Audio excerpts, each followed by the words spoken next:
one of the dumbest people we have ever seen in public life. He didn't know healthcare was going to be complicated. He didn't know North Korea was going to be complicated. In the middle of an international conflict with North Korea, he had no idea who the leader of North Korea was. He is monstrously stupid. You think a guy that stupid can cover up a crime where he had a financial deal with the Russians? He can't cover that up. Anyone who investigates it will find it. And apparently Comey found it. Now, when you fire him, you think that makes it go away? How many other people at the FBI know about it? So what are you gonna do? You're gonna fire them all? You're gonna fire them one by one and nobody's gonna leak and nobody's gonna tell you anything? I guarantee you that they replace James Comey with an unbelievable hack, okay? Someone, I mean, he might replace him with Donald Trump Jr. because he's in a world of hurt. So he needs someone he can absolutely trust to be a crook, maybe Chris Christie. But either way, whoever he hires is gonna be an absolute lackey, but it ain't gonna help. When you fire a guy who says in public, in Congress, I'm investigating you for your links to Russia, and then you pretend you did it to help your former political opponent who you let chance of lock her up to? Your audience was chanting lock her up, and now you think you're protecting her honor? That's your excuse for firing James Comey? No, again, not that bright, didn't bother to come up with an excuse that was even tenable. In fact, they must have done it in such a hurry that they're like, look, we don't have 5 minutes to come up with a decent excuse. Write the letter, write the letter. The guy's got the handcuffs in his hand. He's coming down the hall, fire him right now. So that's the kind of situation we're in right now. That is amazing news. Well, I'm curious to see what kind of information Comey has because it's gonna come out one way or the other. You can go ahead and fire him, you can go ahead and retaliate against him, but the truth will come out. Whether or not there are ties to Russia, I mean, obviously due to his actions, it seems like there are.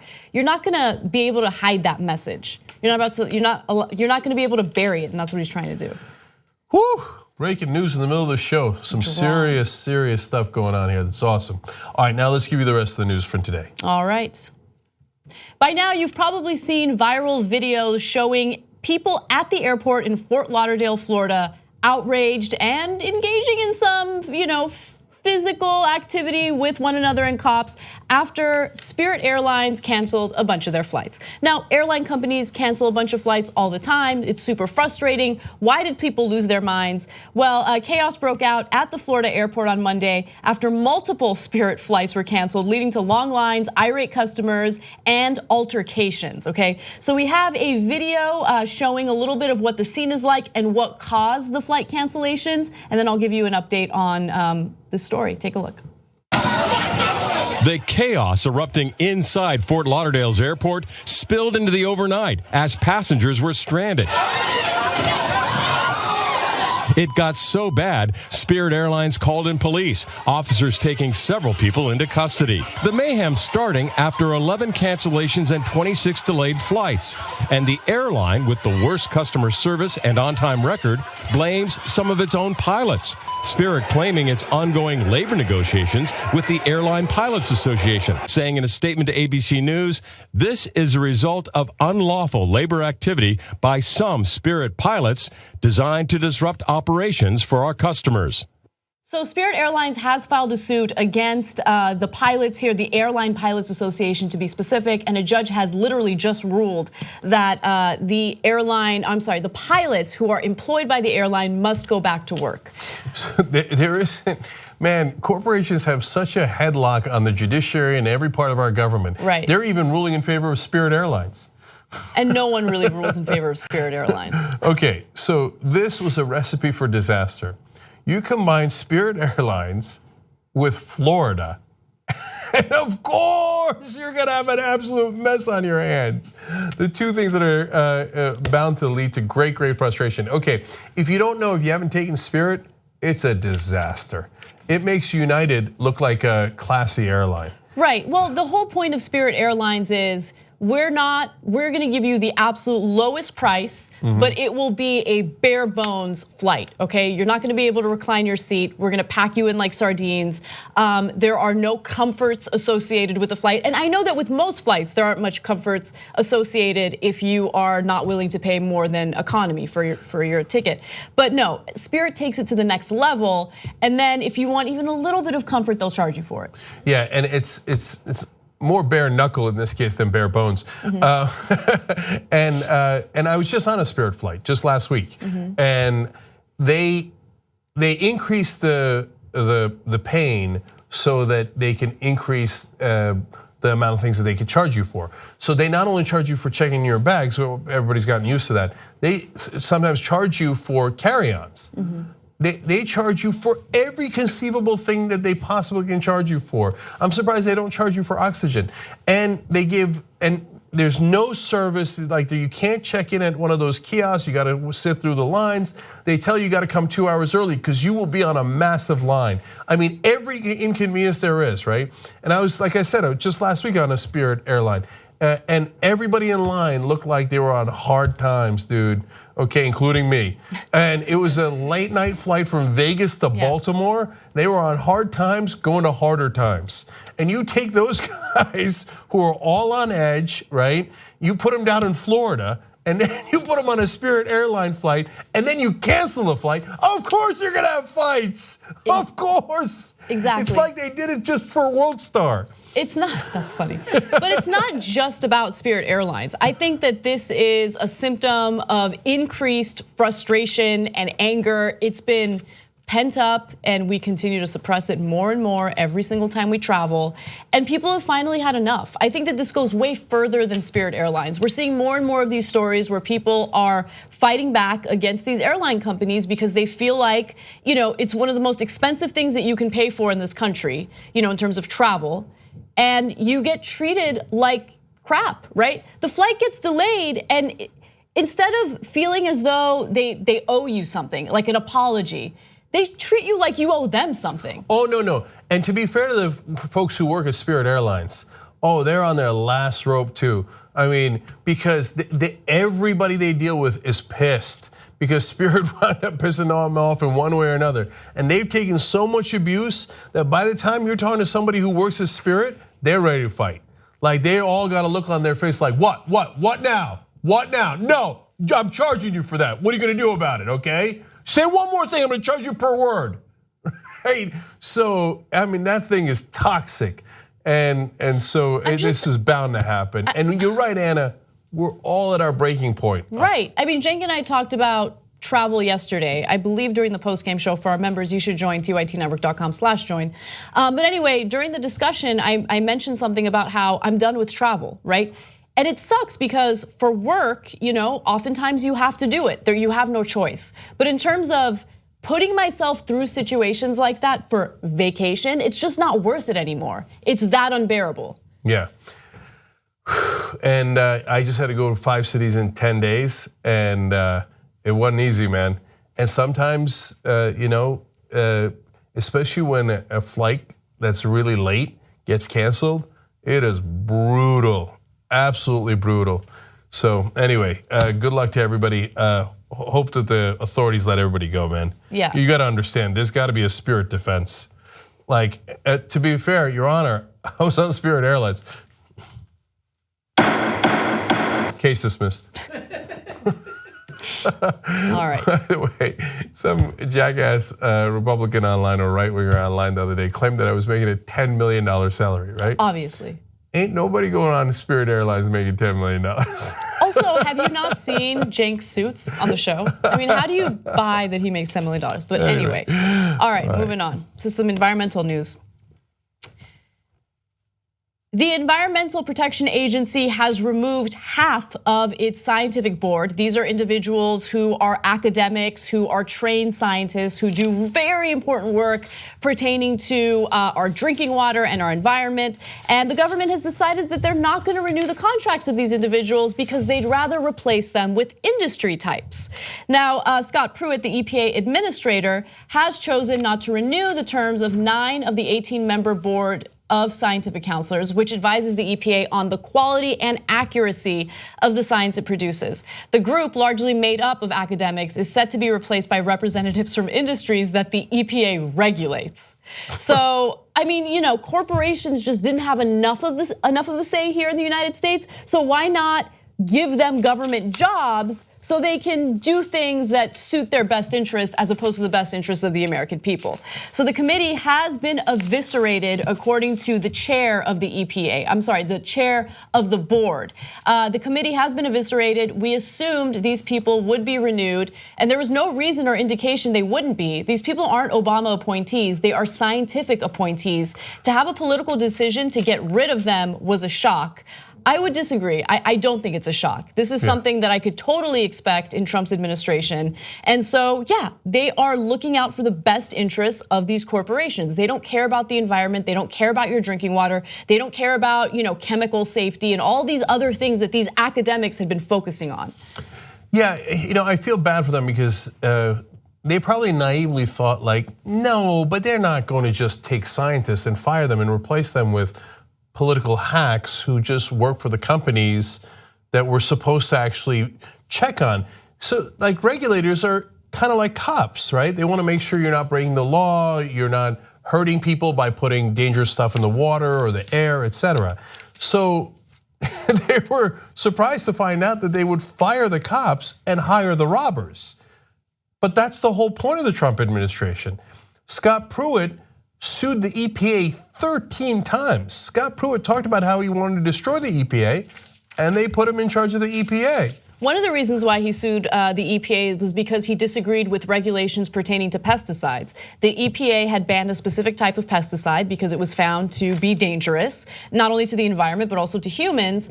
And Scott Pruitt was like, no, don't agree. I'm gonna go ahead and sue them. But who are you, Scott Pruitt? Are you a scientist? Are you an expert or are you a political hack? And that's exactly what he is. Well, in fact, he's taken money from those same corporations. I know that comes as a huge shock to you guys. And when he was the Attorney General of Oklahoma, he would sometimes copy and paste stuff that lobbyists had sent him and then sue the EPA with their words, okay? That's right. That's who he works for. And by the way, since he's been the head of the EPA, that same pesticide, he removed the ban on it, even though the scientists at the EPA said that it harms children and farm workers. Who cares about them? But literally, because and a spokesman for the agency, and hence Scott Pruitt, said the administrator, that's Pruitt, believes we should have people on this board, the scientific board, who understands the impact of regulations on the regulated community. They don't mean your community. They don't mean your families and where you live. They mean the regulated community means the businesses who are being regulated. So they say, well, we need their representatives to unregulate them. What are they, Ferengi? Anyway, so no. They may paint it like, oh, these poor guys have no representation. They have no voice. No, they have giant lobbyists. Those corporations they have are disproportionate representation. They have more representation than the average American does, and they will continue to do so. They already have all these lobbyists. They already pressure the EPA. They already make their case to the EPA and to the politicians nonstop. It's not like, oh, I never heard of them. Oh, the company that makes pesticides, they care about this issue? Huh. Well, I wonder why they didn't bring it up. No, they brought it up to the tune of millions of dollars constantly. So the opposite of corporate hacks who are there to unregulate these businesses, no matter how dangerous the products, are not real scientists. The opposite of those guys, if at all, and this is totally unfair, but are environmental activists. So scientists are not on that spectrum. And they're the ones who are supposed to have this job. This job is, hey, let's determine, is the pesticide dangerous or is it not? Because by the way, we might need pesticides. We might need to kill the bugs on the things. And if they're safe, good, that helps and etc. But if they're not safe, we don't want the kids and the farm workers to die or to get sick, right? So if a Democrat came in and said, I don't want any scientists, I'm only gonna put environmental activists in, people would lose it. They'd be like, whoa, my God, how dare you? You're just turning over the EPA to Greenpeace. By the way, again, it's monumentally unfair because Greenpeace and environmental activists believe in science. Right. And they don't have a financial motive like the guys who are gonna come on this board that actually is a conflict of interest. They want to serve the people who pay them and not the people who they're supposed to protect. It's the Environmental Protection Agency. They're supposed to protect the environment, and they're going to do the exact opposite. This is exactly what Donald Trump gets you. All right, we got to take a quick break, but we do have some more environmental news. In fact, a protest regarding environmental issues that I think is awesome. I want to give you the details on that and more, so stick around.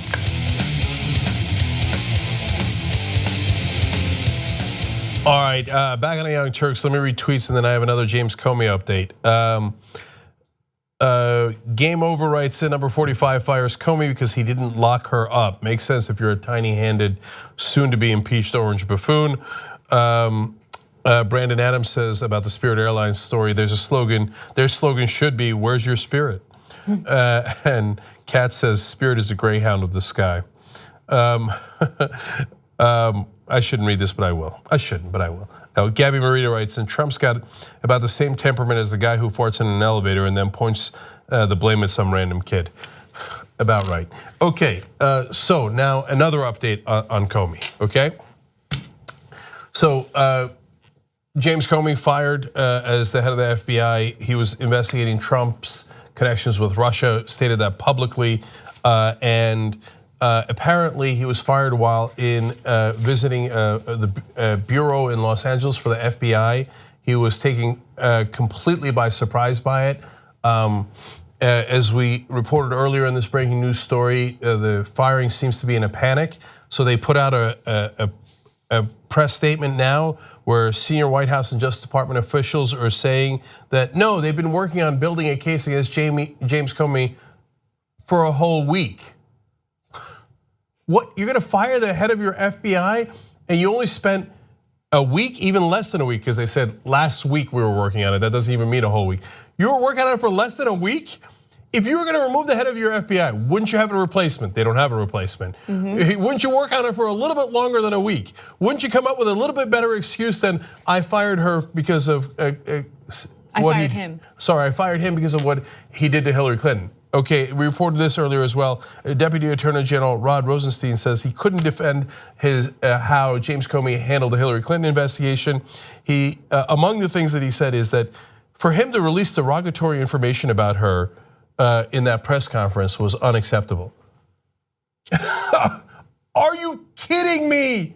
Your whole campaign was about derogatory information about Hillary Clinton. You guys chanted lock her up. I'm very curious to see what the response of his supporters will be, right? Because if that's the excuse that he's giving, remember, a lot of people, I mean, I just go back to the RNC, a lot of people were obsessed with bashing her, with locking her up. I mean, his avid supporters despised her. And if he's using that as the excuse for firing Comey. Yeah, that's why they put in one extra line, Anna. Okay. They put in the line about, and by the way, of course, he actually should not have closed that investigation of Hillary Clinton and not said that no charges should be issued.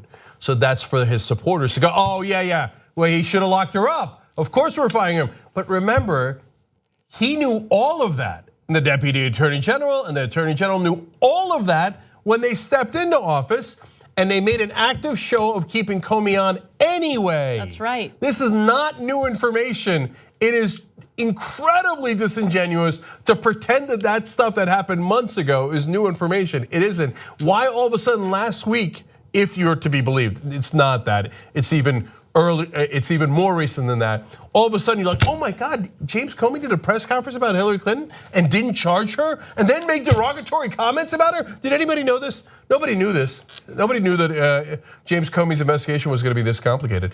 Okay, but here's the great Trump quote about it, because here we go. Because the Trump quotes are really, really telling, because he will usually scream like, I'm not doing X when he's doing X, right?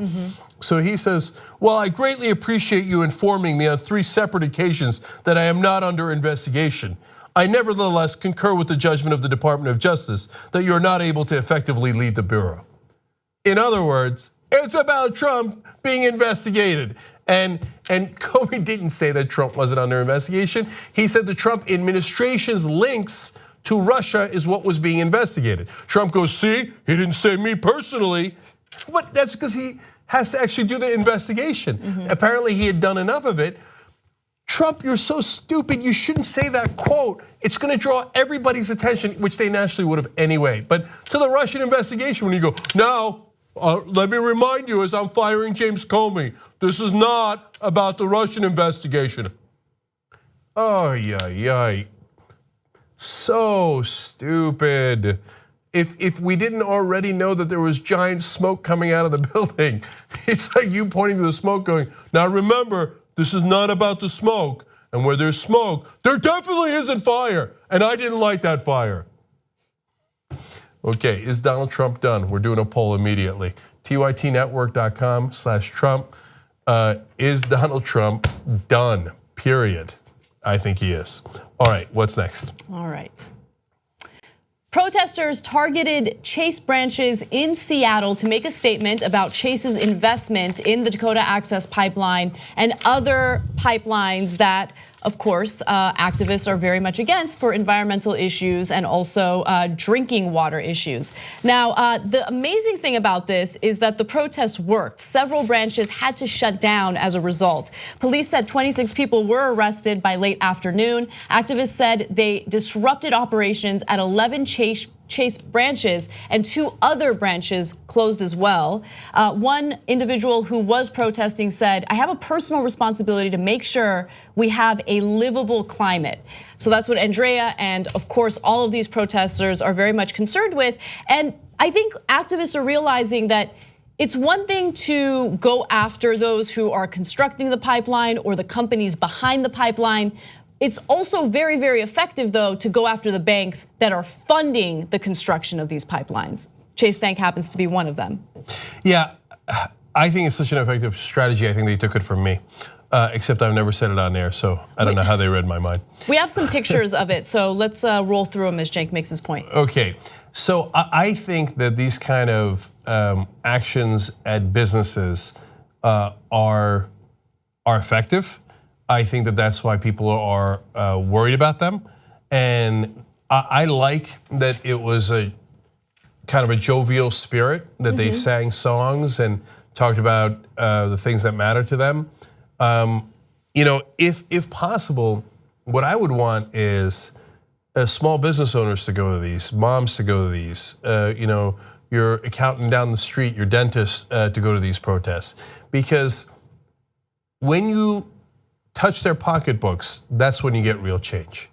And so it's one thing to do a protest out in the streets, which is great because it brings people together and it shows people that you care. But when you do it in a way that affects their business and affects their bottom line, that's the time corporations pay attention. That's right. And also keep in mind that the investing that they do, that Chase does and what these big banks do on issues involving the Keystone XL pipeline or the Dakota Access Pipeline, that's actually a drop in the bucket when it comes to their finances. They make a ton of money in other ways, and so divesting from these types of projects or preventing yourself from investing in these types of projects in the future is actually a savvy move if you're one of these banks. And so if you want to know whether or not these types of protests have made an impact, they absolutely have. In fact, ING Group, it's a Dutch bank, agreed to sell 120 million, its 120 million share for the Dakota Access Pipeline. Yeah, that's $120 million that they divested. Right. And Greenpeace activists are also protesting Credit Suisse.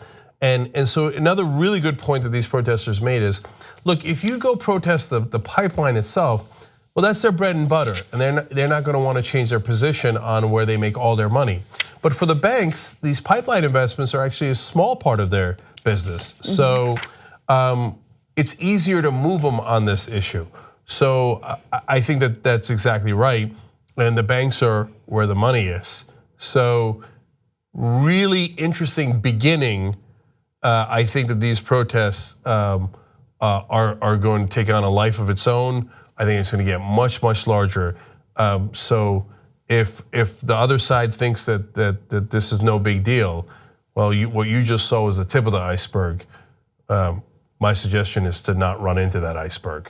But people have ignored that suggestion before. Right, we want to show the banks that it's a risky investment, so just avoid it. Yeah, no point in it. All right, what's next? All right. Prior to the House voting on the replacement for the Affordable Care Act, Jimmy Kimmel shared an emotional story regarding his newborn son, Billy, and his heart condition. During that story, he talked about the importance of accessible health care and how every single American deserves to get the medical care that they need, regardless of what their socioeconomic status is.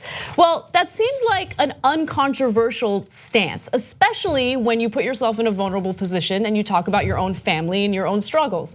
Well, of course, conservatives were angry about it. Newt Gingrich was one of them. So Newt Gingrich goes in the media and starts tearing Jimmy Kimmel apart, and Jimmy Kimmel responds to it. And I want to give you a little bit of his response, okay? He says, I know this is going to shock you. There were also some not so nice things that people said online about me, including members of the media. I would like to apologize for saying that children in America should have health care. It was insensitive, it was offensive, and I hope you can find it in your heart to forgive me. So obviously he's being sarcastic there. I would like to apologize. I'm sorry, let's move on to the next graphic. He says, there are some very sick and sad people out there. Here's one of them. His name is Newt Gingrich. Yeah. And then he proceeds to tear Newt Gingrich apart, which we'll get to in just a second. But I like that he's coming out strong on this issue. Yeah.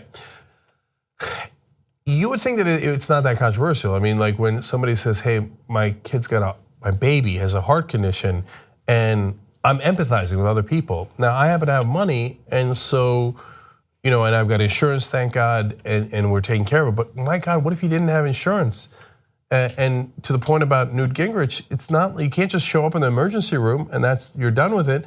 No, you got to go and get treatment for it over and over and over again. If you don't have insurance, my God, what would happen to your baby? That is such a fair question. And they're like, how dare you politicize it? Now, but it's a political issue. It's a political issue. Healthcare in America is a political issue. He's in a very privileged position. And oftentimes people who are in a privileged position in this country refuse to have any empathy or compassion for those who aren't privileged. And I give Jimmy Kimmel a world of credit for putting himself in the middle of what is a divisive topic, which shouldn't be, and sharing the truth with his audience, right? I give him a lot of credit for that. And for Newt Gingrich to come out and make arguments about, well, you can go to the emergency room and you get the care you need, no one's gonna be turned away.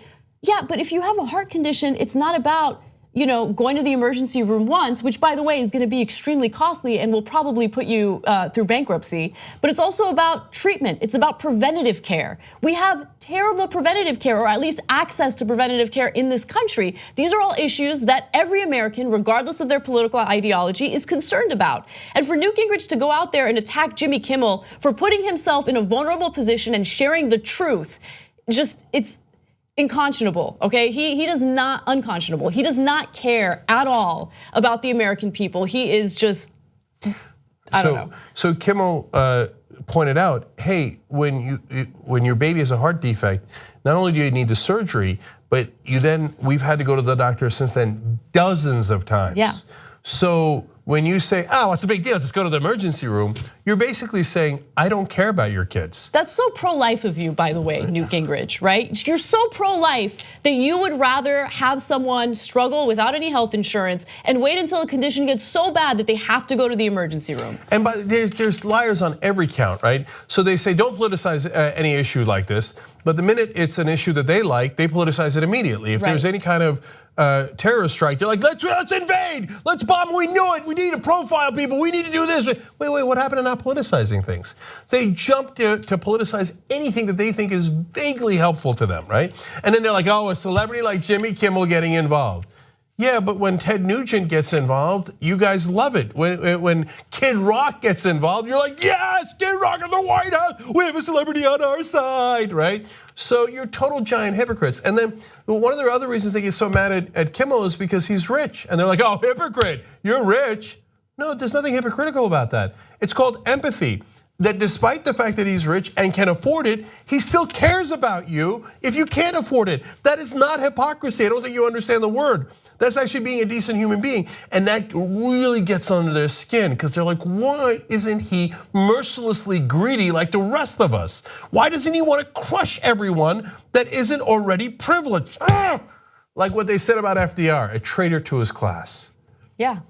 Well, I think every time it comes to a political issue, conservatives cry and moan about certain things that Democrats do.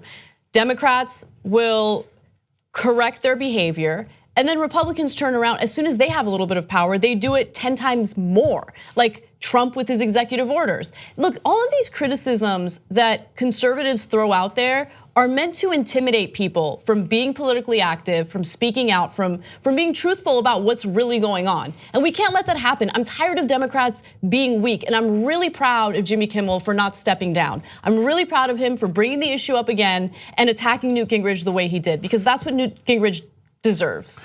And finally, his sarcasm was perfect, because what was he supposed to do?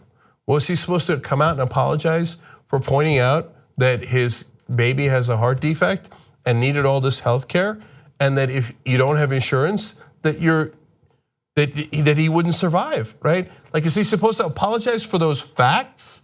Like, is he supposed to make up facts? Is he then supposed to lie and go, yeah, you know what? Ooh, my bad, I didn't mean to get into the middle of a political scuffle here. You know, maybe babies should die so that rich people can get $756 billion tax cut. Ooh, either or, I don't know. I don't want to get in the middle of it. So frustrating. All right, let's take one more break and just come right back. More stuff, you're gonna like it. I guarantee it. Go. All right, back on the Young Turks. John Blackman writes in, Comey must kind of love this. I've never seen an unelected public official who craves the limelight more. Can't wait for Thursday. Edward writes in, do you think Pence will pardon Trump? That'll be our next poll. Okay, good question. So in the postgame today we're gonna have discussion of my awkward interactions in Washington with Brian Kilmeade and Greta Van Susteren, tytnetwork.com/join. You also get the whole 2-hour show ad-free.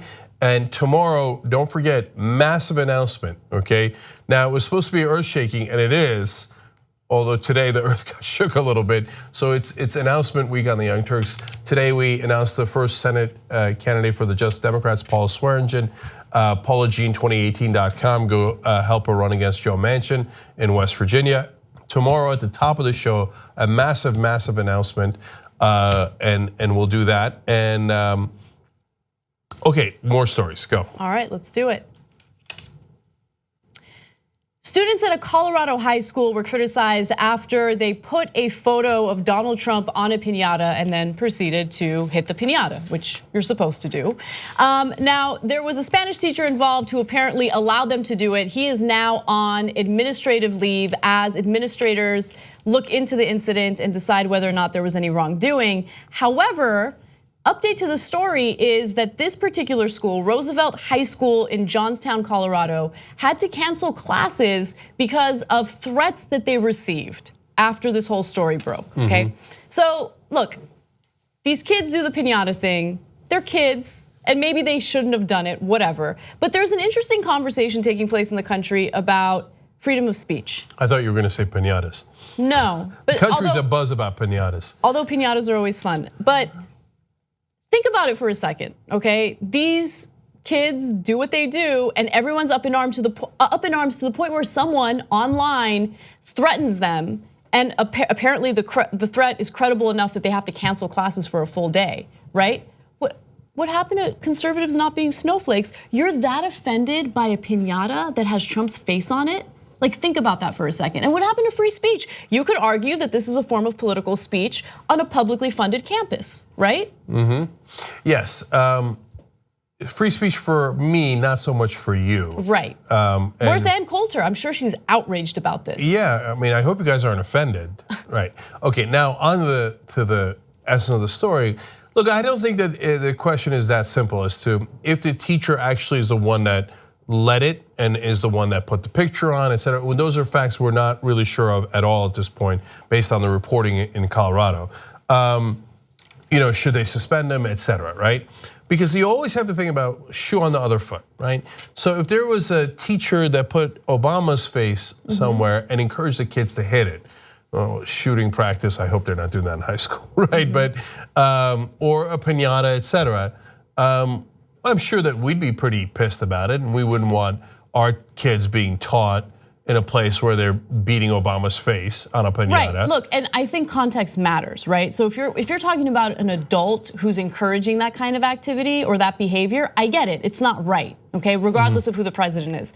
But also at the same time, I just find it so interesting. Look, if someone had done that with Obama's image or Bernie Sanders' image for that matter, I wouldn't feel compelled to send death threats, right? I wouldn't lose it. Like, I would comment on it and say, that's inappropriate, let's move on with our lives. You see what I'm saying? First of all, on your point, of course, yeah. that's not an interesting debate.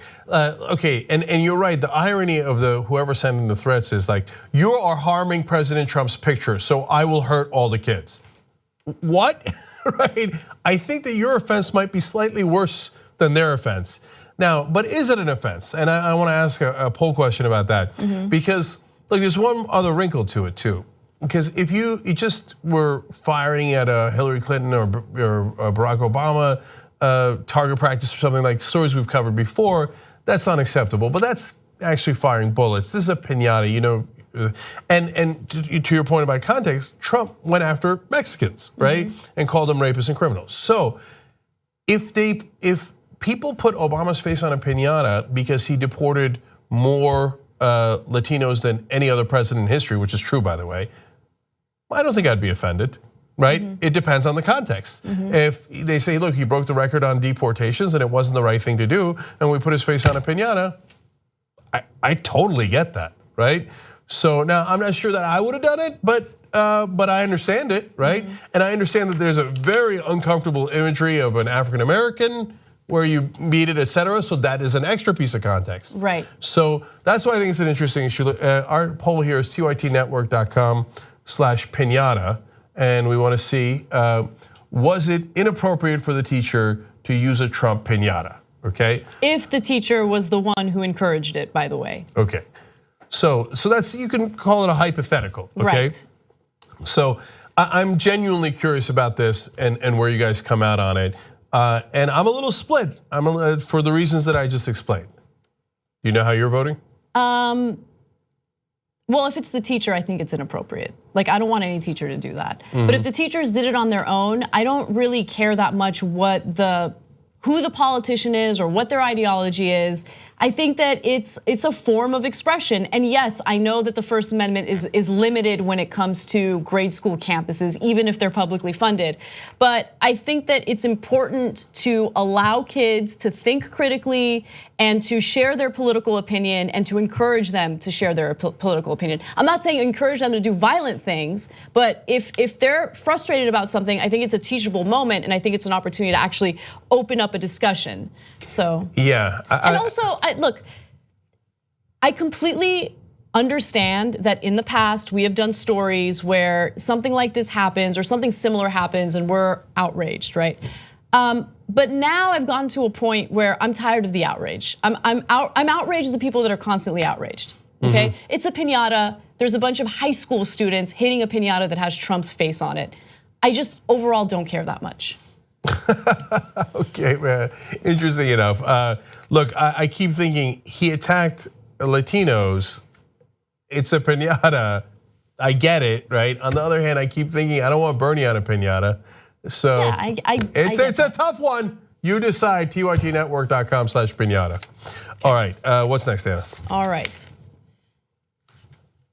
Turns out the new First Lady of France, and of course in France, First Lady isn't really a thing, but Emmanuel Macron's wife is a little different from Melania Trump. In fact, a lot of things are kind of reversed if you compare the two, and I thought that was fascinating, and I thought we'd have like a fun conversation about it, nothing too serious. Now, her name is Brigitte, and the fascinating thing about her is actually a lot of things.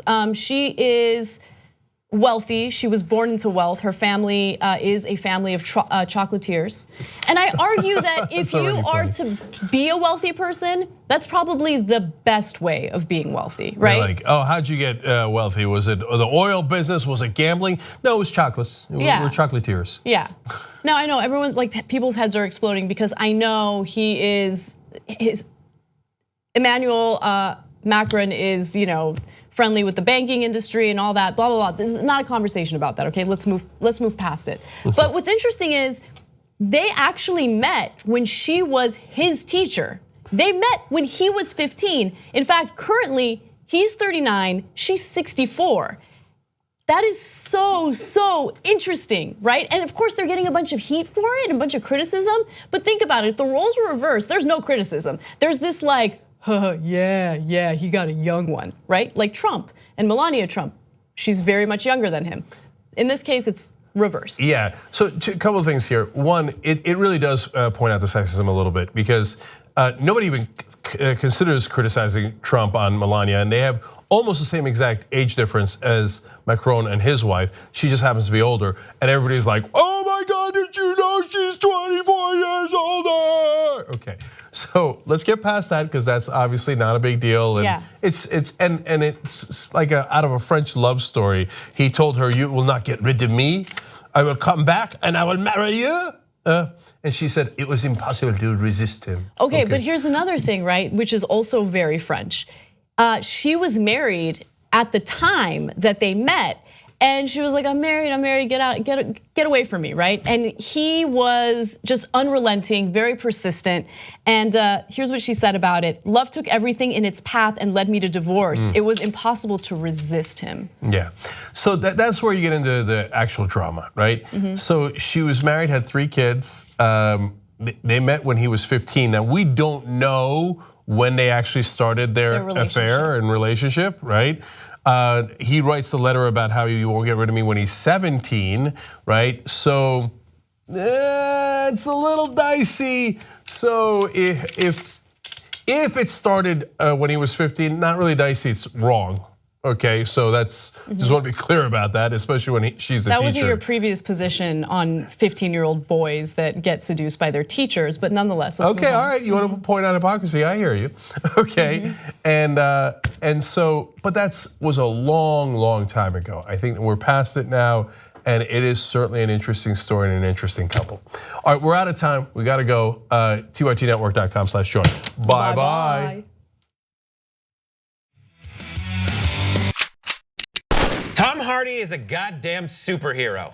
In real life, this happened in London. There were some teenagers, they stole a motorbike and he chased them down. Granted, they had crashed the motorbike into a car and the 2 teens took off on foot and Tom Hardy gave chase and the police apprehended one and Hardy tackled, I'm sure, ripped the head off of and just took a bite out of the other because he's mad fucking Max. A Richmond police spokesman told the BBC, we can confirm that there were 2 people on a stolen moped that went through a red light and crashed into another vehicle. The males ran off and one was detained by Tom Hardy. That's just the line in the police report. One was detained by Tom Hardy. Both suspects were initially taken to the hospital with non-life-threatening injuries, and they later clarified that the stolen vehicle was a motorbike. So this all stands to reason. Hardy's route to catch the criminal, according to one witness, was, quote, like an assault course. He even, quote, vaulted walls. Thoughts, 5 words or less. Hardly surprised, he's Bane. Tom Hardy, my hero. Don't make him mad, Max. You know what I mean? Because he was in Mad Max. Yeah, if you saw the film. Little film, Fury Road. Yeah. Furry Road, which spelled with another R. Yep, that's true. Totally different movie. So this is amazing.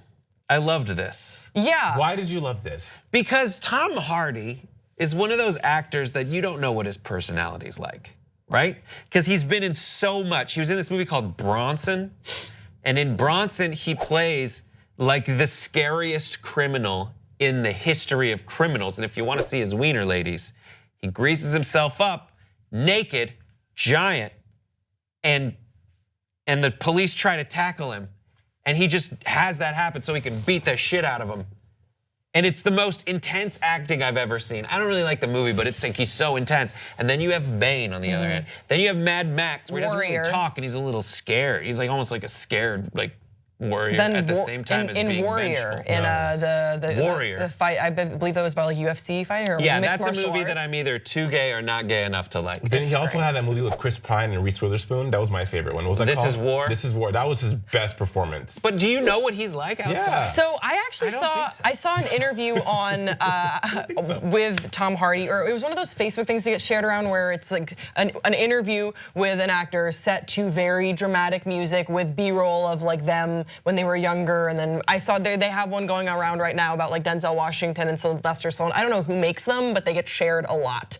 And I saw one with Tom Hardy, and what he was basically saying was that acting for him was his lifesaver, that he was not in a great way, and that he was sort of a little bit of a petty criminal prior to discovering acting, and diving into working on really intense characters was sort of his saving grace. So when I heard this story and how he was able to chase down this criminal and just sort of, it sounds like he went a little bit Mad Max to apprehend this guy, I wasn't that surprised, because I feel like that's a part of him that he can tap into, and it's what makes him such an amazing actor, is that he is a little bit fearless, a little bit crazy, but also always on the side of justice, except when he's Bane. Usually when you hear about like a police report and a celebrity, it's the celebrity who's been arrested. That's another reason that I like it. It's in this situation, the celebrity helped out. Now I'm afraid for his safety in the future. I don't think he should make a regular practice of chasing down criminals, and neither should you at home. Say something to the police, but don't get involved. Don't be a hero. Well, it's like Ryan Gosling did that as well. Remember there was that fight, there was some sort of a fight or something in the streets of New York. Right. And he just sort of very casually jogged across the street with a shopping bag. I don't know if I think he just broke it up, but I remember that was a viral video maybe 5 or 6 years ago. How about this story? On, I think it was Letterman or The Tonight Show back in the day, Andy Samberg talked about one time the Lonely Island was filming a video on the street in Los Angeles. And in the video, they had one camera on this side of the street, and on the other side, they had a person dressed as an old granny and someone robbing the granny. This was at the height of 24, the series. And they have the video, into the frame pulls a car that stops, and someone jumps out and breaks it up. It was Kiefer Sutherland. What? Kiefer Sutherland, AKA Jack Bauer, at the height of 24, broke up a fight on the street that wasn't really happening. And they have the video, and if you watch this interview with Andy Samberg, you can see it. Do you think, well, I want to check the receipts on, he vaulted. He stopped, you see him stop and run out, and then they look, and then it's across the street and they look around. But do you think some of those are planted though? I don't think this one was. Well, yeah, this Tom Hardy one probably wasn't, but I want to see the receipts on it with him, vaulting fences and chasing and superhuman speed and all this, because the police report doesn't really give a detail of how it all. I mean, if they were on the mopeds, moving. Yeah. So no, he crashed and then they got off and ran. Right. Okay. So they're still moving though. So, but I don't know. I'd want to see this play out for real, because I think Tom Hardy for sure is probably a super athletic guy. I mean, he does play he's in great shape, and he does play a lot of roles that require him to be super athletic. But stories like this just make me laugh, because again, in the police report, he's like apprehended by Tom Hardy. Hardy. Would you do it? Would you step in? Would you chase someone down? I am not. You're far more athletic than both of us. I do work out. Just kidding. Watch, I'm getting hate comments for flexing my muscles. Kiss my ass. Wow, that was a tempest in a teapot right what there. What happened? Gee, where did we all disappeared for a second. Just kidding. But I always think about stuff like that because I work in a retail environment, and and people come in very upset, and I think of, okay, what if someone came in and actually held us up? And it's really weird to say that, but you have those thoughts, or you work at a bank, you think about what if someone hold us up? And I had to really one day sit and ponder, I probably would try to be a hero if I knew I could get away with it. Yeah. I think we all think that though. Yeah, and the thing with that is that like 1 time out of 10, you'll end up looking like Tom Hardy, but 9 times out of 10, you'll end up looking like that clip of Nicolas Cage, like cradling Vince Neil in Vegas. Do you remember when that thing happened? And then there was like this video of them, and like Nicolas Cage is trying to break up a fight that isn't happening, and he's like just holding Vince Neil, and he's like, "Don't do this, man! Don't do this!" And it's like, and that in that moment, Nicolas Cage thought he was being Nicolas Cage in National Treasure, and it doesn't look that way. So it's a good thing to bring up, Jason, is that if you want to be a hero, it sounds really cool on paper, it looks really cool in the movies, but in real life, it's a lot sloppier and messier. Right. Or sometimes you see a fight happening and it's like a train wreck. You shouldn't watch, but it's just like, go ahead. I just can't stop. Favorite, and then finally favorite Tom Hardy role. Bane. But he also had a really good Star Trek episode before he was. He did. It was a whole movie. No, he wasn't in not in the Star Trek movie franchise. He was in I want to say Voyager, and he did an episode and he played this like kind of crazy alien when he was really skinny and young. It was Star Trek Nemesis, and it's a film. Continue. Wait, he was in the movie? Yeah. It was, a Next Generation movie where he was young Picard back in time. When he's like sitting at the chair with him? Spoiler alert.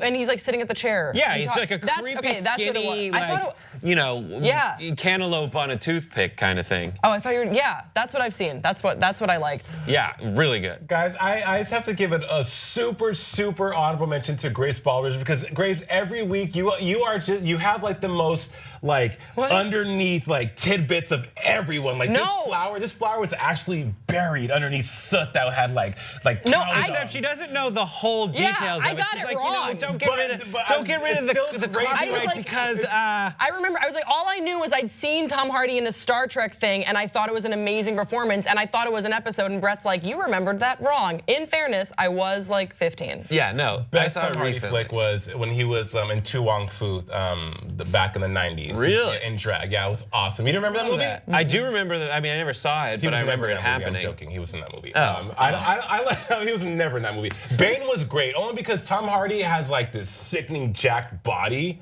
And he just, I don't know, he's super hot and super sexy, but I think Bane was probably my favorite role from him. I don't like when he plays like happy or when he's normal. He does villain very well. I like his small role in Inception. Oh, that's where great. He just kind of like walks over and he has like, I'll take care of this, darling. And he just like shoots a giant gun. What is Taboo? Taboo. Oh, I haven't seen it. I hear it's good. It's a TV show. Check it out. All right, we're gonna move on. See you later, bye. Mwah. Khloe Kardashian is getting sued for posting a picture of herself on Instagram.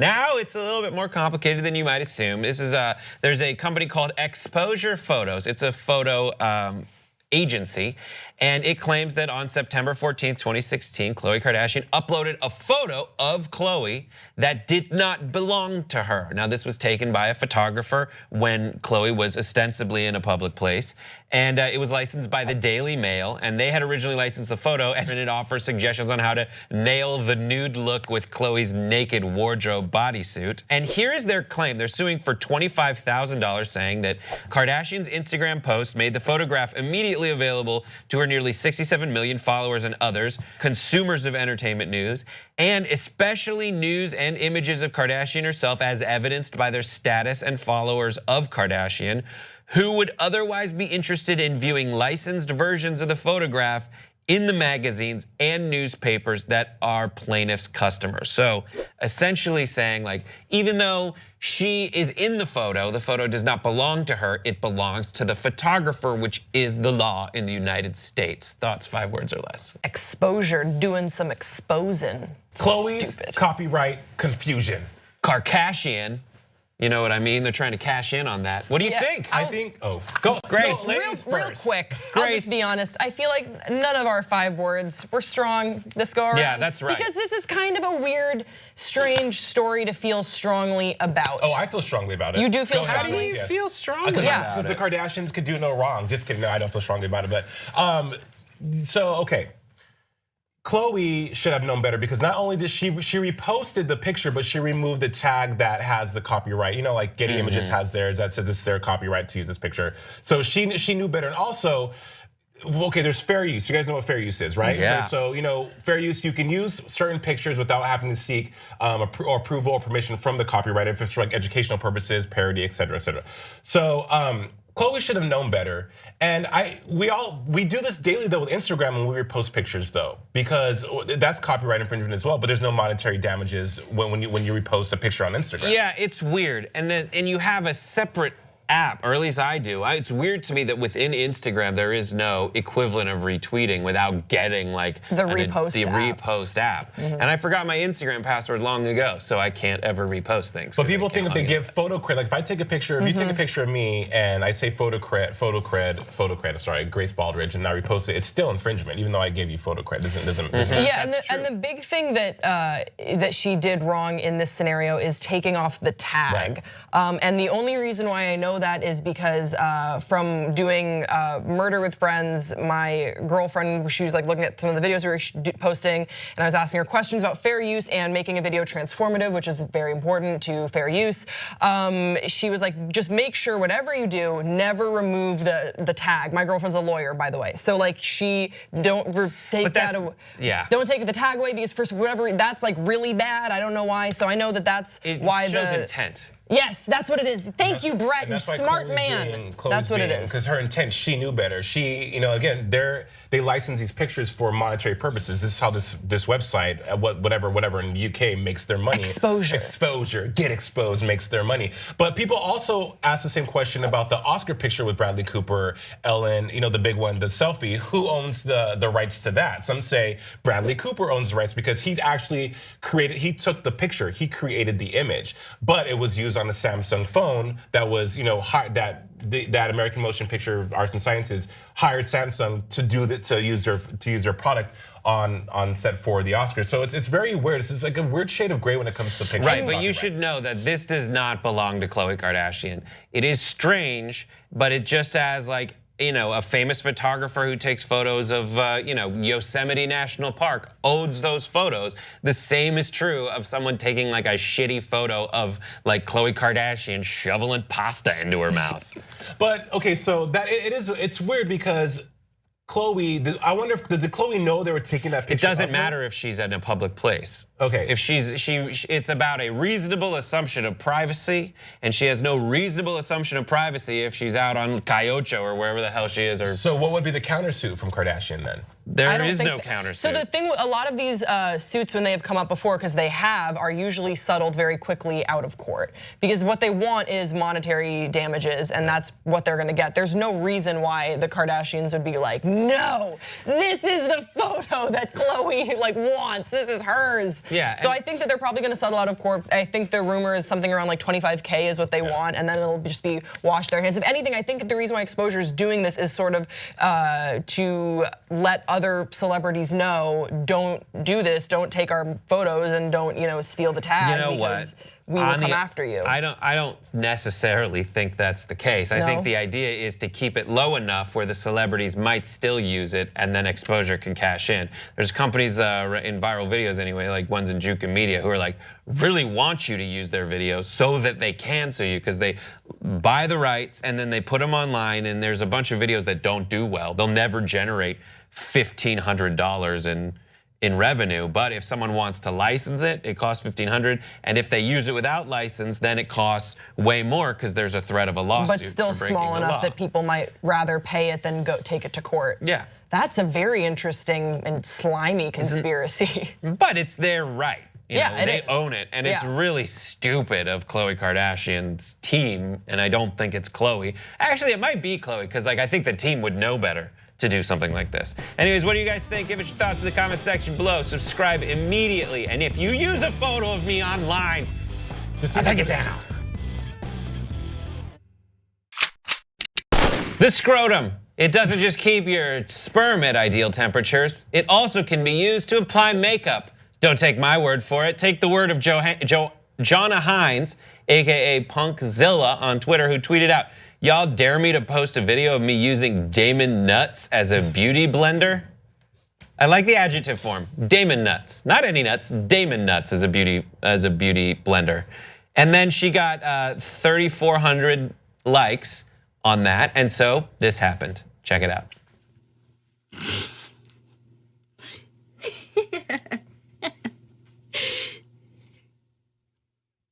It actually works really nice because it's warm. I don't have any. Okay, let's just go thoughts, 5 words or less. This is my nightmare. Ball sweat, great moisturizer. Ah, nuts. Okay, so here's the thing. Great. What's the thing, Brett? Yeah, you have to have some ultimate faith in the person handling your balls at the time that they won't go a little crazy. And she's like this, like it's a fierce, like no. And it's on the back of the balls, which just FYI is a very tender zone.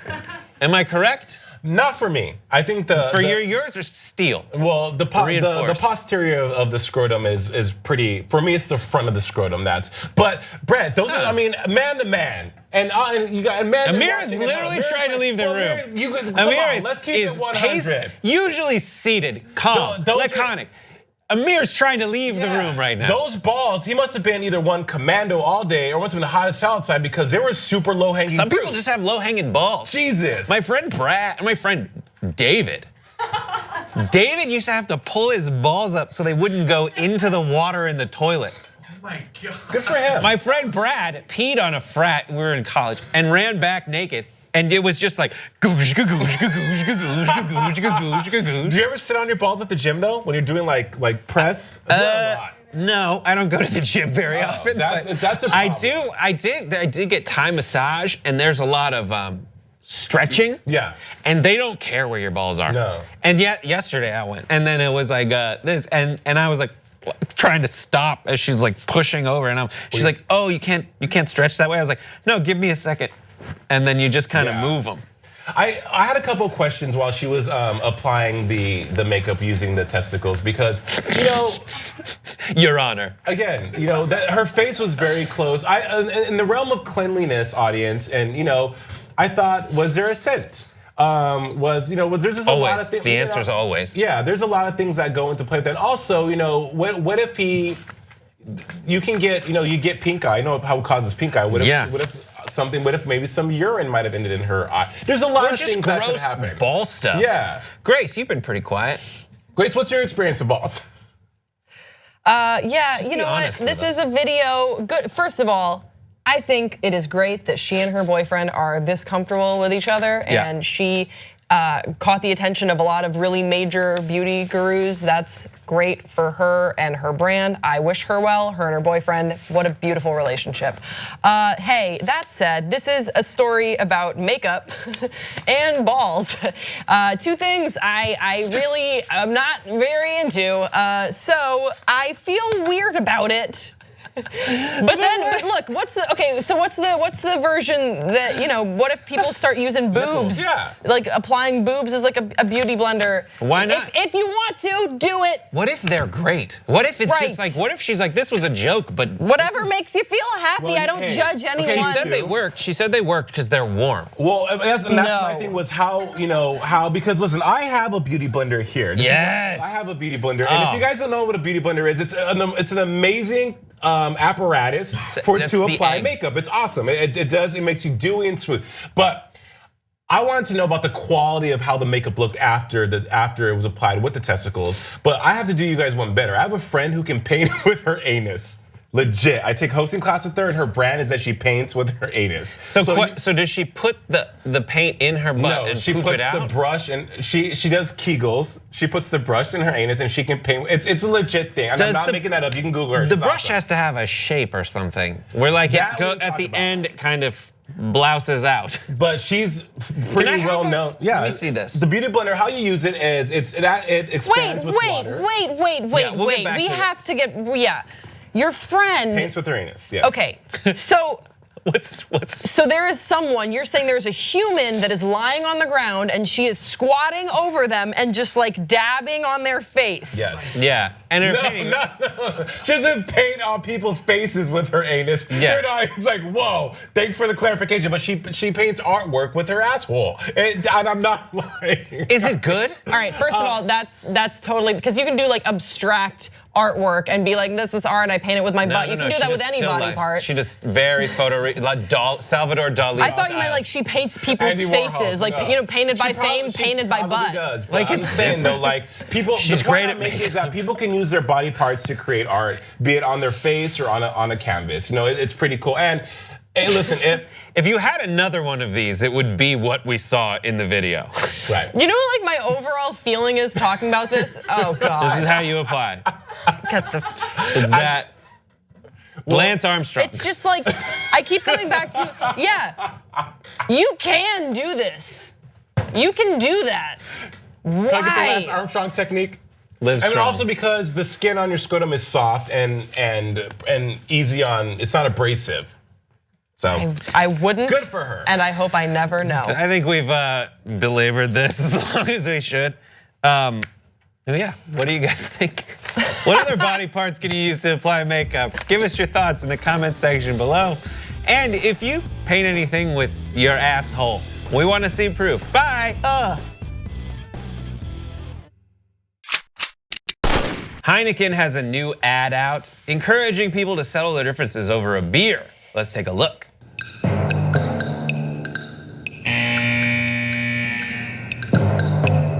Feminism today is man-hating. I would describe myself as a feminist, 100%. You seem quite ambitious and positive, and you got this really got a glow. Do you know what I'm saying? Your aura's pretty cool. Please now stand to watch a short film. Feminism today is definitely an excuse for misandry, man-hating. You now have a choice. You may go, or you can stay and discuss your differences over a beer. I want to discuss. Beer. Yeah, beer and discuss. Yeah, shit, now I'm all heart-warmed. Really? Thoughts, 5 words or less. Great episode of Black Mirror. Real Moment by Heineken. Kick stereotypes in the Heineken. You know what I mean? Yeah. Shit. So good. I thought that was good. It was I genuinely fantastic. thought it was Too. good. No, I thought but it it was- got the like. That was one of your best for 2017. So what did we think? I loved it. I thought, the people were so upset about the Pepsi ad and Kendall Jenner and how to do an ad that was saying something political, that was saying that was trying to drive home a powerful message. I thought this ad was great because you had all these different people from all different walks of life. Beer, the product, was the last thing. It was almost so minimal in comparison to everything else in the commercial. Right. And also the way it was awkward for a little bit there because when they revealed their beliefs and thoughts, I thought, oh shit, it's really gonna get crazy. But it is so awkward. But it was also a myriad of different emotions, Brett, because I, for one, was on, and I'm not a crier. I mean, I have cried here before, I'm sorry. I'm sometimes a crier, but with this commercial, it was heartwarming because the guy, when he said, I'm solemn, I have ups and downs, you were kind of getting a peek and a peer into probably something that's going on in his life, and he wanted to connect. And so by him revealing that about himself, it made me think, wow, maybe he isn't as bad as we think him to be, and come to find out, he's not. He's not, or the transgender lady too, I'm a wife. She said, did she say she was a mother? She's I don't know. She said she's a wife. She's a daughter. A daughter. She's a daughter. Grace, what'd you think about it? You know what I liked about this ad that I think it did well was it was very specific and pointed in its messaging, which is I think what makes for a good advertising campaign. A lot of the problems that people had with Pepsi was it was sort of these broad brushstrokes of join the conversation. What does that mean? What I liked about this Heineken ad was acknowledging that people are feeling divided. But I think that there is a way for people to build community together and have a beer. Why not a Heineken? And that's like a pretty specific way of conveying what their new marketing campaign is. And I thought they did it in a really effective but simple way. They weren't trying to do too much here, but the messaging was clear from the jump. And that's, I think, a strong ad campaign. And I think a lot of people are going to like this. Yeah, and I thought it was nice to have them just start out doing some task together. Or actually, the first two were next to each other. They put together the stools, and then they put together, so they just essentially were, it's almost when you like introduce like two cats or dogs together, so you make sure that you're in the same room together, you're not really interacting, but just get used to being in the same room together, and then you let them play together. So it was the icebreaker, and then it's the bridge building, which was building the actual bar together. Yeah. And I think that it's just such an important message that we can all sort of agree on, which is also good for ad campaigns. Like drink, just start drinking. Build Don't a care bar how and old you drink. are, just have a bunch of beer. Yeah, but is more just when you strip everything away, we're all people. We can all find a common ground with even people who we vehemently disagree with. And actually, a relationship that I identified with very strongly is the feminist and the guy who says that he's from the new right at the top of the video. Because I definitely have some friendships where I'm a staunch feminist. I would identify as a social justice warrior. I'm queer, like all of that stuff. Check. And some of my closest friends are really not, like super not. And we can get into discussion discussions. I don't drink, but at a bar about our disagreements on contemporary feminism and all that stuff. But the friendship at its core, if you have my back, I'm gonna have yours, and just having productive conversations. I thought that this video, this ad campaign, did that very effectively in a really short and concise way. It wasn't short. It was. I thought it was long. But it's a short film. It feels like a mini doc. Right, versus feels a commercial. It feels shorter than the Pepsi ad, though. God, that shit dragged on. But I think that's, you know what? If you can make it through the Pepsi ad, because then it's really short. If you're like, oh fuck this. I think that's what we've been trying to say, you know, for the longest time, though, is that people don't always have to agree. We don't always have to share the same values, but we can definitely respect each other and come to a meeting of the minds. And hey, I can stand here, I'm mature enough, and I'm saying me, but in general, I'm mature enough to listen to how you feel about something respectfully, and I may learn something, but people are so afraid of what they don't know. And I mean, clearly the guy, there's the person in the video who spoke to me was also with the feminists. And he wasn't the climate denier. He didn't think that he was against transgender. The climate denier guy drove me freaking crazy the whole time. Like, you didn't hear anything from the other dude.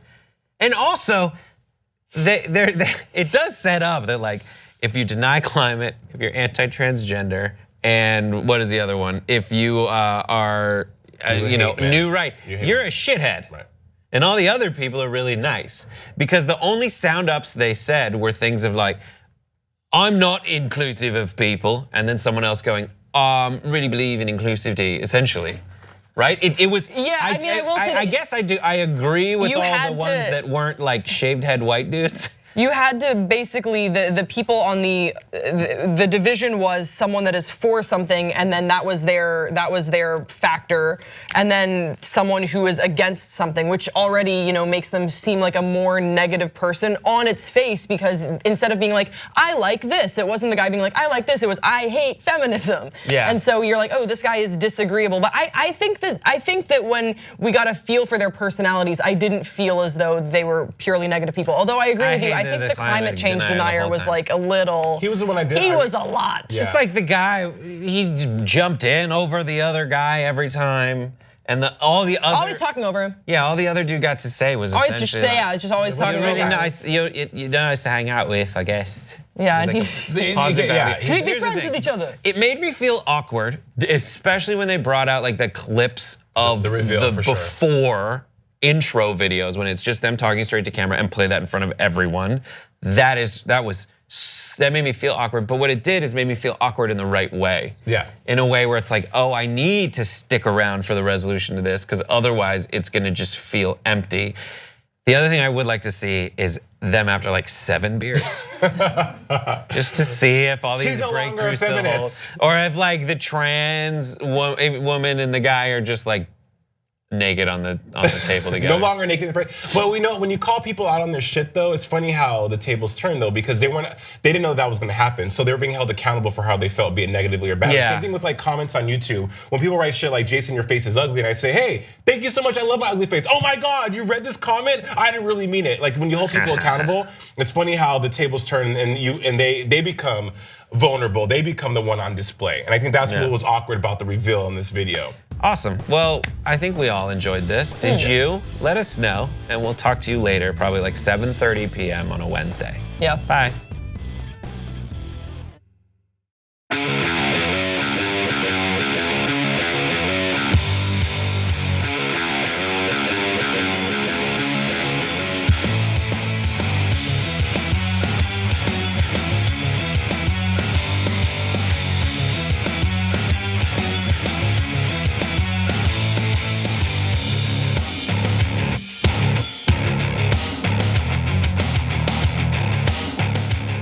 We've got kind of a big show for you today, guys. Welcome to the Young Turks. James Comey's been fired. Donald Trump's in a world of trouble. I'm going to tell you exactly how much trouble. I'm going to tell you why James Comey was fired in the first place. We've got the blow-by-blow description of that. Later in the show, I'll also be telling you who should run for president for the Democratic Party. Lots of fun announcements today, but I believe that we've got the big announcement that I was teasing for you guys for quite some time now. So without further ado, I want to introduce you guys to Congressman Ro Khanna. He joins us here in the studio. Now, this is a little unusual because normally we don't have guests in the main show, The Young Turks, but we had Bernie Sanders on and we have Congressman Khan on. I wonder why that could be. All right, Congressman Khan is from the 17th District of California, and he recently won election against an incumbent, a very long-term incumbent.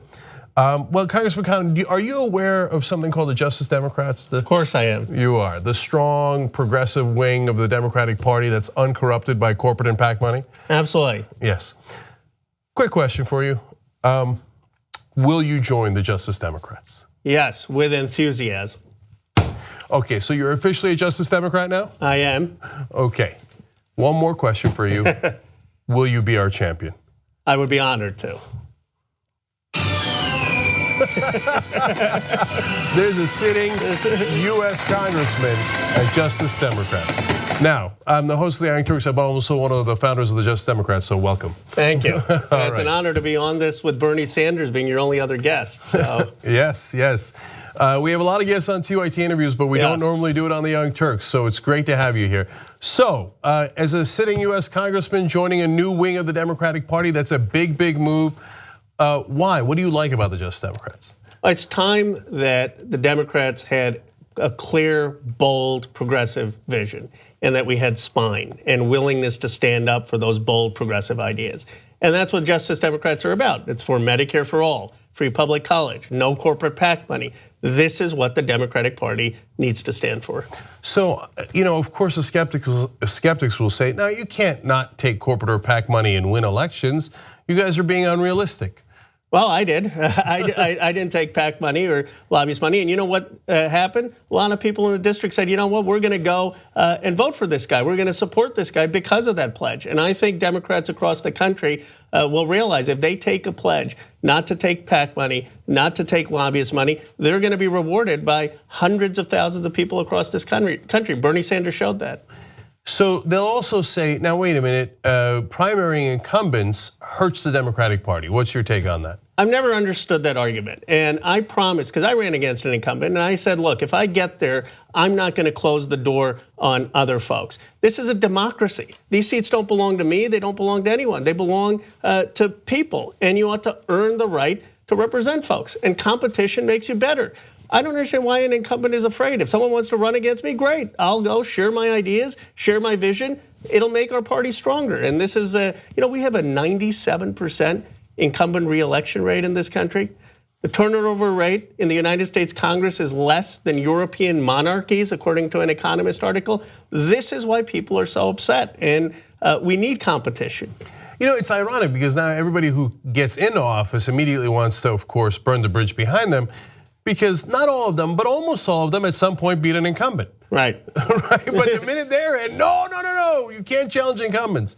And they say it hurts the party, but the Republican Party's been running primaries for a long time. They seem to be doing pretty well electorally. And they had 17 candidates in their presidential election, and it energizes people. It gets more new ideas out there, and we need new, bold voices. People are going to stick up for their convictions. We need more women, more minorities. How are you going to get more women, more minorities, more progressives elected if you can never primary anyone? It was the same argument that I found so frustrating as a challenger who didn't have a famous name, didn't have connections. And I promised myself, I said, if I get there, I'm not going to make the same mistake.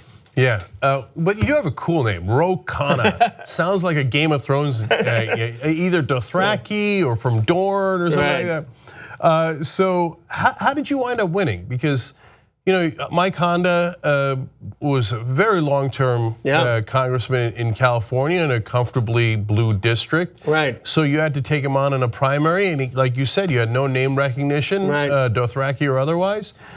And so, how in the world did you beat him? And here's the thing: he's a decent guy, but and this is why we can't just say, okay, you can only run if someone is a terrible incumbent. But we had differences. I supported Bernie in the primary. He was a superdelegate for Hillary. I said we need to abolish superdelegates. I campaigned on a single payer and Medicare for all. I campaigned saying I'm not going to take PAC money or lobbyist money. And we had a great great debates. And at the end, I won on a progressive vision, but the party wasn't any weaker.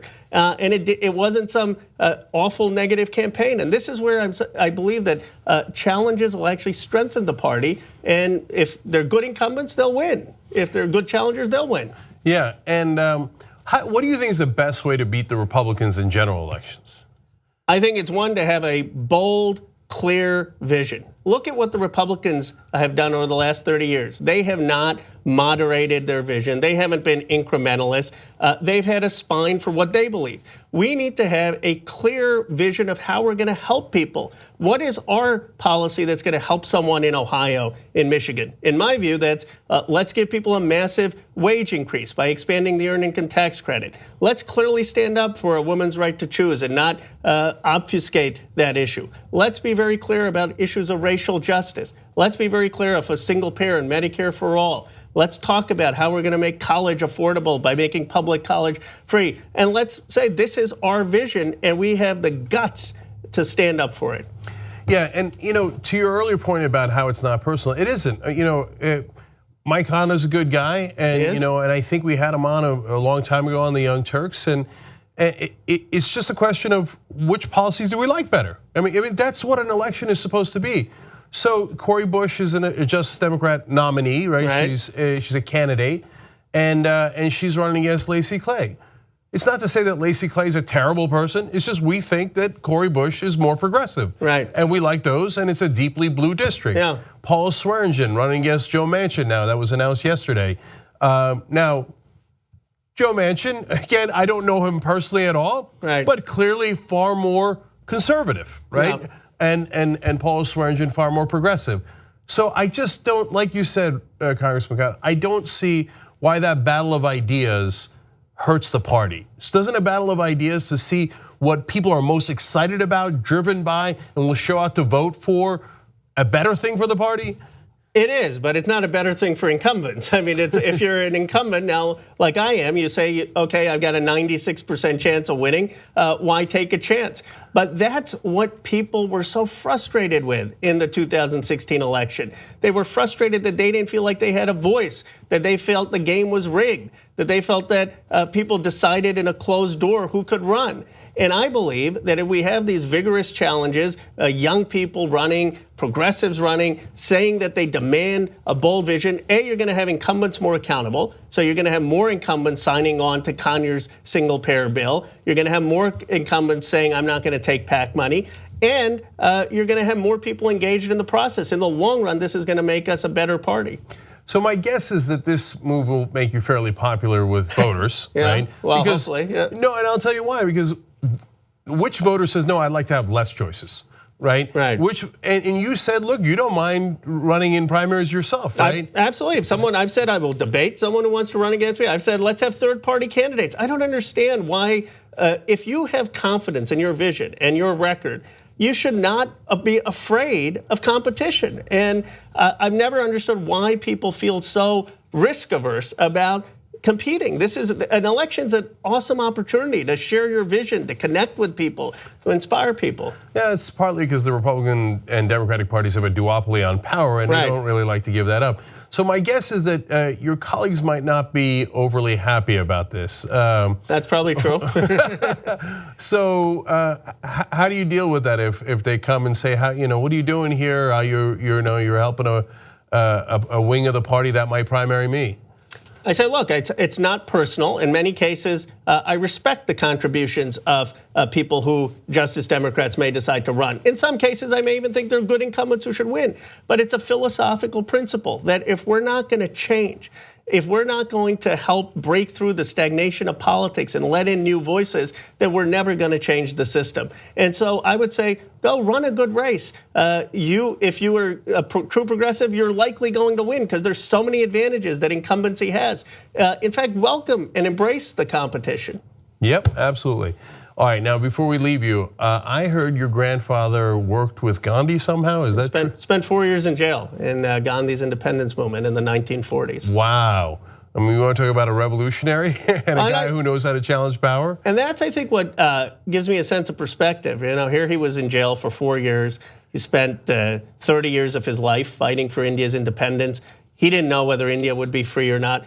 And then you think of the consequences to me. So what's the end of the world? I lose an election or I don't get to be a United States congressman? It seems so inconsequential in the context of my grandfather's life. But here's what I realized from him. You have to have that level of conviction and willingness to be bold, willingness to believe in something, to have a shot at changing history. That's what we need in the Democratic Party. It's what Bernie Sanders had. It's the sense that I don't care where the chips are gonna fall. I have a vision for a society and I'm gonna fight for that. And that's what animates Justice Democrats. Absolutely. Ro Khanna, the first sitting US Congressman that is a Justice Democrat. Thank you so much for joining us. Thanks for having me. Thank you. All right, guys, we'll be right back and we'll talk about the Trump mess and who should be the Democratic presidential nominee. That should be interesting as well. All right, guys, how's that for fun, huh? Look, so some of you probably get the importance of that, that we got a US Congressman who's now just a Democrat. Some of you, understandably, if you don't live in Washington, might be like, oh, okay, that makes sense, that's cool. No, in Washington, power is everything. And so when a US Congressman says he's going to be part of a new wing of the Democratic Party, that's a huge deal. So let's see what happens now. Brace for impact. So justdemocrats.com, man. Go join up. It takes 10 seconds to join up and say I'm on this side of the Democratic Party. Strong progressives, uncorrupted by PAC money or lobbyist money. So and then if you want to donate, great. If you want to help Paul Swearengin running against Joe Manchin, great. Cori Bush running against Lacey Clay, great. There's going to be more announcements from Just Democrats soon. So now let me read a couple of tweets for you guys on this. Juan A. Delgado says, big announcement from the Young Turks. Congressman Ro Khanna joins Justice Dems as their first sitting congressman. Drew says the sitting congressman is now a member of the Justice Dems. The Joe Manchins of the world must be thinking, ruh-roh. Okay, Amy Randall says, can Representative Ro Khanna be my congressperson in Wisconsin's 7th District, please? Probably not, Amy, but thank you for asking. Okay, so we still have a giant show ahead for you guys. So let's get going. Let's go to Trump and Comey, okay? So yesterday, Donald Trump fired Jim Comey, who's the director of the FBI, who also happens to be doing an investigation of the Trump campaign and their connections to the Russians. I'm sure it's a wild coincidence. But they say, no, you don't understand. They wrote in their letter, the Attorney General and the Deputy Attorney General did. No, it's because of what Comey did to Hillary Clinton. Now, these are the same people who were chanting, lock her up, lock her up. But they say, the way that he mishandled the situation, doing a press conference, explaining all the things that Hillary Clinton did wrong, but not charging her. And they apparently thought the Democrats would be happy about this. No. That was a long time ago. He's now in the middle of an investigation of the president. When the president fires him, of course, people are gonna think it's not what he did to his opponent, which he seemed to love and which we'll prove to you right now, but it's because of what James Comey was doing to Donald Trump in terms of the Russian investigation. So now they say, they're shocked and chagrined by what he did to Hillary Clinton. Back then, though, they seemed pretty happy when Comey announced 11 days before the election that he was reopening the Hillary Clinton investigation. Here's what Donald Trump had to say. Why did you fire Director Comey? Why did you fire Director Comey? Because he wasn't doing a good job, very simply. He was not doing a good job. Sorry, that was what he said today. So today, he says Comey's not doing a good job. But earlier, that was not the tune that he was singing. So let's go to Donald Trump quotes from back in the campaign. Now, this was earlier in the campaign. He says, well, I hear fantastic. I don't know, Comey, I hear fantastic things. Beyond fantastic. I can say that I hope he is straight up. I think if he's straight up, that she's not going to be able to run. Now, that was before Comey announced that he was not charging Hillary Clinton. But at that point, Trump thinks he's beyond fantastic. Then he decides not to charge her, but berates her. Then he decides 11 days before the election, hey, you know what? I'm reopening the investigation. At that point, Trump has this to say. I have great respect for the FBI, for righting this wrong. The American people fully understand her corruption, and we hope all justice will finally be served. This is the biggest political scandal since Watergate. That's funny and ironic. And I'm sure that it will be properly handled from this point forward. Okay. Turns out there might have been a little bit larger scandal than the Hillary Clinton one, and that might be the Donald Trump one. So he went on to say at another gathering, he said about Comey, he brought it back. He's got to hang tough because there's a lot of people want him to do the wrong thing. What he did was the right thing. Now I'm telling you that today because today their claim is that they're firing James Comey for what he did to Hillary Clinton. Preposterous! At the time they loved it, and there's your quotes explaining how much they loved it and how much they thought it was the right thing, but I'm not done yet. Then we go to Reince Priebus. Now this was after they already got elected. He said Trump has confidence in Director Comey. We have had a great relationship with him over the last several weeks. He's extremely competent. And it goes on to talk more about him, okay?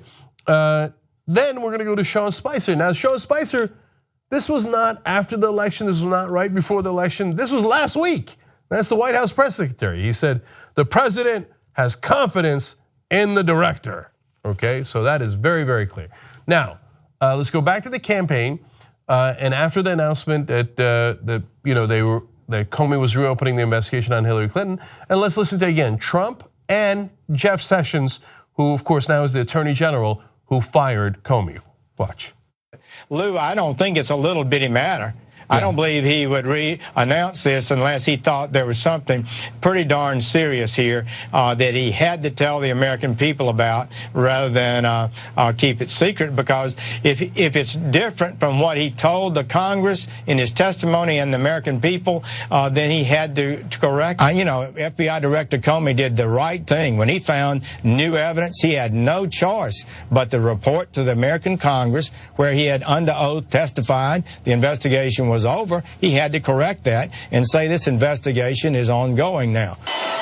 And I have to give the FBI credit. That was so bad what happened originally, and it took guts for Director Comey to make the move that he made in light of the kind of opposition he had, where they're trying to protect her from criminal prosecution. You know that.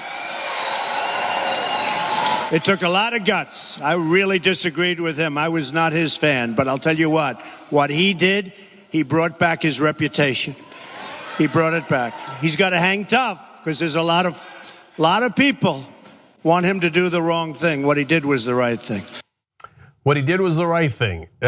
Sessions not only said it was the right thing, he had no choice. That's the thing that they're claiming they're firing him for today. Look, if you're gonna fire James Comey because he's investigating you, at least bother to think up of a decent excuse for 5 minutes. I mean, that's the best excuse you guys could come up with. The thing that you praised him for to no end earlier, and that you feel so aggrieved for what happened to Hillary Clinton under James Comey, that's why you fired him.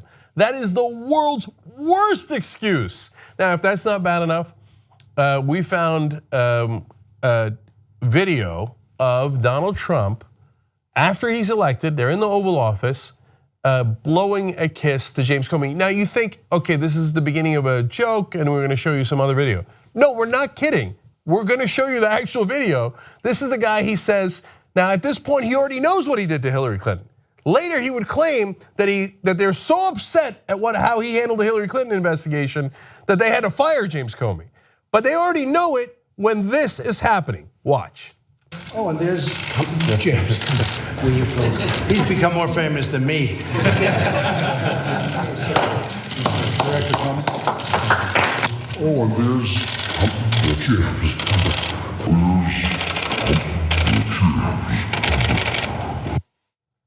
He blew a kiss at him. Now he's saying, oh yeah, I was so mad at James Comey for what he did to Hillary Clinton. After I blew a kiss at him, then I decided to fire him.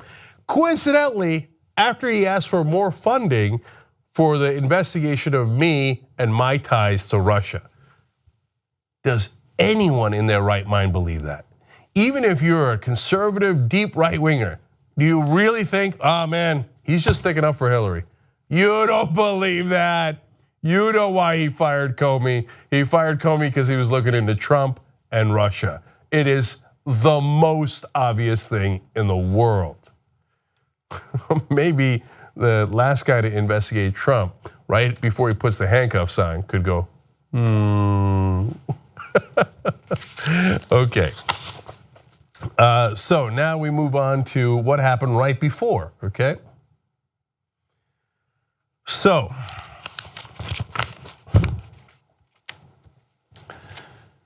what precipitated Donald Trump firing the FBI director, James Comey? Now, we all know, we've gone over this, that James Comey was looking into the Russian ties of the Trump campaign and possibly the Trump administration and possibly Donald Trump himself and perhaps financial dealings.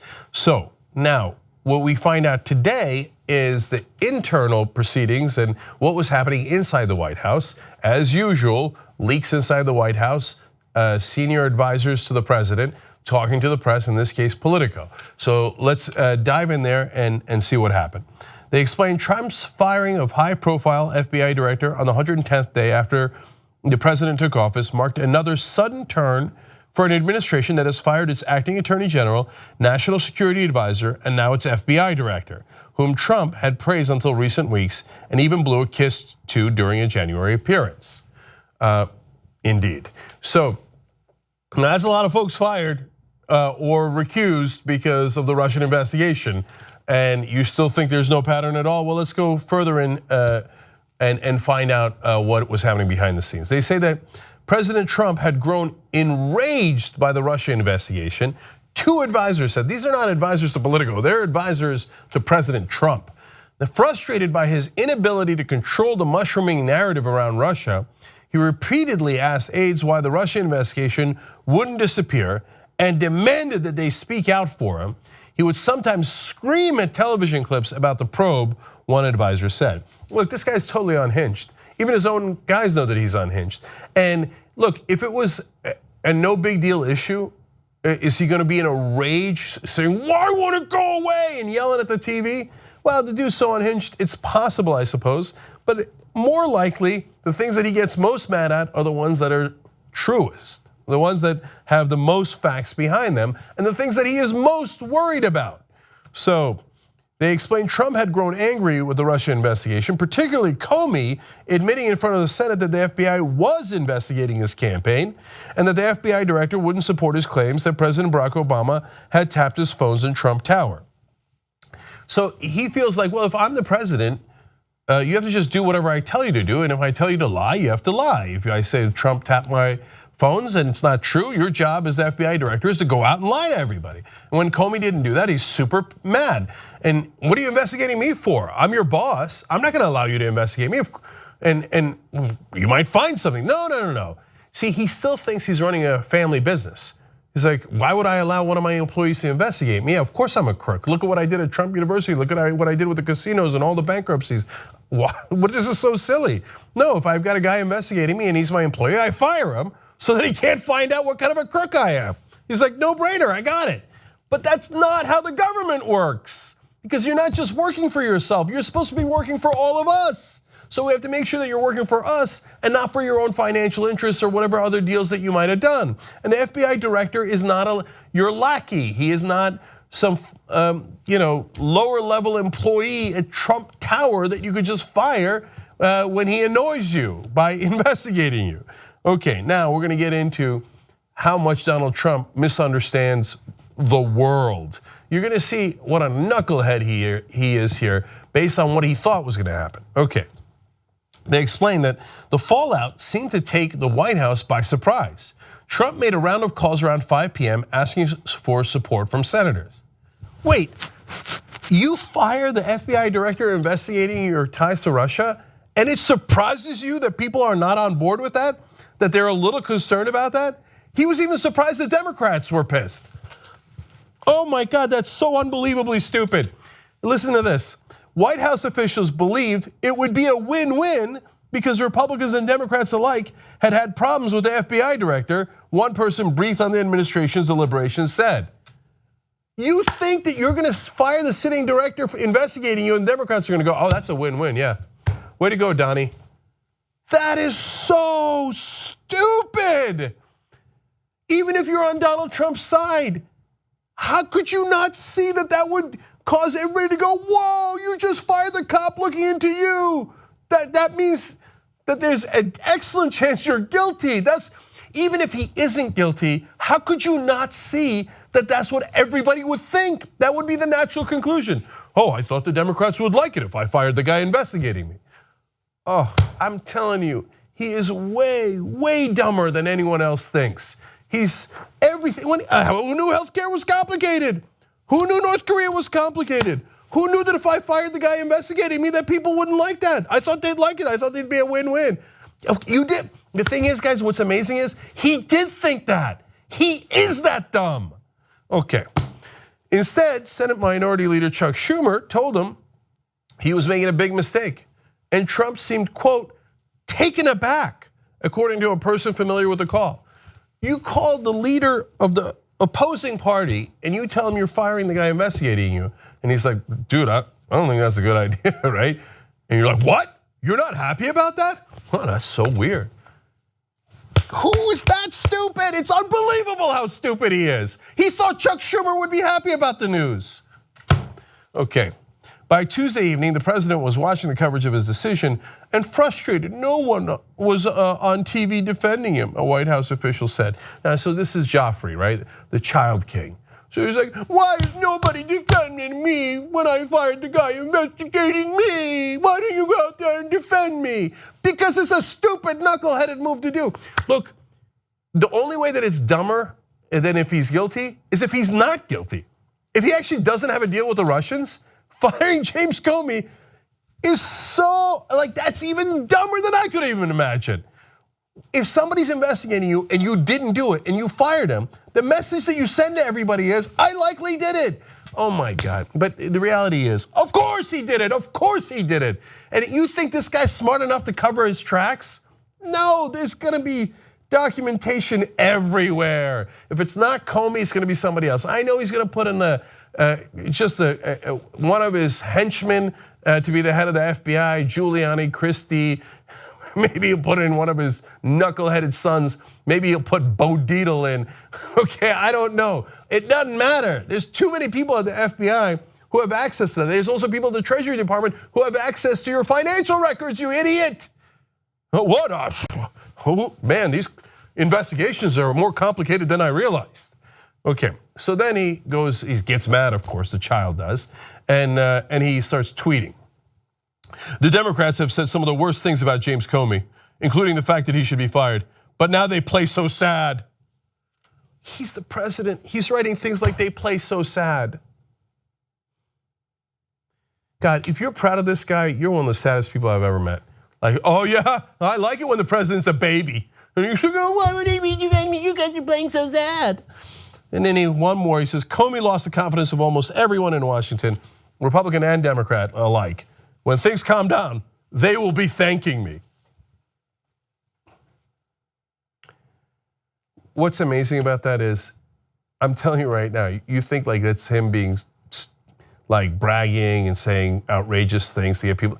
No, he believes it. He is so stupid. I know I've said it many times, but I can't say it enough. He is such a child that he's like, no, they'll thank me. No, they'll thank me later. This will work out great. No. I thought it was gonna be a win-win. I didn't know being president was gonna be this complicated. I didn't know doing a financial deal with the Russians and then doing whatever they wanted when I become president would be this complicated and I would get caught. I didn't know that. You'll be thanking me later. My guess is thanking you is not what we're gonna be doing later. Okay, now, let's go to the investigation and what prompted all of this, okay? So Comey, the FBI director, fired. Now let's figure out why it happened now. Because they did it in a panic. Sean Spicer wasn't ready, nobody was ready. They didn't have their talking points down, they hadn't called the senators. They fired Comey without even telling him. They sent one of Trump's private security guard goons to the FBI to deliver a manila envelope. What are we, in the mob? They didn't bother calling Comey. Comey finds out when the TV behind him says that he's been fired while he's out here in LA. And so why did they panic? And all of a sudden, with no replacement, no plan, all of a sudden, oh, you're fired, right?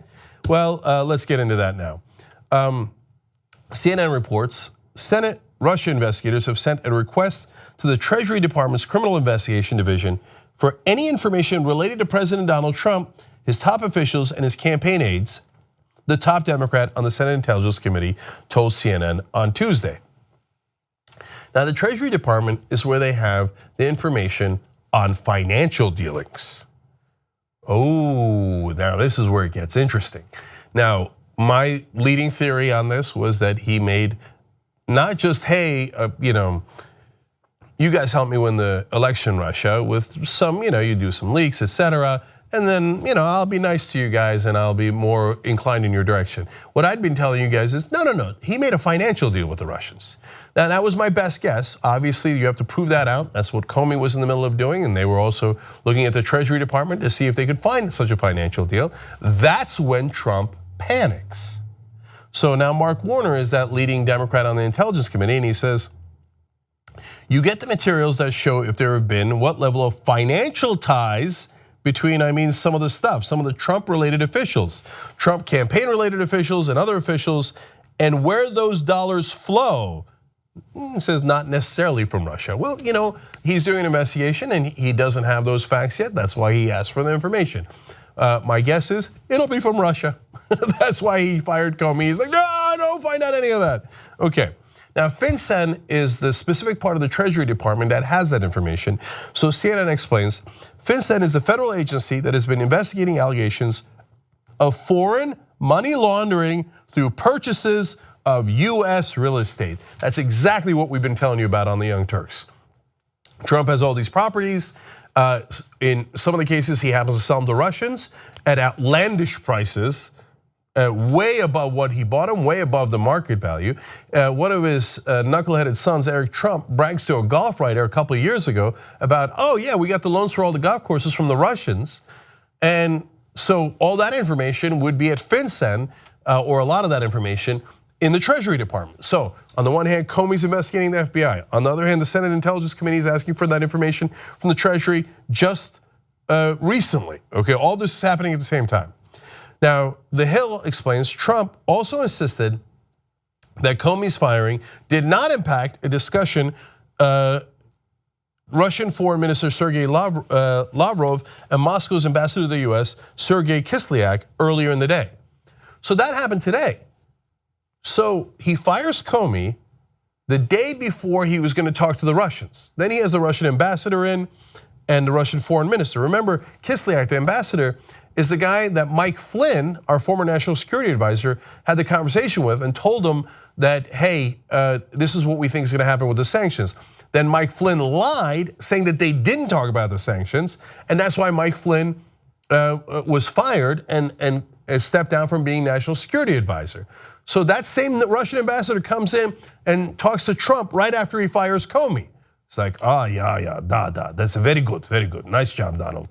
Donnie, very good in covering your tracks, okay? Donnie's like, oh, he did a good job, I thought it was gonna be a win-win, okay. Former FBI Director James Comey reportedly, this is also happening recently, now we're at the Hill again, requested more money and personnel for Bureau's investigation into Russian meddling in the 2016 presidential election, days before he was fired by President Trump. Now, the plot thickens. So he's asked for more money to do further investigations. Trump finds out, a couple of days later he's gone. Now Trump, in his letter to Comey, wrote this hilarious sentence. He said, well, I greatly appreciate you informing me on 3 separate occasions that I am not under investigation. I nevertheless concur with the judgment of the Department of Justice that you are not able to lead the Bureau. Why would you write that in a letter if it has nothing to do with the Russian investigation? First of all, of course it's not true. There's no independent confirmation that James Comey has ever told Donald Trump that he's not under investigation. And according to Freedom of Information requests about documents related to that, they say that it might be under investigation, things that Donald Trump has said. So, of course, as usual, not true. But that sentence right there is, I'm not a witch moment. Remember when this Senate candidate in Delaware for the Republicans, Christine O'Donnell, did this ad starting with, I'm Christine O'Donnell and I am not a witch. What the hell? Why, are you a witch? Right? So when you say, this is not about your Russian investigation of me, okay? And you told me that I'm not being investigated anyway. And you're fired, so you can't talk about it. Okay, yeah, I got it, and everybody got it. You're so dumb, don't write that in the letter. It's a big red flag saying it's about the Russian investigation. But he's such a child that he thinks, oh no, if I write that it's not about the Russian investigation, they'll know it's not about that.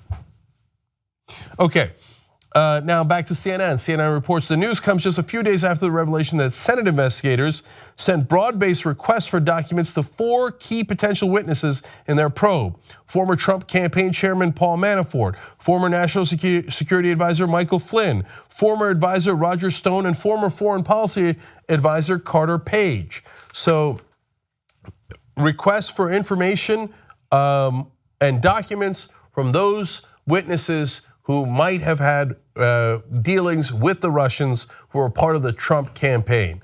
So walls are closing in. What does he do? He lashes out and fires the guy heading the investigation. Now back to Politico. They report, while shock dominated much of the FBI and the White House, the mood at Roger Stone's house in Florida was one of elation. Several Stone allies and friends said Stone, a Trump associate, who's been frequently mentioned in the investigation, encouraged the president to fire Comey in conversations in recent weeks. So Roger Stone is asked by investigators for documents relating to the Russian investigation. He calls Trump, according to his own friends, and says, yeah, fire Comey so that he doesn't investigate us anymore. Trump fires Comey. Let's find out more about Stone. On Twitter, Stone signaled praise for the move by posting an image of Trump from The Apprentice saying, "You're fired." Stone declined to comment on Tuesday night, but said he was enjoying a fine cigar. These guys have no subtlety at all. So basically bragging about how they fired the guy who was investigating them. If I was you, I'd put that cigar away. You might be celebrating a tad too early. If you think there are no honest people in the country who can continue that investigation, and that there won't be any leaks about what they found out with Trump and Stone and all the other guys and how they made a deal with the Russians, I think you are sorely mistaken. All right. Now, there's so many stories on this. Okay, let me go to, let's go, I gotta take a break, right? Okay, let's take a quick break. Turns out Sean Spicer might get fired, and then I'm gonna tell you who should run for president on the Democratic side. I figured it out. Interesting, come right back. All right, back on the Young Turks, Jessica Allison writes in the kiss of death, the press secretary saying he has the full confidence of the president. Yeah, Jessica, good point.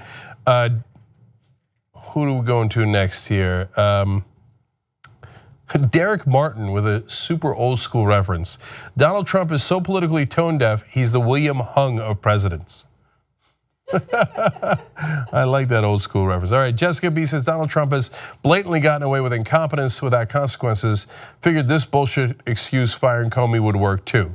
Well, it's true, he's gotten away with everything, so he thought this would. But this is a different thing, that's why I'm telling you, he doesn't get it. Anyway, Platypus Custer says, maybe Trump will tap, no pun intended, his other daughter to run the FBI. Yeah, I didn't say it. Okay, now let's keep going. So of course, some Republicans step up to defend Donald Trump after the Comey firing. Mitch McConnell goes in front of cameras and goes, what independent counsel, what special prosecutor? No, of course not.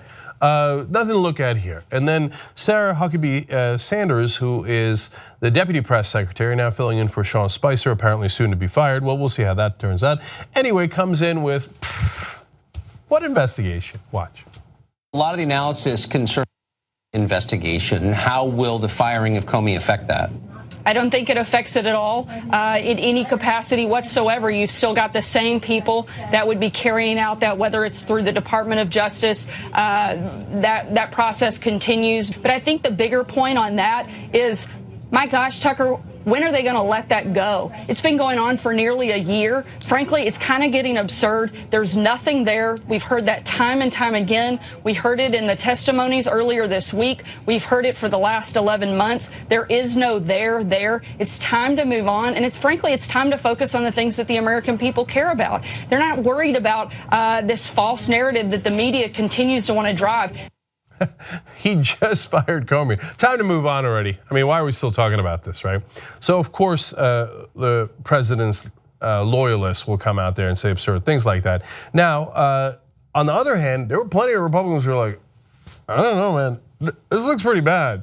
Richard Burr is the head of the committee that is charged with investigating this, and he's a Republican, but he wrote, I am troubled by the timing and reasoning of Director Comey's termination.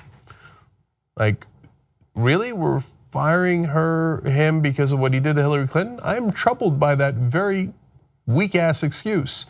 And why now, after we've known about that for months and months? Okay, Jeff Flake says, I've spent the last several hours trying to find an acceptable rationale for the timing of Comey's firing. I just can't do it.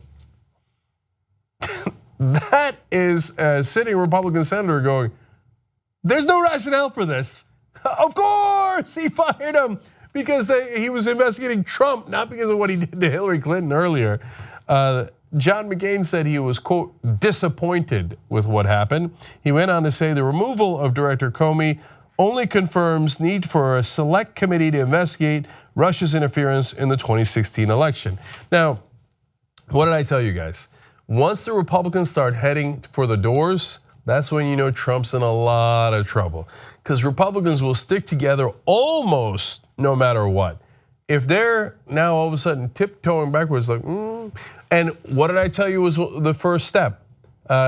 Jason Chaffetz in the House. He's the guy who's supposed to be investigating Trump in the House, and he's a Republican. All of a sudden, he's like, I gotta go. I'm thinking of retiring. Yeah, he's a young guy, you know, a lot of ambition. Maybe he'll run for governor of Utah later, but for him to all of a sudden, and then at first he was like, yeah, I gotta go, right? I'm gonna leave. And everybody thought it was at the end of his term because his term just started. And then the next day he comes out, he's like, no, you don't get it, not at the end of my term. I gotta go right now.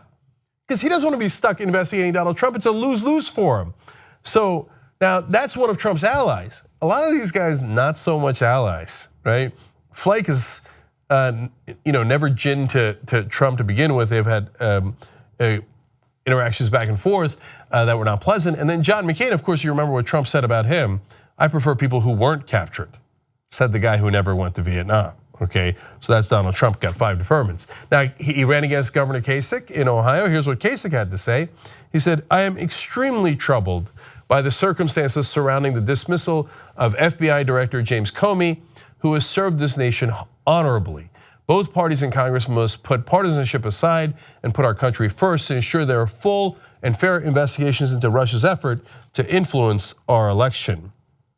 So now this is step 2. Step 1 is when allies start backing away, like Richard Burr and Chaffetz, and they're like, oh, I gotta go, right? Step 2 is the Republicans he pissed off earlier are like, oh, payback's a bitch. When he loses Paul Ryan, who has never liked him in the first place, but knows that if he crosses Donald Trump, there's a huge price to pay with his base. When he loses Paul Ryan, it's over. That's when you know the resignation is coming. He hasn't lost them yet. That's step 3. All right, one more quote for you guys from the House, where Ryan is. Justin Amash, he's another significant right winger, but again has had some disagreements with Trump in the past, says, my staff and I are reviewing legislation to establish an independent commission on Russia. The second paragraph of this letter, referring to Trump's letter firing Comey, is bizarre. Referring to how he's like, now Comey told me in private 3 different times he's not investigating me in Russia. He told me. Why would you write that? And of course it's bizarre. And by the way, a sitting president is not supposed to be talking about ongoing investigations. So we've already gone through 2 steps of what it's gonna take to get Trump out.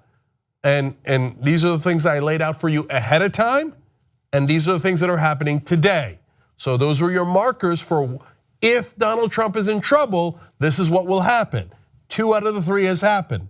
When Paul Ryan pulls the chute, Trump is done for. So look for that next. We already have a poll out, tytnetwork.com/Trump. Is Donald Trump done? I already voted yes.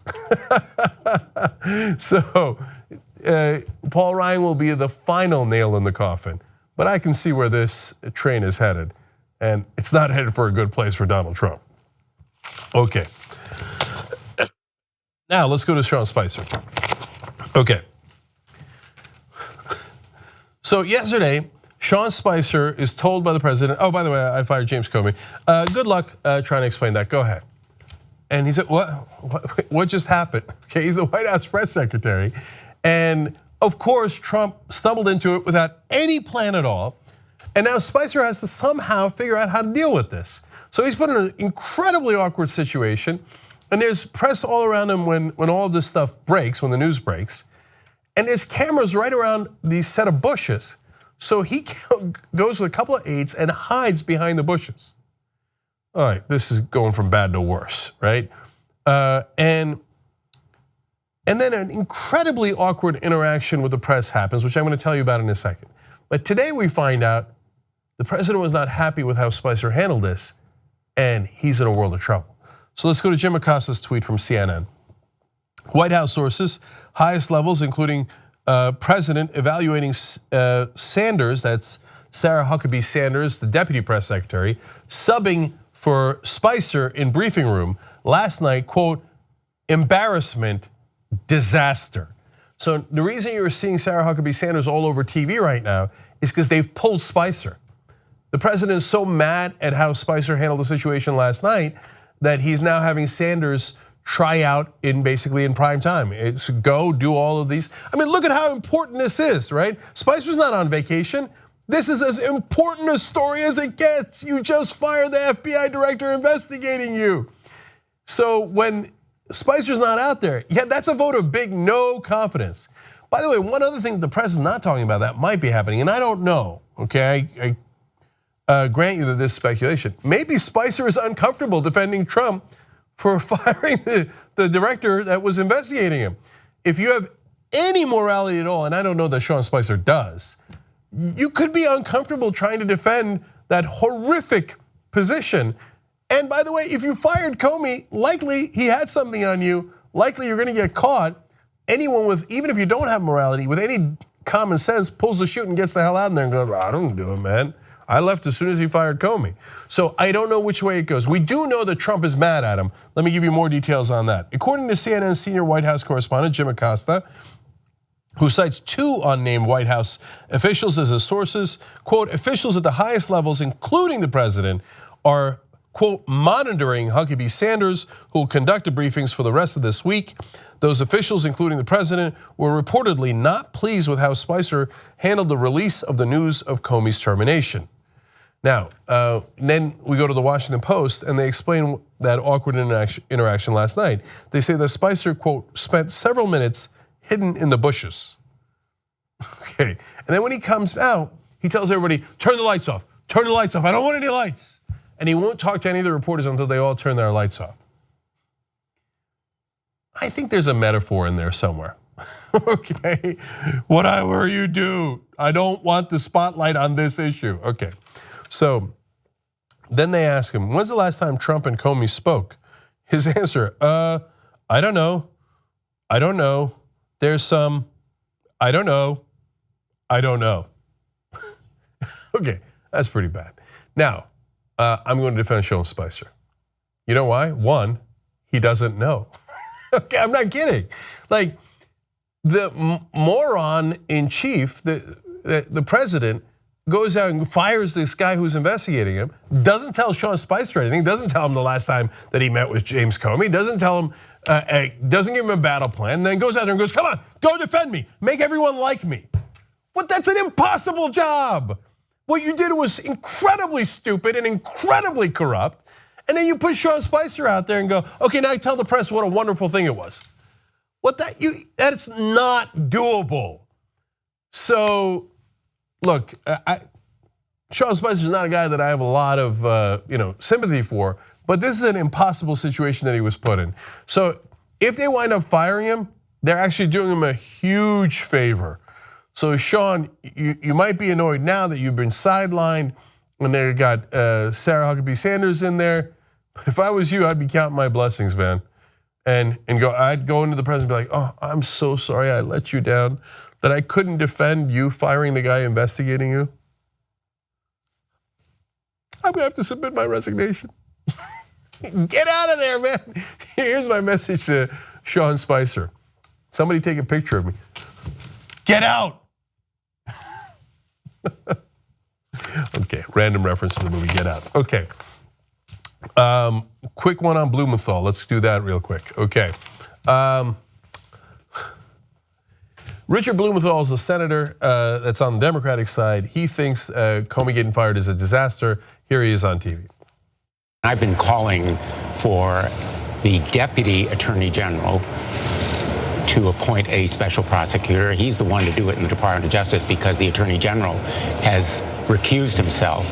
And I still hope that Rod Rosenstein will redeem himself and appoint a special prosecutor that's easily possible under existing regulations. What's needed is an independent, objective, impartial prosecutor, because only a prosecutor can bring criminal charges and hold accountable the people who may have committed treason or fraud or lied to the FBI. And obviously, the president is a potential target. Indeed, I think one of the very revealing parts of Jim Comey's testimony at the Judiciary Committee was when he refused to rule out the president as a potential target. Wow. So now Richard Blumenthal at the end there is referring to when Comey was in front of the Senate, and Blumenthal asked him, can you rule out the president as one of the people you're investigating? And he refused to answer that, meaning, yeah, he's a potential target. Those are heavy words that Blumenthal used. Treason, fraud, the president is a target of the investigation. So now Donald Trump gets super mad at that, and of course throws a temper tantrum. Now, is he gonna attack Blumenthal on any of the substance? Of course not. You know what he's gonna do, he's gonna attack Blumenthal on something random. So when Blumenthal was running in 2010, there was a so-called controversy about his record in Vietnam. He had said that he served during the Vietnam War, which actually is true, he was a Marine reservist. Now remember, when liberals said, hey, Bush didn't actually go to Vietnam, he was in the National Guard Reserve, Republicans were like, how dare you besmirch the honor of the reserve? Okay, so now Blumenthal in a similar situation, actually a much better one than George W. Bush was. Now let's see if Donald Trump believes that it's the same thing as serving in Vietnam and that he honors the reserves, right? Instead he tweets, watching Senator Richard Blumenthal speak of Comey's a joke. Richie devised one of the greatest military frauds in US history. For years as a Pole in Connecticut, Blumenthal would talk of his great bravery and conquest in Vietnam. No, he didn't. Except he was never there. When he caught, he cried like a baby and begged for forgiveness. And now he's a judge and jury. He should be the one who's investigated for his acts. That's the president of the United States saying that a senator cried like a baby. We've elected a child. This is what third graders do. And I'm sorry, third graders across the country, for besmirching your reputation. And one final note, on Vietnam, Blumenthal was in the reserves in the Marines, okay? What was Trump doing? 5 deferments. He got 4 for being in school. The 5th one, he was already out of school. And he said, oh, I have bone spurs. My daddy wrote me a letter saying, got a doctor to write me a letter saying I've got bone spurs. They asked him during the campaign, which foot was it? He's like, the right one or maybe the left one, I forgot. Oh, that does sound like it was a debilitating condition. Did you cry like a baby?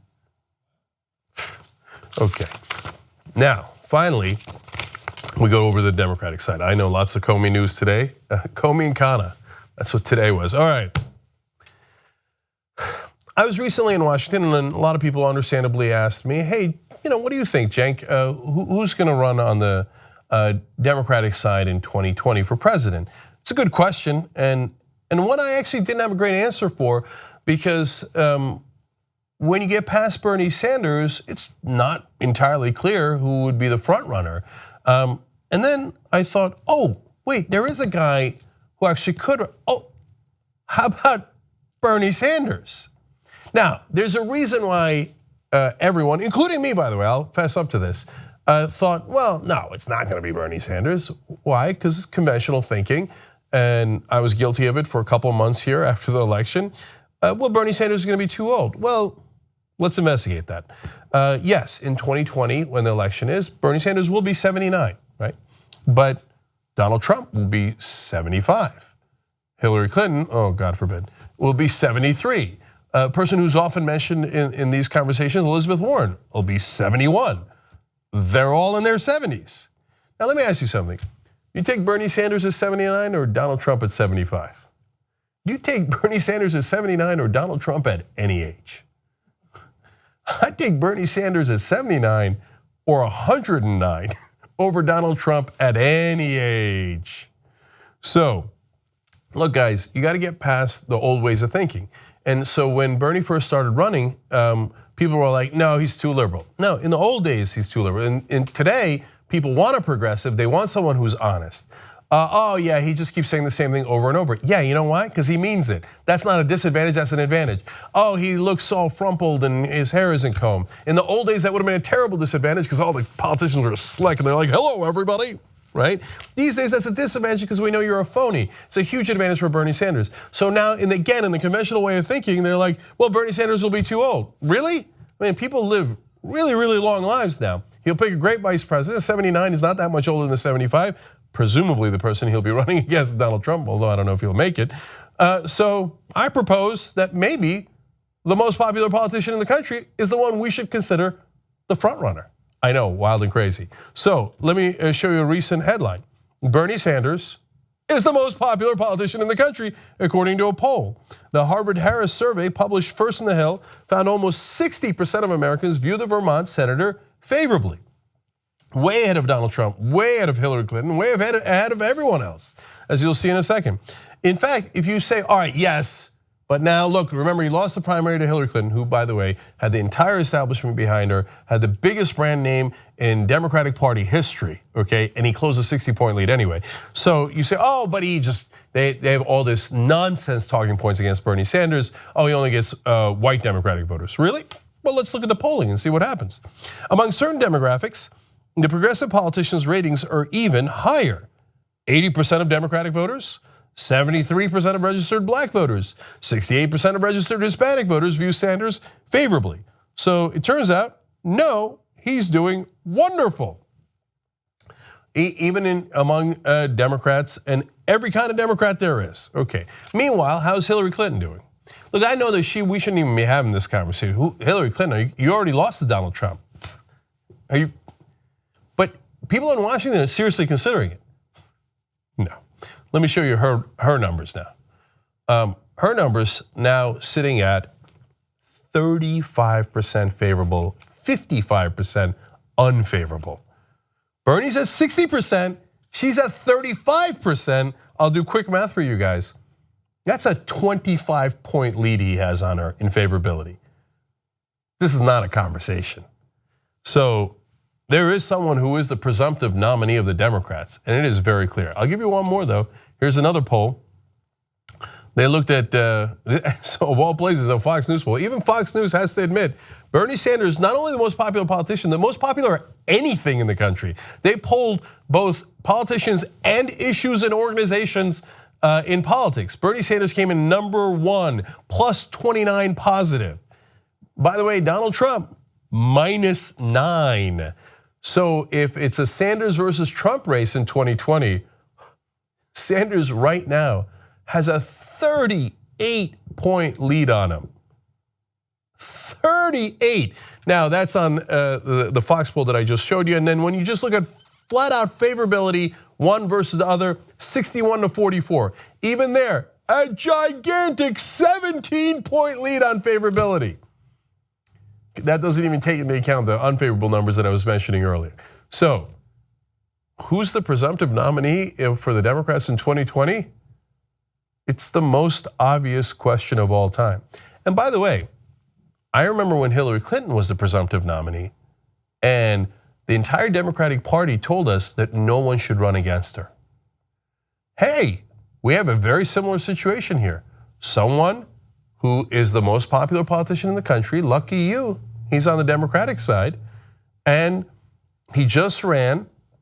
Now remember, Hillary Clinton lost the primary in 2008, so that shouldn't be a problem at all. Losing a primary earlier, they still had Hillary Clinton as the presumptive nominee. She lost to Obama, so she was next up. This is not my logic. I believe in primaries. I believe everybody should run, okay, no matter who I support.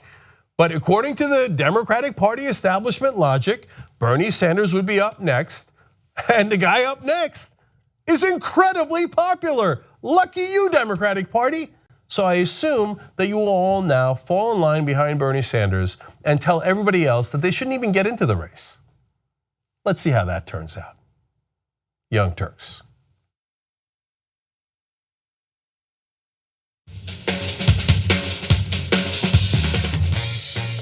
Back on the Young Turks. Hey, there you are. Take it in. I feel like we should always open with me. I'm not going to disagree. Let's open with me. All right. This is funny tweet. Carlos Danger writes in, he's firing so many people, I think he thinks that he's still on a reality show. Wait, if he does, can we have it canceled? The answer to that might be, yeah, soon maybe, right? By the way, it's a good point. Like that was his whole trademark thing. He fires people one after another on his show.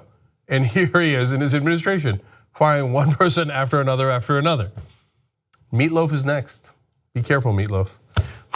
Okay, Dances With writes in, I'm all for Sanders, but prefer if he ran as an independent to avoid cheaters. Dances With, love you, but you're totally wrong. The Democratic Party infrastructure, you absolutely need it to win. Running as an independent, I shouldn't say absolutely, that's too absolute, if you will. But he already almost won as a Democrat, and running as an independent is infinitely harder. You gotta trust me on this. I've covered politics for over 20 years. Running as an independent is much, much harder. You're not helping Bernie Sanders by saying that. You'd almost be knocking him out of the race. So I don't think that's the right way to go. Captain Jigglepan says Bernie has proven he can handle the stress like he's in his 40s. No problem for him. That dude has some serious stamina, man. We were at the death penalty dinner. We saw him there. And like, it's no big deal. He's just like boom, boom, boom. And he's just going around I mean, how did he not get sick during that whole campaign? That schedule is brutal. And he was totally fine, okay. Margot M with an excellent point. Of course, Mitch McConnell defends Trump. He doesn't want his wife fired.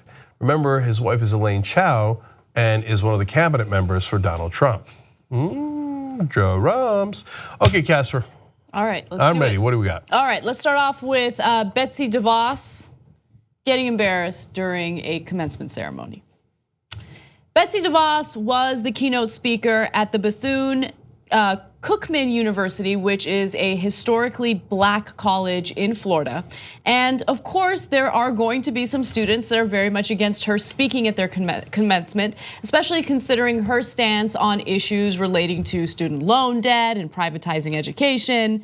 Now, graduates came into the auditorium smiling and listened to the ceremony politely until University President Edison Jackson introduced Omarosa, an advisor to Mr. Trump. Students started booing. Jackson stopped and said, "You don't know her, you don't know her story." I know her pretty well. Apparently they know enough about her.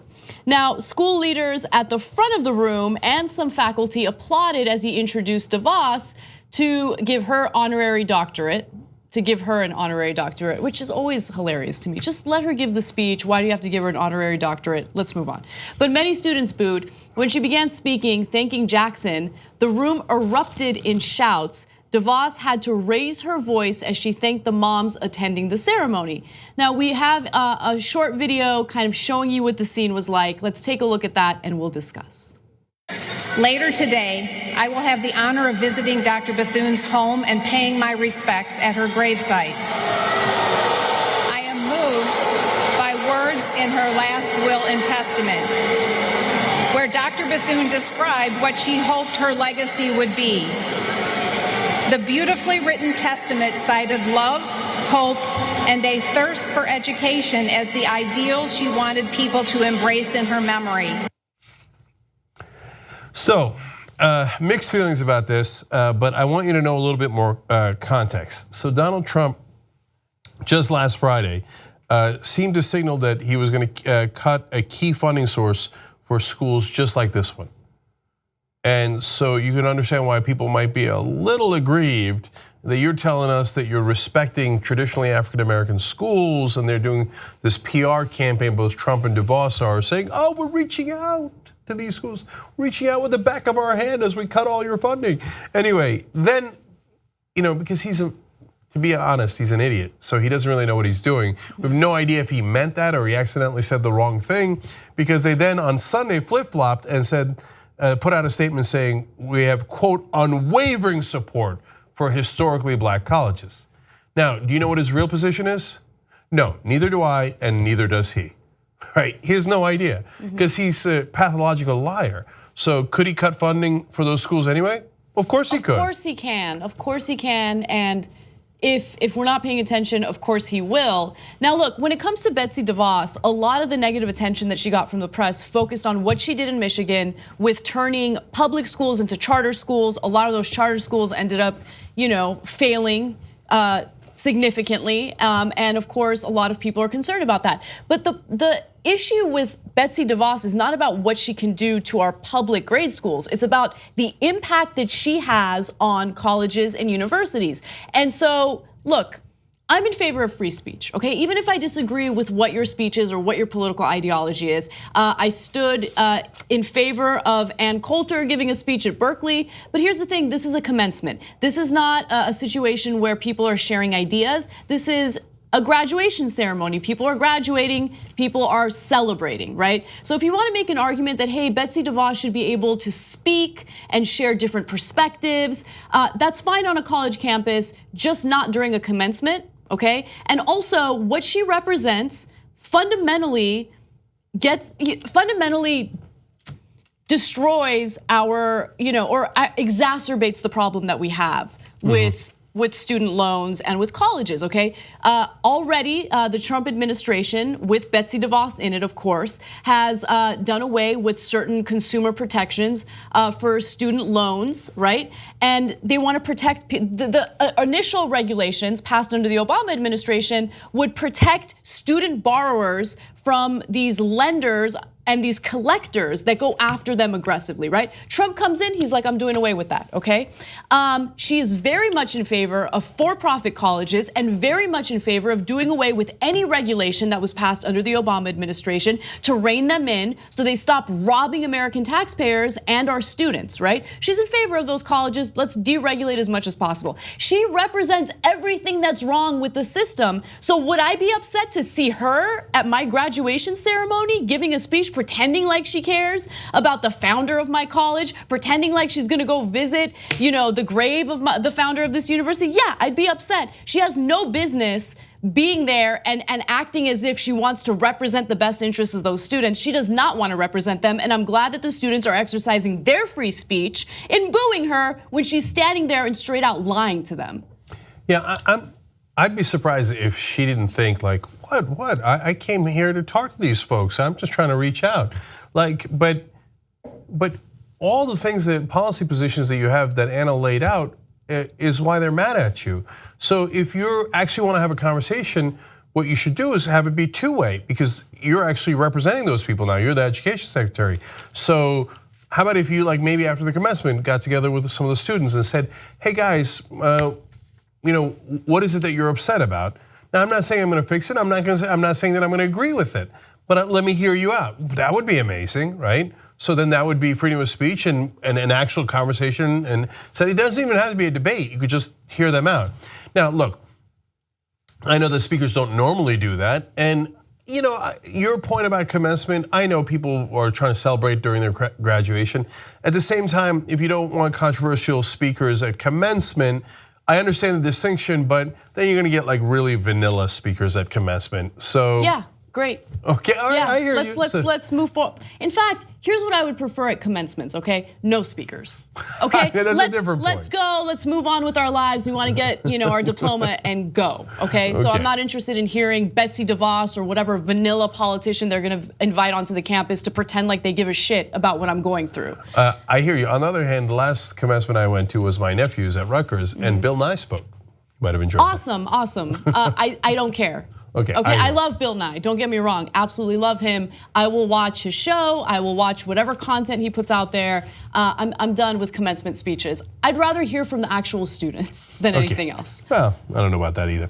Okay, anyway, so finally though, on the booing and et cetera, my stance on that is, I think booing in the beginning is fine. 380 graduates turned their backs on her, that's a statement, but let her finish, and I think they did. So they made a statement on, we're not happy with your policies and we know them. We acknowledge that we know them, and we're letting you know them. You're giving a speech, we're giving you a little bit of speech back, and then they let her continue. And I think that's right. You let her give her a speech, and in the parts you don't agree with, you let her know a little bit without preventing her from speaking. Yeah, okay, fine. Look, it's like the equivalent of Ajit Pai, who is the FCC chairman, right? Doing everything that he's doing with net neutrality, essentially deregulating ISPs, so net neutrality is no longer a protection that consumers have. And then he comes here and he's like, I would like to have an interview with you guys, and expecting us to play patty cakes with him. No patty cakes for Ajit Pai, no patty cakes for Betsy DeVos, okay? It's time to stand up. I like how Anna found the one person she thinks would most get under my skin. Right, Ajit Pai. Okay. So the guy trying to kill net neutrality, if he gave, would I invite him to give a speech at a Young Turks graduation? Like our interns are going back like our annual holiday party, right? Yeah. You guys, hold. We got Ajit Pai. We want to share his perspective, different ideas. Get out of here. I know about his ideas, not interested. Yeah. Anyways. Probably not getting invited to a TYT party. I will concede that point. Yeah. Take your gigantic Reese's peanut butter cup and get out of here. It's got like a mug that has Reese's on it. Oh, really? What a random fact to know about Ajit Pai. I didn't even know about it. Man, you really know the life of Pai. Because he wants to pretend like he's cool. So he takes all these like ridiculous Twitter pictures with a gigantic mug that has the Reese's logo on it. That doesn't make you cool, dude. You know what makes you cool? Standing up for the people. Yeah, that makes you cool. It's so random. Yeah. There's only one Pai I'm in favor of, Johnny Pai. All right, let's go. Okay, let's do a little international news. Puerto Rico, which of course is not a US state, but a US territory, is expected to close up to 184 of its public schools next year. Now, of course, this has to do with its economic crisis and its inability to pay back more than $70 billion in loans. Now, to give you some more details on this pretty devastating story, let's go to the graphics. Roughly 27,000 students, mostly from kindergarten through 4th grade, and 2,700 teachers will be affected by the closures, which are set to take place before next school year. The governor of Puerto Rico said that the Commonwealth has filed for a type of bankruptcy to help restructure its more than $70 billion in debt after negotiations with multiple creditors failed.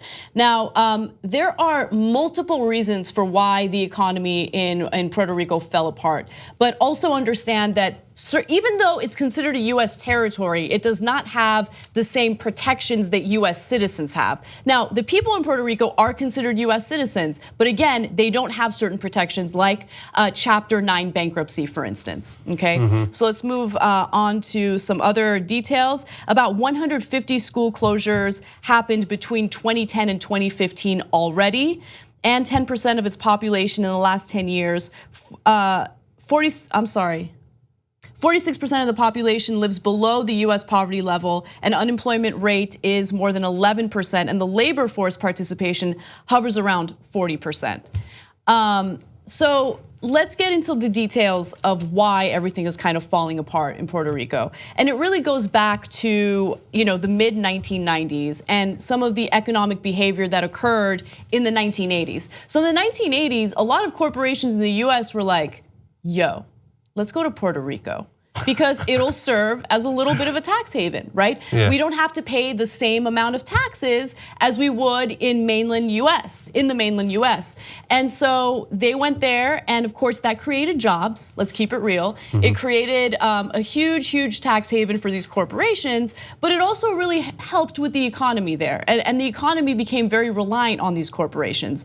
Then in the mid 1990s, the US government decided, no, we're not gonna do that anymore. All these pharmaceutical companies that are taking advantage of no taxes, no federal taxes in Puerto Rico will no longer have that privilege, okay? And so once the tax code changed, corporations were like, all right, well, then I guess we're just gonna go back to the US or find another country that has lower taxes. So what did that do? That took a lot of opportunity and a lot of businesses out of Puerto Rico. And so all of a sudden they're struggling, the struggle begins there. There are a bunch of other factors, but I wanna give you a chance to jump in. Okay, first of all, my favorite part of this story so far was when the corporate executives were like, yo, let's go to Puerto Rico. Okay, so that tax loophole should have never existed in the first place. Right. And then they moved the tax loophole so that it went to a completely different country. Here's an idea, don't create a tax loophole. So because that robs the American taxpayers of money that they should have from those corporations. And so when they leapfrog to different places, it leaves devastation behind. So now, that's part of the problem. The other part of the problem is the one you mentioned earlier, which is that Puerto Rico has this totally unfair rules that were put upon it by the US Congress about how the rules are different for their bankruptcy than they would be for any other jurisdiction in the US. So that puts them behind the 8 ball, and they have no leverage to negotiate with the creditors. And the creditors think, I don't care about your kids. No, that they don't go to school anymore. I don't care, I wanna get paid. Now look, when you make a loan, so this is how capitalism works, they'll pretend otherwise. You're not owed 100% of the loan. Now you might think like, what do you mean? Of course, that's what the contract says, right? But the reason that they get an interest rate and they get money is because they know they are taking a certain level of risk. And they know that sometimes that risk doesn't work out. That's why they're getting paid for taking that risk. And when it doesn't work out, you don't get 100% back. You get some percentage back depending on how that loan worked out. And so a lot of times you get a haircut, sometimes it'll be a small one, sometimes it'll be a gigantic one. So if you say, no, I don't want any risk, then you shouldn't get any interest. Capitalism works based on risk, What they want is, and that's why they passed that law in Puerto Rico, because they're able to legally bribe congressmen here in the US is, no, I want the money, but I don't want the risk. And so if Puerto Rico turned out to be a bad loan because I was trying to take advantage of the tax loopholes, et cetera, and I thought that it would keep going, but it turns out it didn't, well, then I want to just socialize the costs. I want to privatize the gains and socialize the costs. So now your kids don't go to school because I made a bad loan. I don't believe in capitalism. I don't think that if I made a bad loan, I should suffer the consequences. I think you should suffer the consequences. That's not capitalism. And so now they're crushing Puerto Rico to try to get back an unnatural amount of the loan back, because nobody's guaranteed a profit in capitalism. And that's what they're insisting now, while pretending to be all high and mighty and holier than thou. Yeah, that's absolutely right. And keep in mind, it's frustrating for Puerto Rico because since it's considered a US territory, not a US state, it still must abide by US trade policies. And that is also negatively impacting its economy, right? So for instance, when they want to export things, they have to use US ships in order to do it. And that actually ends up being way more expensive, and it becomes less competitive compared to other Caribbean countries that can do it on the cheap. You know what I'm saying? So there are all sorts of factors playing a role, and the US has a hand in it. So if we're gonna consider it a US territory, I do find it very interesting that they're not able to take advantage of the same bankruptcy protections that we have in the mainland. So we'll see how this plays out, but so far, people are leaving Puerto Rico for the US, for US states, I should be specific. And you know what'll happen after that, Anna? Then conservatives will complain, what are all these Puerto Ricans doing here? Oh my God, they're all coming. No, but you rigged the rules against them. And so now they're suffering because of that. They can't even send their kids to school. So don't be surprised when consequences flow from that. So we're not asking for too much when we say, hey, if they're part of the US in any way, shape, or form, they should at least get the same rules as the rest of us. And we should be fair in how we deal with Puerto Rico. And that is not what's happening now. All right, guys, we got to take a quick break. When we come back, some more international news, including the second deadliest country after Syria. And then finally, how many couples are divorcing because of Trump? We have numbers. Yeah, and you might be surprised at who the second deadliest country is. So if you think it's Afghanistan, it's not. It might be a lot closer to home than you realize. Ooh, that was a tease. Okay, we'll be right back. Back on the Young Turks. So today was an exciting announcement day, and I think we delivered on that. In the first segment, if you missed it, we announced that Congressman Ro Khanna is coming out as a Justice Democrat. That is the first sitting congressman to come out as an actual Justice Democrat. My guess is that there'll be some blowback from that, and that there'll be a lot of upset folks in Washington, which is awesome. Can I share just a quick fun story about Khanna? Yeah. So the dispensary I used to go to used to be called Khanacology. So every time you say his name, I think about marijuana. Is that a thing? What does Khanacology mean? That was just the name of they've rebranded since. I don't know if there was like a cease and desist letter sent to them or what was going on. But every time you say, every time I hear his name, I think about marijuana. Every single time. Well, that's random. Yeah. Okay, you know what I think of now? Justice. Look, I'll talk more about it in the post game. Okay. About how real that dude is, okay? That's tytnetwork.com/join to become a member. And all the members get, we got Old School tonight. You watch that live. You can watch it anytime you want. Tomorrow, Aggressive Progressive. Get the whole 2-hour show ad free, of course, and then post games. The other thing I'll talk about is a fun story about a recent Uber driver that I had, where she said something shocking, and I was like, whoa, I've never heard that before. So 2 really fun stories in the postgame for you guys. And so Congressman Khanna, by the way, was sitting in the, before he came on, in the Hendler conference room. It's a Hendler family conference room, that's right. And I do wanna make a quick correction for you guys. Camera D, that was bought by DJ Padilla. That's a DJ Dizzle camera, okay? I said Sizzle, that was wrong, it's DJ Dizzle. Is he really a DJ? Well, I guess. That's kind of cool. Send us some mixtapes. That's kind of cool. Yeah. Send Anna a mixtape. That's kind of cute. Okay, and let me read a couple of quick tweets for you guys. Brandon Atkins says, so DeVos bought her government job and an HBC gives her a doctorate on top. Being rich is fucking easy. Yeah, for real. I mean, Brandon, pretty good point there. Amanda Guthrie writes in, the graduates paid for their commencement. They earned their degrees. They can scream if they want it, as far as I'm concerned. Jeff Horton asked a tough question for you, Anna. Anna, did you know about the Reese's mug before or after watching Last Week Tonight? I had seen a tweet before John Oliver's segment, but I watched John Oliver religiously. So when he brought it up, I had seen the tweet and I thought to myself, what a douchebag, right? And then when John Oliver pointed it out, I thought, God, John Oliver gets it right every time. Every time. Okay, you have to go to dinner with John Oliver or Neil deGrasse Tyson. John Oliver. No. Yeah. Look. That's almost as shocking as the Uber story I'm gonna tell later. You know what? Because it's dinner. Like, we're gonna have a conversation. I feel like, Neil is out of my wheelhouse. Like, he's just too smart for me. He's like an astrophysicist. Now, I'm not saying that John Oliver isn't too smart, right? But like, it's just smart. John I can handle, he's, I just feel like I would be able to hold a conversation with him more.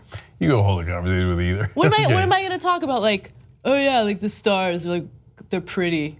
I don't know much about astrophysics. I'm kind of dumb. But you get to learn more. No, I don't know anything about it either, and I'm a genius. All right, believe me. Anyway, last thing, the mathematician says, the disaster in Puerto Rico, which our Congress created when no one was looking, is one of the unspoken stories we need to talk about. Mission accomplished, we just talked about it. By the way, several of you actually tweeted to me asking me to cover that story, and I love that. So suggestions like that are appreciated. Hey, something positive on Twitter. Yeah. By the way, on YouTube Super Chat, Joe Wilson TV says, we're all famous to a few people. I don't know what that means, but God bless your heart. Okay, and member shout outs for today, Chris McKenzie and Tree Baker. Thank you guys for being members. We love our members.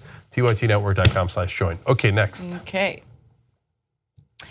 The International Institute for Strategic Studies looked into various countries that are dealing with turmoil to figure out which countries are actually the deadliest. Now, unsurprisingly, at the very top of that list is Syria because of its conflict and some of the actions taken by Bashar al-Assad against civilians and rebels.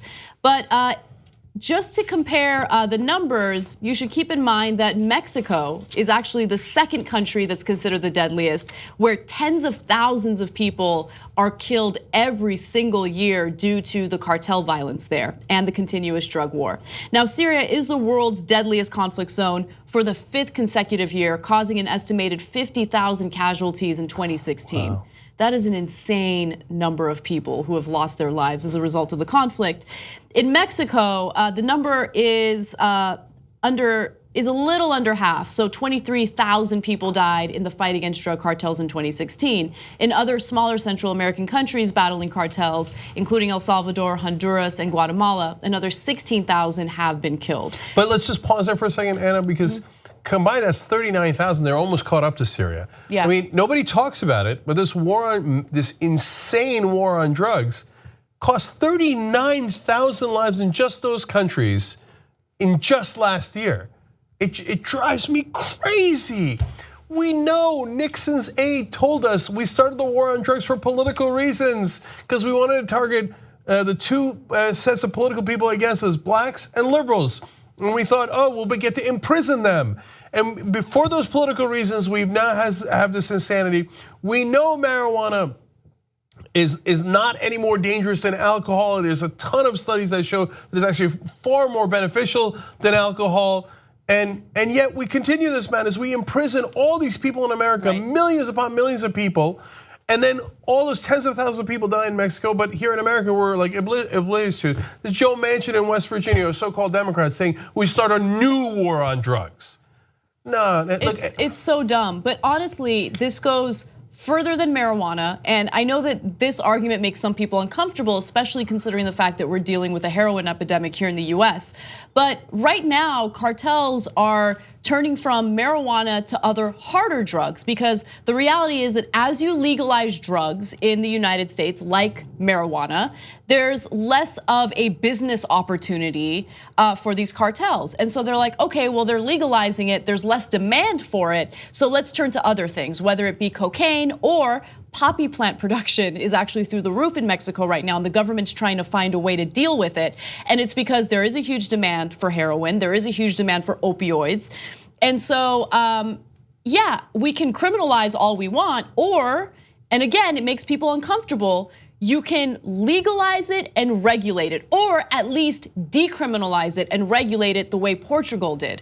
They did that, and what happened? The drug use actually dipped considerably. You stop criminalizing people for having drug addictions. You take the power away from cartels. Now that requires smart policy, and unfortunately we have an incredibly unintelligent administration running the country right now. So I have absolutely no hope that they're gonna right the wrongs.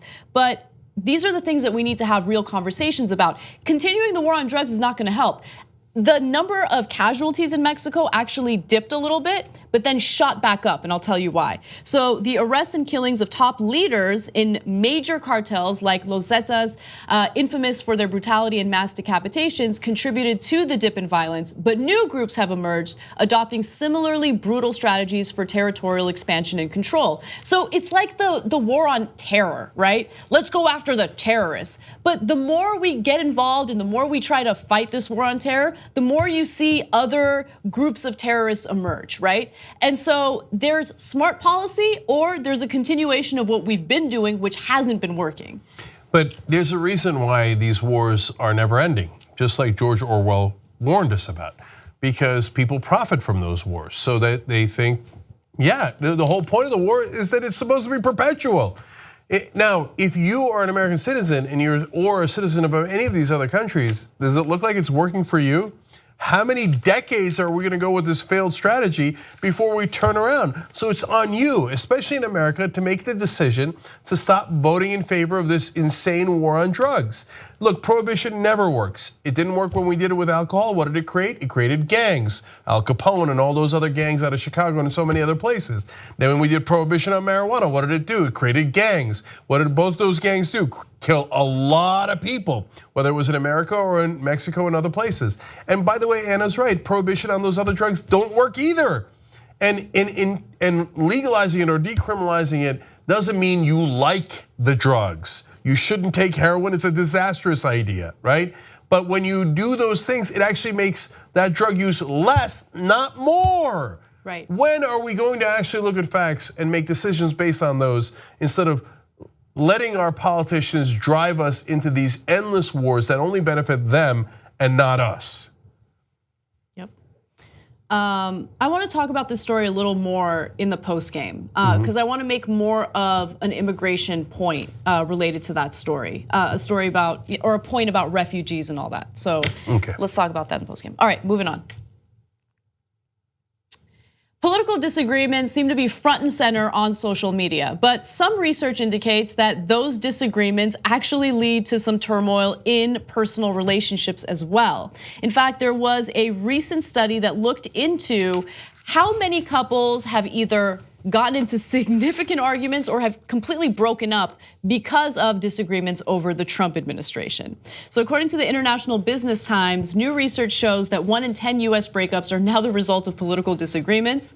Almost 1 in 4 couples said they and their partner have disagreed or argued about politics more than ever since Trump was elected. 10% of couples and 22% of millennials have ended relationships because of political disagreements. Okay, I wanna stop for a second because that 22% number for millennials gives me the perception that millennials are paying super close attention and are incredibly engaged in politics, right? They keep getting painted as these like lazy bums that don't know anything and they rely too much on the internet. No, they rely on the internet and that's a good thing because they're more informed and they're more engaged and they're more invested in politics. Now, whether or not you think it's a good thing that they're breaking up with their significant other over politics, that's a different story. But I do think it's a good sign that they feel fired up and passionate about the issues. I think it's a good thing. I think it's good that they pay attention significantly more than older folks do, and that's because they grew up on a media that's different. They grew up on a media where you could look anything up, whereas old people grew up on a media that was a box in their living room that just gave them propaganda. Of course, you guys are smarter, right? So, of course, intelligence is a different matter, but you have more knowledge at your disposal, and you've taken advantage of that. Okay, now on to whether people should break up. I think they should. So I totally agree. I totally agree. Now, not over minor disagreements, and do my wife and I agree on everything politically? Of course not, no, and that's normal, right? And are there members of our extended family that voted for Trump? Yes, and can I break it with them? No, I can't, right? And it is what it is, right? And like, don't go and just get into a fight with your great uncle. It's not gonna work, and just let him watch Fox News and everything's gonna be okay, right? So you gotta know what you can make a difference with. On the other hand, if it's your young cousin, you might wanna talk sense into them by giving them facts or just keep sending them Young Turks videos. Okay, now, and I don't mean to give up on older Americans, okay? I believe in you. Okay, now, but if it's your boyfriend or girlfriend, and they think Trump is awesome, that means can only lead to 2 conclusions, okay? So I'm the bad guy, I'll say it. Either they're not that bright or they're a pretty bad person, right? Yeah. So, because I mean, look, let's make it real. It's not because, okay, hey, we disagree on tax cuts, right? I think it should be, tax rate should be 17% and you think it should be 19%, whatever, making up numbers, right? Like, oh my God, then you're a bad person, right? No. In Trump's case, here's a guy who clearly is absolutely clueless and dangerously so, doesn't know who the leader of North Korea is, doesn't realize that healthcare was gonna be complicated. Just, he's a moron. And so, but most people don't know that. They really don't know all the details of politics that we know. So I'm not saying to any Trump person you should immediately pull the chute, but have a conversation. And if they think it's great that our president doesn't know who the leader of North Korea is, even though we might get into a war with North Korea, well, it's troubling, right? If they think, oh, it's great that our president grabs women by the genitalia without their permission, that's troubling, right? I mean, I can go on and on for the reasons that why it's troubling. I mean, I don't want to hang out with a person who thinks all that stuff is awesome. Look, I agree with you for the most part, but also there is some context that we should keep in mind. So, is your significant other very invested in politics, is paying attention to what's going on, Yes. and has strong opinions in favor of Trump and what he's doing? In that case, get out of there. Like I couldn't deal with that, right? But if you're dating someone who's not really invested or engaged in politics and just, has like an uninformed opinion and is just like, yeah, he or she defends Trump by saying he tells it like it is. I don't know. He's an anti-establishment guy. I feel like there's hope, right? Oh, of course. Yeah, And I totally agree. So don't shut down the conversation as soon as someone says something a little positive about Trump, because those kinds of conversations need to be had, right? But if you have like, I don't know, like a Richard Spencer type person or a David Duke type person, like get out. It's not a good idea. Or Steve Bannon type person. Yeah, so if somebody says, hey, look, I'm worried about how immigration is affecting wages, perfectly legitimate conversation, we can agree to disagree on that. If someone says, well, look, those guys coming across the border, they're all criminals and rapists, you know how those Latinos are, get out. Somebody take a picture, get out. Yeah. All right, so let's look at some other stats from this study that was done by Wakefield Research. So they found that 22% of Americans know a couple relationship has been negatively impacted specifically due to President Trump's election, okay? 24% of Americans in a relationship say they and their partner have disagreed or argued about politics more than ever since Trump was elected. And then finally, I think this is the most interesting stat, and I want to hear your thoughts on this, especially because you're married, I'm married. 33% of Americans, 43% of millennials who did not vote for Trump said that they would consider divorcing their spouse if they did so. Damn, man, that's a high number. That is a high number. Now, girlfriend, boyfriend, that's one thing. Marriage is serious, dog. So you got kids? Well, give them another shot. Like, see if we can talk a little bit more about why maybe Latinos are not criminals or rapists, and maybe we shouldn't profile Muslims, and that's an un-American thing to do, and the list goes on and on. Try to work that stuff out. Yeah, I agree with you on that. I just feel like someone's political opinion or who they support as a politician, let's say that they are engaged, they are invested, they know everything there is to know. Who they support represents who they are as a person, what their values are, what their principles are. And so if you find yourself in a marriage where your partner is just the antithesis of who you are, has the complete opposite values as you, like, you must have been living under a rock. I mean, why'd you marry this person in the first place? You should have had some idea of who they were, right? Yeah. But nonetheless, if it becomes like a constant point of conflict, then yeah, you gotta do what's right for you. Do you, boo? If you got a divorce, divorce. I don't know, man. Divorce is a hell of a thing. It is, man. It's expensive and costly, and it's not just that. You drama. It's not just that. You're married to that person. You try to build a life together. Yeah. But it is a rude awakening if you wake up one day and you realize the person next to you actually has these terrible thoughts about other people, etc. But most of the time they just don't know. So just take a breather for a second. Send them Young Turks videos, and it'll all work out. Okay. The one guy who should get divorced though is that Roberto Beristain. Yeah. Where his oh my wife God. voted for Donald Trump, and so he got sent back to Mexico. But that guy's got every right in the world. But she didn't know. She didn't know it was going to affect her negatively. She just thought all these other Mexicans were going to get deported. Please reconsider your relationship. Okay, well, they definitely should. All right, look, guys, here's what we're gonna do. We're gonna take a quick break here. Now, at the bottom of the hour, the break that we take is like microscopic, and then we come right back, and we're gonna tell you at least one other story. It's a trippy story about a white cop who turned out not to be white. Damn, and the consequences that came from that. And it is very, very interesting, so we'll do that for you in a minute. Okay. Back on the Young Turks, told you it was a small break. Mike writes in, politics are fundamental to who you are as a person. Powering through a relationship with significant differences is like denying who you are. Again, it depends on how much that couple's into politics. You watch the show, you're more likely to be, right? And we are, but not a lot of people are. Okay, not everybody is. Deborah NYC writes in, my ears perked up when I heard you mention the Hendler family conference room. I have yet to tell my husband about it. Well, Deborah, we just told him about it. Dang. So not only did Ro Khanna sit in the Hendler family conference room earlier today, but we had our production meeting in there as well. So we're not playing, we always deliver on what we promised. I think I delivered that it was a pretty cool announcement, and we delivered on all the cameras and the chairs, et cetera, that everybody's bought. Actually, speaking of which, Anna, you are sitting on the Jeffrey Manziel chair. Nice. He named that. This is the Nick Wilde chair for my last fundraising from 2013. Can you believe that? It was 4 years ago. Yeah. Okay, all right, so we got one more story for you guys. Yes, we do. All right. A Michigan cop is suing the city for discrimination after, or at least the city he works for discrimination. Let me start that again because I fucked it up. Okay, moving on.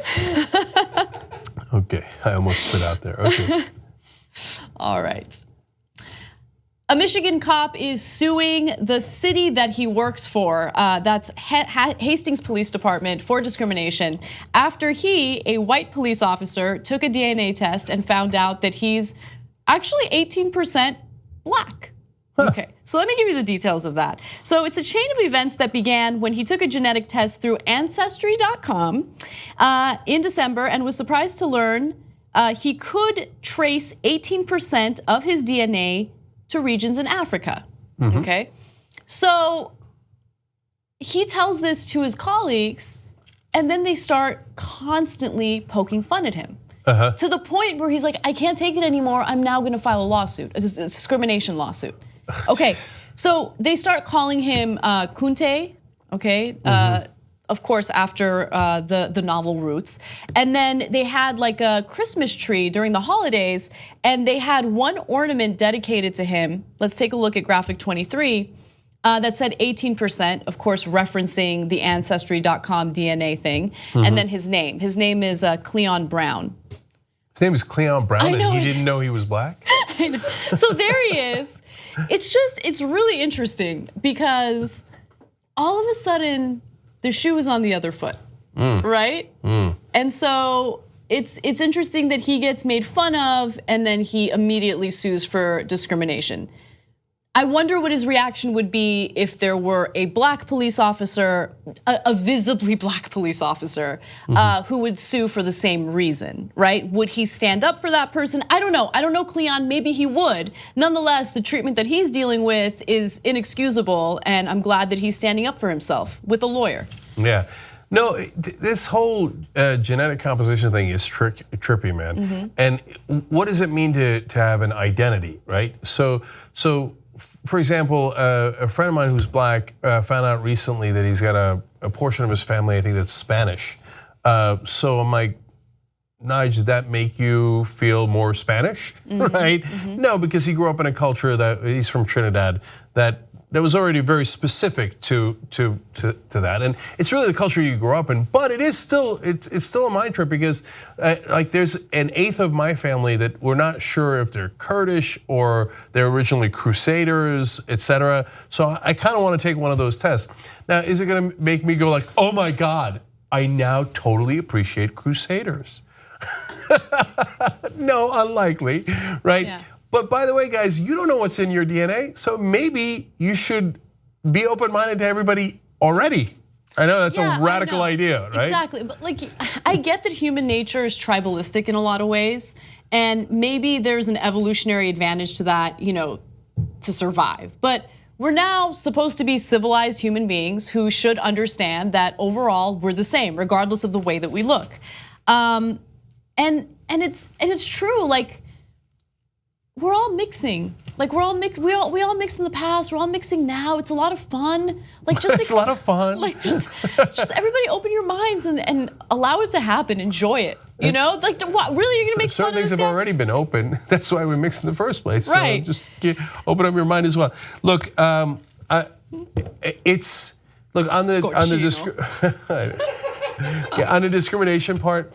Look, if they're all friends, and they razz him for a while, and then they let it go. Okay, whatevs, right? But obviously, he didn't appreciate it, and apparently didn't find it friendly, right? And it is amazing that when they thought he was white, everybody's cool. Right. When they find out that he's actually, even in being 18% black, not good enough, Yeah. right? Then it's not, then all of a sudden they're not cool with him. Again, if he hadn't sued, you'd think like, look, dude, it's a bunch of guys razzing each other, who cares, right? But apparently it's serious, right? It got to the point where he had to file suit to try to get him to stop. Yeah, and I missed an important detail about the Santa ornament. His was the only black Santa ornament. Yeah. So of course, right. they're children. These are cops. They're children. Yeah, and by the way, if they think that that's how they view one of their colleagues, how do they view the folks that they're policing? So that's the cause for concern. And you know what I would love to do as part of the lawsuit? Make every other cop there take a DNA test. Oof. So maybe that's how we solve the problem of discrimination in this country. One, we make all the cops take DNA tests. Okay, and then two, we all take DNA tests. You know why? Because in America, unless you're a recent immigrant, right? There's a lot of mixing. I mean, don't make me get into a downer story about why there was mixing, right? But there was some mixing that happened early that was not good, okay? And so that is in a lot of the DNA of this country. So remember the story we did, Anna, about that racist guy, like a KKK guy, and then on TV they did one of these DNA tests and found out he was part black, and he was like, "What's it doing?" Yeah, I got news for you. A lot of folks in the country are partly black, partly white. So get over it. Get over it already, America. Yep. Okay, we're out of time. All right, we do have a fun post game for you guys, though. What is Ro Khanna like in real life? The new champion for Justice Democrats. Anna's got more thoughts on the war on drugs, and so do I. Actually, want to talk about Afghanistan a little bit. And then my Uber driver that gave me a shocking story. Okay. I can't wait to hear it. All right, that's at tytnetwork.com/join. And don't forget Old School tonight at 8 o'clock. Bye-bye.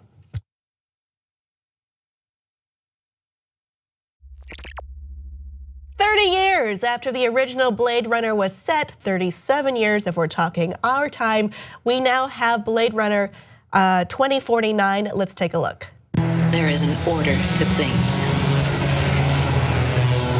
That's what we do here. We keep order. The world is built on a wall that separates kind.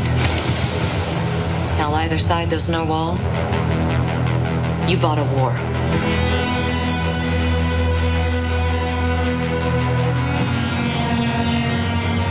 You're a cop. I had your job once. I was good at it.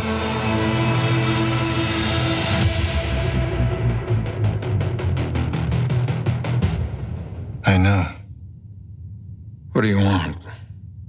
I want to ask you some questions. Harrison Ford got I knowed. It's annoying, isn't it? But there are, speaking of that, there are some homages to the original in this. We see a gun. Ryan Gosling's character is named Agent K, which made me think of Tommy Lee Jones and Men in Black the whole time. I'm not gonna lie, because that's his name too. Just watch it like it's one movie and one character. And that's him when he gets older. He meets Will Smith, they do the things, except this would be 2049, and I think Men in Black is set in the 90s. Yeah, but it's a time travel situation in a wormhole that they went through. It's plot fun hole, to do that and sometimes. you can deal with it. But in this we have a lot of, it has been 30 years in the movie time of difference, but not much has really shifted in terms of technology, which is interesting because we have another Ridley Scott movie, which are the Prometheus and Alien Covenant, which are prequels to the Alien movies. The technology is way more advanced, and this is the problem we also run into with the Star Wars prequels, which is the technology is way, way, way, way better in an ostensibly earlier time, therefore less advanced technologically. But it looks like it's evolved a little, but not a lot which may indicate continuity for one, but also maybe things aren't so good in this world and innovation has halted for a little bit. Right, these are the fun things and the exact right things to be thinking about when you watch a trailer for a movie that you're anticipating, because you have to ask yourself a question like Denis Villeneuve. Denis Villeneuve. Yeah, so when you give someone who's like this very hot director right now a project like this, they probably are in love with like a film like Blade Runner that has this amazing look, and they want to get their hands on that look. Yes. And you wonder if he's keeping it that way because he's always wanted to play with it, or if the plot has factored that in. And if you get Harrison Ford kind of hiding out in this distant location that itself is very color, like in a very chromatic way, different, because you have that very noir with neon, essentially downtown Los Angeles. Not neo-noir, neon noir. Neon and noir. That is exactly what Blade Runner is. And then you have this desert, which if you stop They're traveling. They're traveling. They didn't travel before, but now maybe this will be a global thing. Yeah. Yeah. So also, if you look at the carpet where Kay is walking into Deckard's, where he's hiding, there's a tripwire, he's a paranoid guy. The floor says Vintage Casino. Perhaps he's in Las Vegas or another place where gambling is legalized. Right, but Not clear. it's very like It's sandy. not the Bradbury building. Yeah, right. Which is every time you see an old looking thing in Los Angeles set or shot anywhere, they just went to the oldest building in Los Angeles, which is the Bradbury building. It's really cool though. Very cool. What do you think of Blade Runner? Did you like it? I Because it's did, okay but not I've to. forgotten so much about it that I need to do a repeat viewing in order to absorb it more. I mean, there are certain things that those homages that I pointed out that are easy identifiable, especially for someone like me who's not immediately versed with what's going on. We do have these questions continuing through, these existential questions of what am I? Am I real? What is this kind of life that I'm defined by? Which is something that Ridley Scott loves to ask outside of this series too. And those are keys that I would like to see in sci-fi in general. Right. Also technologically, a lot of people are saying that it looks very similar to the old one, and then from that make the leap to saying the technology hasn't really expanded. But if you think about it, if you look, the art, you're talking about architecture versus technology. Like a city will look the same. It's hard, maybe downtown Los Angeles in the last 30 years has changed, but there are still vast swaths of Los Angeles that look the exact same as they did 30 years ago. But there's like dirty neon signs. I'd say hundreds and hundreds of, I don't know, if you go to the east side of Los Angeles, the east and south, then you go through the same blocks and blocks of warehouse that have looked the same. I mean, and then you go to residential areas, they've looked the same since they looked in 1920. You have a bunch of craftsmen all lined up in a row. So it wouldn't necessarily be easy to see it. And then the innovations that you have in downtowns are maybe the screens that are going around look different and more intense. Well, maybe and so when they we just leave last the thing urban- they have holograms that take the place of what you would have otherwise seen. That was an interesting thing to see. It reminded me of a few other sci-fi movies as well. Maybe we'll see something different when they inevitably travel away from the urban area into the desert or what have you and look shocked at each other. One key question that existed in Blade Runner and was continued to ask, and then we have the director's cut and we have this cut, is Deckard a replicant? And in this one, it looks like Kay is having that same existential question, am I a replicant? There's an interesting line that said near the end of the trailer, I always told you, you're special. That's not something you say to a regular human man, or is it? Yeah, right. There are so many versions of the original movie. Yeah. And they kept coming out time and time again. So when you're talking about rebooting it, it's like, well, or doing a sequel or anything else with it, it was like we always had a new version that came out like every 3 years, it seemed like. Not that often. I don't know. There's the definitely director's cut. competing versions and different ideas of answers to the question, is Deckard a replicant, or vague, not clear answer to that question. If my experience of watching this movie is similar to my experience of watching the last, I'd say, solidly 3 times of watching Blade Runner, it's that I'll watch the beginning, notice a few things that I didn't notice before, and then about 45 minutes in, fall asleep. It's just that kind of slow build. It's good though. It's good, but it's one of those things like I haven't enjoyed watching Blade Runner really ever. Because it was. Why did we do the story? It's okay. I mean, I think it's okay to say that. I watch it and I go, this is a good movie. Do I enjoy it? No, because I saw it at a time when like all the stuff it innovates had been used with things that I saw when they did come out, so that it's hard for me to convince my mind that the original version. Well, it definitely has a vibe of when it was made in the real world, and I think this one also has kind of a feeling of being created or premiering in 2017. Yeah. That's kind of something, this meta inescapable thing from a lot of movies, regardless of what time they're supposed to be set in. And this is just what I think, and it's probably wrong, but from a effects perspective, when I look at movies like the original Blade Runner, it seemed like to get around of a lot of their technological limitations, they just made stuff darker and dirtier. And that's something that it was just hard. I don't know. It's such a, all of the recuts are like 4 hours long. So it was hard for me to find the original. So I watched the new releases, and it's mostly stuff that they should have cut out anyway. Well, That's it. We're still asking the question, who is human? What is human? Is Deckard human? Is Kay human? What do you think? What are your opinions on the true, I guess, canon of this and which one they will be following? Let us know below in the comments, and please like and subscribe for more. Alien Covenant is coming out very soon. I have seen it, some reviewers have seen it. There's a lot of mixed opinions. I think we should talk about this one for sure.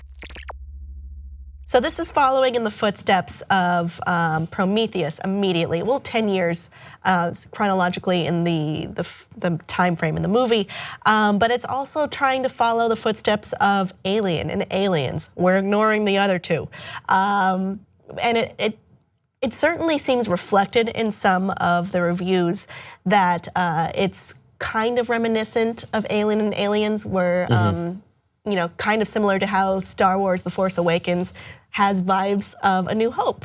I don't really think I agree with this that much, though.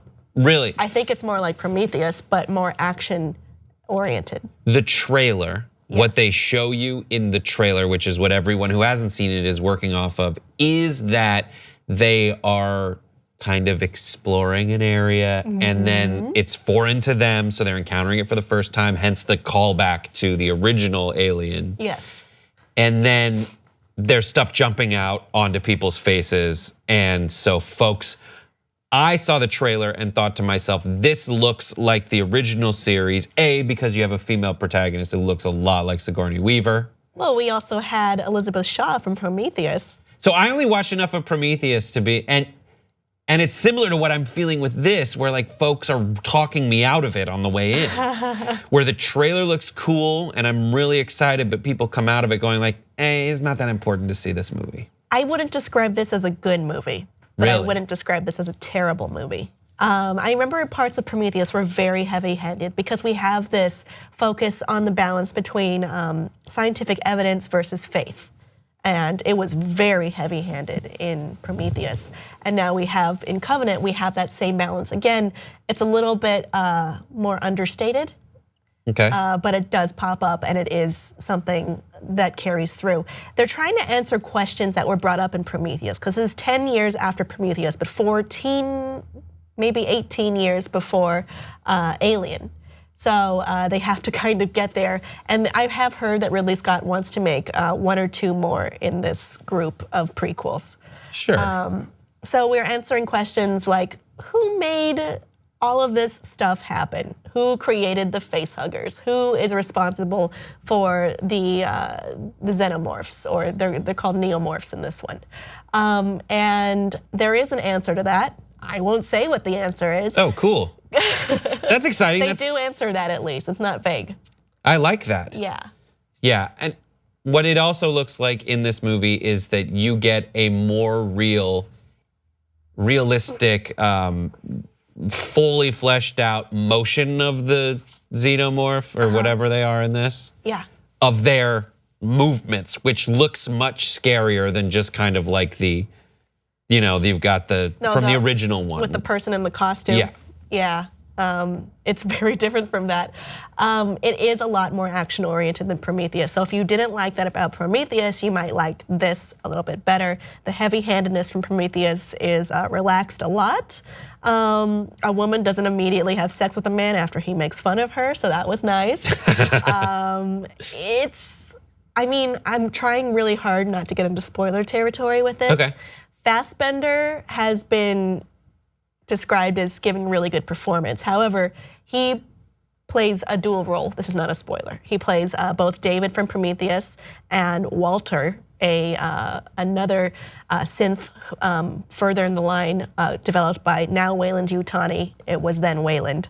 And he has an American accent.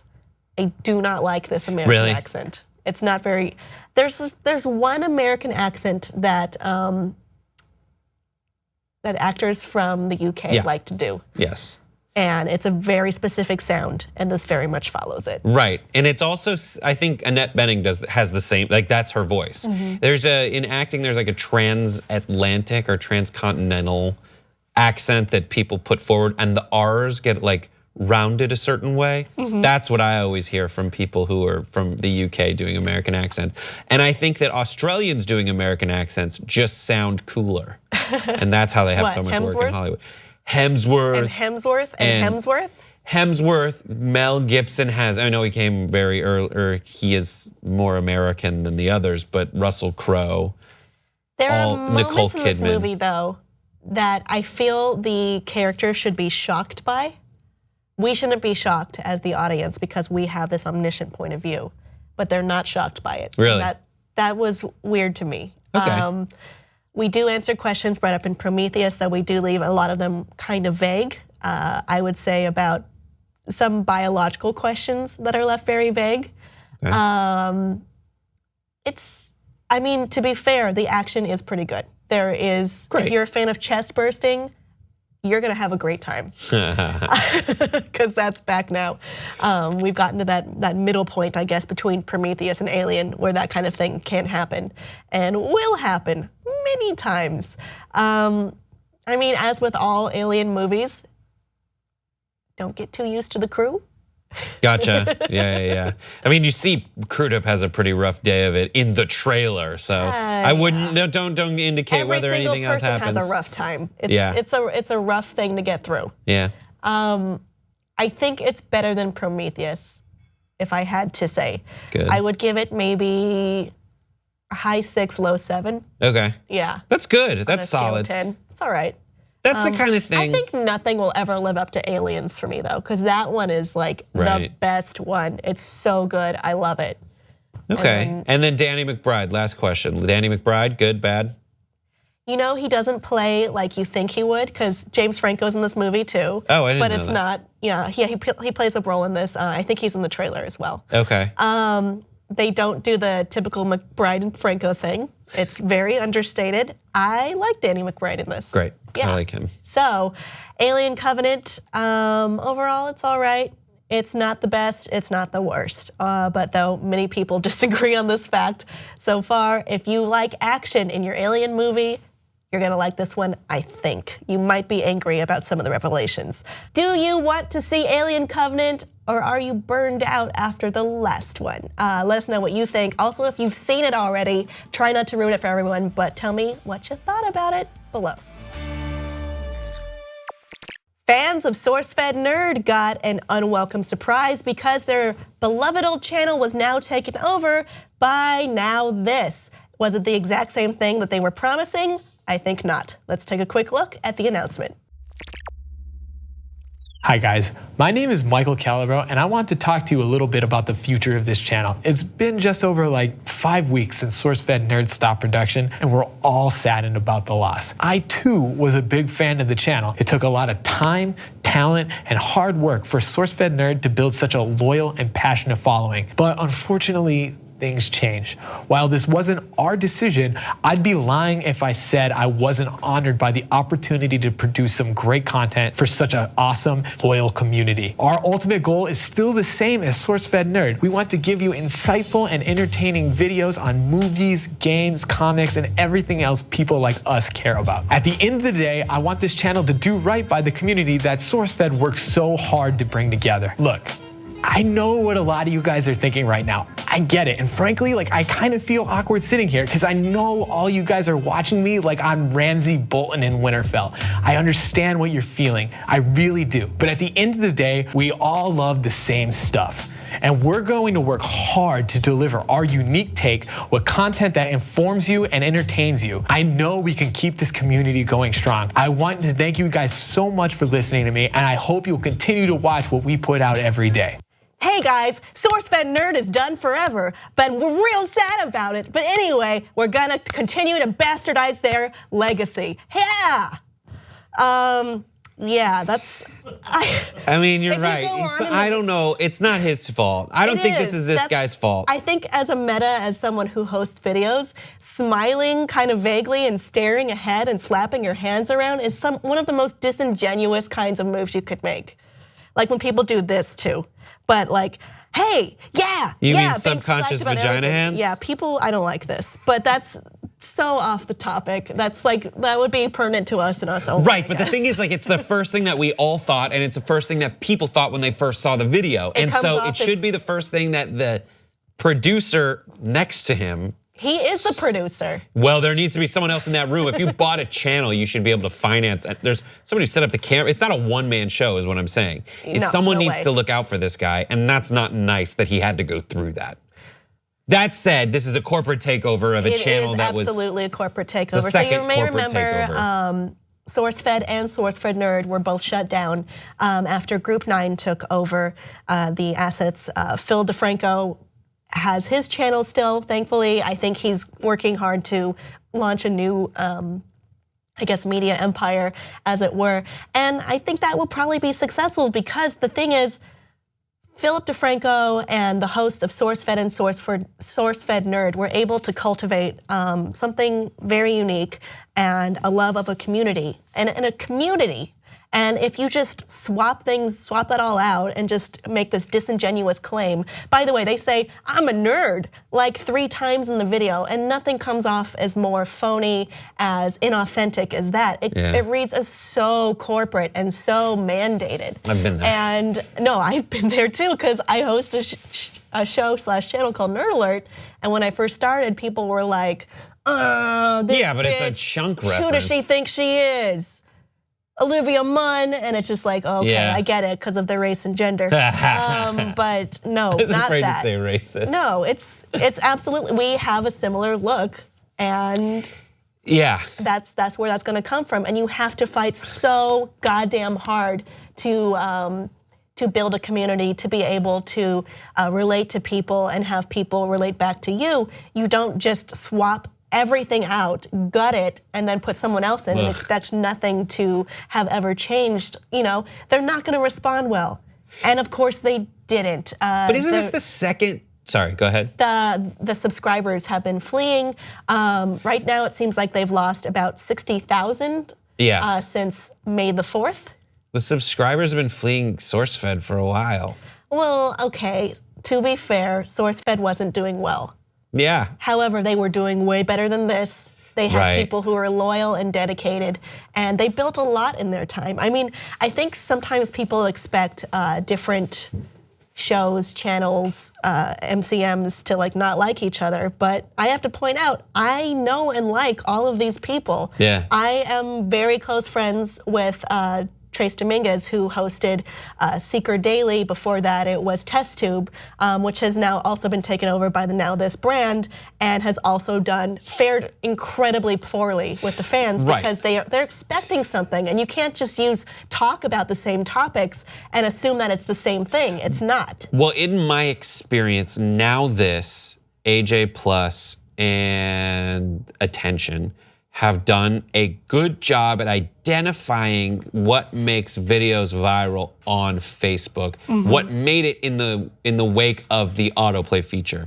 And that was essentially take an article, shorten it, put like the lead and a few time, place, settings, lines with cool images or video up and just start playing it. And people don't have to have the sound up, and that worked. And that has translated to a bunch of other discoveries that folks have made in the course of time over that. But now this trying to expand, I get it. They're on the up and up. They probably realize that it's more monetizable to have a dynamic individual talking to you face to face through the video. But this does seem like a very strange thing from the viewer's perspective, because you're seeing that now this has done what they did, which it seems very obvious, which is, all right, we can either start something from nothing, or we can buy a channel. URL, we could buy a channel, all the subscribers. But people aren't stupid. They're gonna see right through this. They're not going to like a corporate takeover, even if they like the content. I've been which in that. They don't. I've been in those situations where you work with producers who are saying like, say nerd, say geek. I just sent some videos over to a friend of mine, and I was like, I apologize for like this, hey guys, what's going on attitude, because we'd been on set for like 3 hours, and that was the notes I was getting, and I broke down and was just like, all right, the next thing you're gonna see is this. Isn't it dope, guys? It's me, your millennial friend, Brett. Oh, and it kills. It's hard. It just absolutely kills. But people can read it though. Like they know when something is authentic or versus when something is being put on. It's just very disrespectful of a massive amount of people in this case. An important thing to also add is that I take it, for what it's worth, and people might not like to hear this, but you feel that it's true, is when there's any change, there's a pushback. When these are my people, this is what I wanted, this is what I like, go time and time again through everything. Every innovation made by Facebook, when Facebook started the feed, Zuckerberg had to throw out like this intense page and a half, 2-page apology letter that was trying not to apologize, but rather say, no, you're gonna like this, stick with us, this is what we're doing. But I would like to differentiate that dynamic from what's happening here, because this is not just something changed and folks aren't happy about it. This is a very valid frustration with not like, oh, instead of being Discovery, because Discovery bought all the DeFranco stuff and all the SourceFed stuff, and they kind of said, all right, you got money now, we're gonna get you some editors, keep going. This is all right, we bought you because whatever happened. Everyone. Everyone's gone, all those SourceFed people have moved on. I don't know some of them have moved on to the DeFranco project. Sure. Well, their careers aren't over, but this entity as it was, it's been completely bastardized to write off the Ramsey Bolton theme. That's the one part I think many people can agree is right, how people feel about this. But I'm not mad at this guy. Like I kind of am mad at this guy for not having more of, if you're the producer, you have some kind of voice and ability to say, I don't want this to represent me, I don't want this to represent the brand, I think this is a bad way to go. You can say that. It looks like he just looks like a rook. Kowtowed into it. He looks like a rookie. He probably is. That's what it is. I'm not mad, and that's why I'm not mad at him. He looks like a guy who, maybe this is just me like projecting onto him certain times. Because you've been made to do certain things. I remember when Current TV launched like its new iteration of its website, I had to do the explainer video. And it was like, I don't even remember, but it was like, hey guys, this is what we got around this site. Now if you look, it's pretty cool. But it's possible to reboot a channel and not alienate an audience. I want to point directly to TYT University/think tank. Right, but that's different. That's the same people. But they didn't fire John. And well, no, that was John. That would have been the move. No, I know, but if the Young Turks had fired John and put someone else in, that would have been the bad way to go. And if it's like that person quit, and like if it was someone quitting and leaving, or it's like, what else are you gonna do? We'll just move on. See, if I say quit, they shut something off. They won't let us leave. They won't let us go. But if they shut something down, they need to replace with someone new. Then it's up to the folks hiring to make sure that they hire the right person who has a voice. Like and SourceFed, they brought in Candace Carrizales, who is just like a very delightful young lady. And there was an earnestness about her that you can kind of feel. But I don't know, that I mean, channels come and go. Yeah. And then it felt similar to like when Al Jazeera bought Current TV, and then like, you know, it was a time starting a new cable network, but you bought like the cadaver of a dying what machine. You're saying is and it's hard to shift. It's hard to change things to different ways. Yeah. It's doable though. It's not impossible, and I strongly believe this was not the way to do it. Audience, were you one of the 60,000 plus people who unsubscribed from SourceFed Nerd? Now this nerd. Please let us know your thoughts on this below, and please like and subscribe for more. The heroes of DC Comics have their own locales like Metropolis and Gotham, but have you noticed Marvel Comics, and therefore the Marvel Cinematic Universe, mostly relies on one real city? That's the city of New York. So in New York, they never really discuss this, but since New York is geographically not large. Right. It's a vertical city. There's a lot of people there. There's a lot of population, and they're relatively close to each other. So the heroes of Marvel Cinematic Universe are all kind of intersecting, even though you don't really see it in the movies per se. Yeah, it's weird to think of them as like having an apartment and then being like, maybe like I will pick a specific train to go to my friend the other Avengers house. Right. Or whatever it is. Or Tony Stark is having his expo here, but then Stark Tower is over here, and this is where the aliens from the Avengers landed, but also who lives right next to that? Right, that's it, that's specifically it. Cause like there's also a lot of destruction and more the idea of like whose apartments down the street that might no longer be standing. Inverse figured it out. They are building, it's a map in progress too, because Thor's about to come out. We're gonna learn some more. Maybe, I don't think Thor will be in New York that much, if at all. Yeah, no. But maybe for the next one. But so far they have 8 movie properties and 9 TV properties, including X-Men, Iron Man, The Incredible Hulk, Iron Man 2, Captain America the First Avenger, The Avengers, Daredevil, Jessica Jones, Agent Carter, Luke Cage, Doctor Strange, Deadpool, Iron Fist, and projected locations for The Defenders, Punisher, Cloak and Dagger, The Runaways, it's a Inhumans, lot. and Squirrel Girl. And some of these are purposely kind of vague, because you may have noticed Deadpool, for one, is not really in the MCU proper, because his movies are not through Marvel. So they purposely kind of renamed street signs in his movie, just fake locations, comic book artists' names. Right, so that's what's so interesting about the way they divvy stuff up in the movie world, because they're still technically Marvel, but it's the licensing deal that handed some to Fox. And in that, they had specific meetings where they sat down and were like, all right, Quicksilver, that in the comics bleeds over enough into what each of you has purchased where you can have that character in both, but it can't be the same actor. Same, I think, with Scarlet Witch. Yeah. And so that's interesting how in you can't say Quicksilver, you have to say Pietro. Right. Stuff like that. It's nuts. It is so elaborate. But I didn't know that they had changed all the street signs for Deadpool. They did, but they did use some key geographic indicators to help figure it out.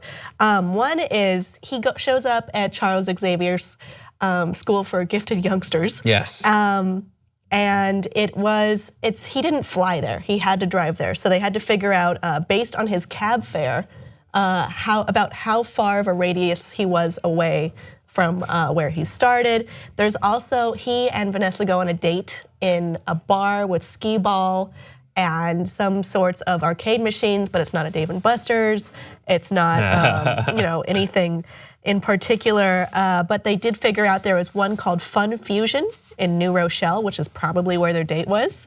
They figured this out for the Avengers too, because where the alien invasion dropped, Tony Stark says, I know a shawarma place, it's 2 blocks from here. There's only one shawarma place that fits that description geographically, right? And they figured out, oh, it's this shawarma shop. And what's fun is you can go to the map itself. I think we have an image.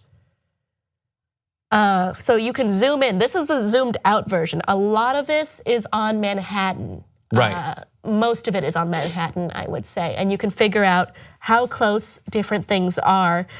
For one, the invasion in the Avengers, as we discussed off the top, would have definitely destroyed Jessica Jones' apartment building. Right. She should have been more pissed than she was. However, Jessica is also an alcoholic and is frequently pissed anyway. Another thing this map teaches us is Luke Cage's Harlem would probably have intersected with the Hulk and the Abomination nearly destroying the Apollo a few years before Luke showed up. Yes. And they're not really discussing that. I mean, they sort of vaguely intuit things. I would also add that not a lot of people discuss that Hulk. Yeah, A maybe lot of them they're are just like sweep it under the rug and deny push that it out of the exists. canon. We don't talk about this one.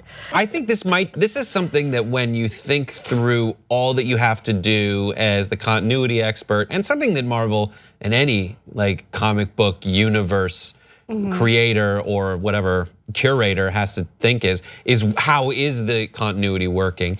It's interesting to see like where that stops. It should all be intermingled. It should all be intermingled, but like I think a lot of them are just stopping at, all right, so let's make sure that we keep real places in the city and the timeline doesn't, we're not talking about anything before it happened.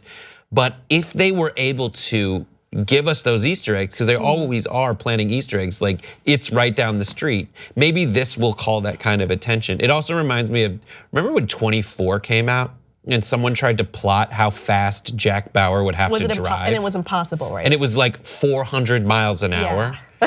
This is what it makes me think of. Except this would be even closer. One last sad thought, Peggy Carter's apartment ended up being very close to the hospital where Steve was born, and her apartment is right by SHIELD's secret headquarters, right where he wakes up after she's been bedridden for years, and their love can no longer be. Peggy always held that court, according to the geography. Audience, we are gonna be learning more about this, and this story isn't over just yet, so let us know what you think about the Avengers and Marvel Cinematic Universe at large in New York. Should they cross over with each other due to the realities of geography? Let us know, and please subscribe for more. If you were a fan of the sounds of pop punk from 1993 through 2003, however, I will admit it's still around today, you know that there is a certain voice that appears in pop punk songs. Where the hell did it come from? Because it's a mix of so many different things. I have an expert here today, Brett Ehrlich, who once sang in a band in 2000 to win a contest for Blink-182. Yep, K-Rock was having a thing. K-Rock is a local, rock station, and they were having a contest to see if Blink-182 would play your prom. And so what you had to do, it was like a scavenger hunt, including getting a page from their high school yearbook, which we got. And part of it was to have someone sing, like the student body president or the principal sing, all the small things over the PA and record it. Sing it so that people have an example. All the small things, true care. That's a weird voice, right? I mean, some bands are from Southern California. They are in particular, but how does this explain bands like Good Charlotte or Sum 41 from Canada? Penelope Eckert, who is a linguistics professor from Stanford University, examined a lot of the dialects used in pop punk songs to try and figure out where the heck they came from. But as pointed out in this Atlas Obscura article, music is full of crazy accents. Yeah. A lot of this is due to imitating another kind of music from a different geographic location. So for instance, when Elvis was talking, he would pronounce his R's like in car and fear. But when he sang, he'd pronounce it like caw and fear, like fear. Yeah, he cut off the R. Why would he do this? He's imitating someone else. A little less conversation. There you go. A little more action, please. This is our royalty-free way of showing you how it goes. In the 70s and 80s, British rock bands would try to copy American rock bands that were very popular, and their voices would sound somewhat American when they sang. Certain words would be transcribed over. And then when we get to pop punk, they're imitating those English The singers. Clash. The Clash, yeah. Because they're trying to, pop punk is derivative of punk is derivative of rock rock is derivative of a number of different things. It's all like a copy of a copy of a copy. The best is when Billy Joe Armstrong from Blink-182 is Green Day. From Green Day, sorry everyone, was talking about what voice he was singing in. Because he sounds English. Because he sounds but just weird English. It's so far from it. He says he was doing an impression of a British person doing an impression of an American accent. And it's so awesome. And a lot of times the changes happen when you try to get your local dialect infused into the genre that's from a different area. And so you'll see that, like, you look at rap until the Beastie Boys happened, and the Beastie Boys were like, no, I'm gonna be as Brooklyn as all hell. I'm gonna be as New York or whatever, Bronx, wherever the hell they're from. And that is the kind of boldness that it seemed like Blink-182's tapping on when they do the things. Because when you listen to Samantha Shocker on Pop Trigger, the other show I do, she has that California accent, and she says, it's up to them. It's up to them and these things that they're doing. Oh no, well I want to talk about that because Penelope Eckert, the professor from Stanford, was bringing up something called the California shift, which is kind of where I guess a California accent would come from. In particular, there's something called the cot and cot merger. I'm pronouncing it this way because I'm from California, but I'm saying cot as in a cot you would sleep on, and cot as in I'm gonna catch. Yesterday, I performed the act of catched is not a word. I performed the act of catching. Thank you for using grammar. I kind of hate myself for saying that. So Northeasterners and Midwesterners might pronounce those words differently, giving the bed one an ah sound, and catching more of an aw sound with a W. So Californians don't do that. So it would be completely merged. They would say mom instead of mum. Right.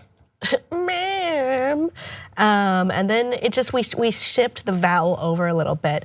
For instance, it combines change in pronunciation of words, specifically to shorten vowels in some cases.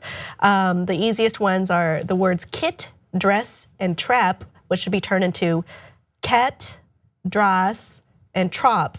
My neighbor's like a total, like, he teaches surfing, and he'd be like, yeah, there's like a cat and a dress and like trap. Yeah, like I went on a like trip that sketch from yesterday. SNL, the Californians. That's exactly what they're going for. It's so bad, but it's real. It's real. Not everyone in California Not talks everyone like sounds like that, but there's also the pushing of the R more. So maybe someone from New Jersey or New York would say whatever, but we would say whatever, with like longer R, that harder R. It's more artful than you would expect. So yeah, this is an amped up version essentially from Eckert of the California accent, but there's a few other things in there. She pointed out that there is a kind of nasal sound that's more caught in Chicano English, which is English speakers of Mexican descent in particular. And there's one last thing in here, which is if you have no talent singing, it's easier to sing in this really high-pitched, whiny tone and disguise that fact. That was brought up by the article, not me. Do not fight me on this. I would also add that a lot of people are influenced by whatever instrument they learned to play as they were starting music. So like if you listen to John Popper from Blues Traveler, he is a harmonica player and his voice sounds the kind of raspy that is happening like in a reed on a harmonica. Yeah, and then and then also the way that you try to achieve certain sounds. So, and that'll inform the vowel sounds you make. So if you think of an opera singer, they're not going to say, oh, they're gonna do like, oh, and it's not the same O sound. It's this, but they have to use that to create that kind of register that they're going for. And if you're in Blink and you have one singer who has a lower voice, the person who goes to the higher voice is gonna do, whatever they can do to make those sounds happen. And you have enough people singing, one's gonna do something interesting and different, and then maybe that'll catch on. And I think that's what happened in Blink. Yeah. But then I think they really influenced pop punk from around the country based on that. So it's just kind of a permutation of a permutation of a permutation of a permutation. Think about Korean style pizza. It was Italian, then it was American, and then it was Japanese, and now we have Korean style pizza. Interesting, right? I did not think I would go that way. But it's interesting to see how things shift through globalization and linguistics reflecting that as well. Audience, what is your favorite pop punk song? Oh no, California Shift is happening. Tweet Brett about that and not me, because I'm having a crisis. You can turn anything into a touch sensor with the help of just a little spray paint and some electrodes. They figured it out at Carnegie Mellon. Let's take a look. Adding touch interactivity to objects is easy.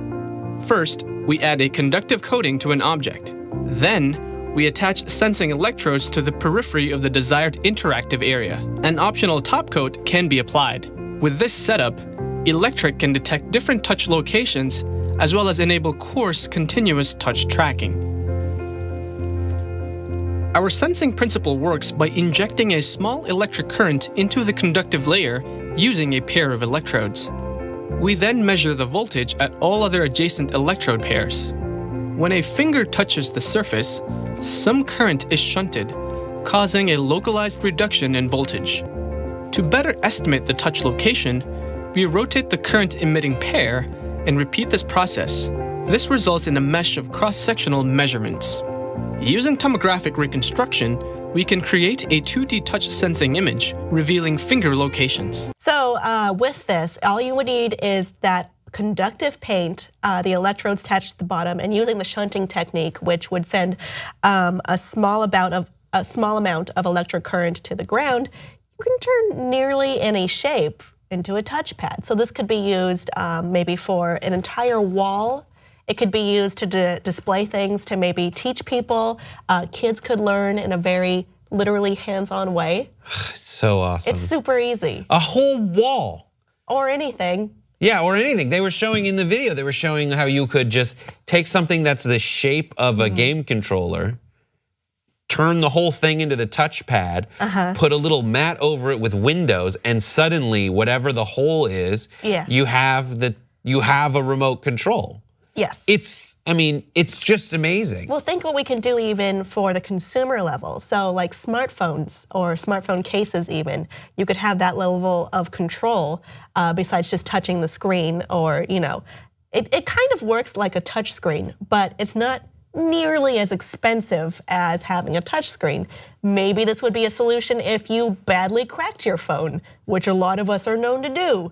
There's just, or even the back side of it. I know many smartphones do have a sensor there, but this would be able to convert the entire back of the phone. Right, they were saying the way that you hold the side of your phone would inform what app it opens immediately. So if you hold it like this, it's probably gonna be turned into like Snapchat. If you hold it this way, it's gonna be your camera.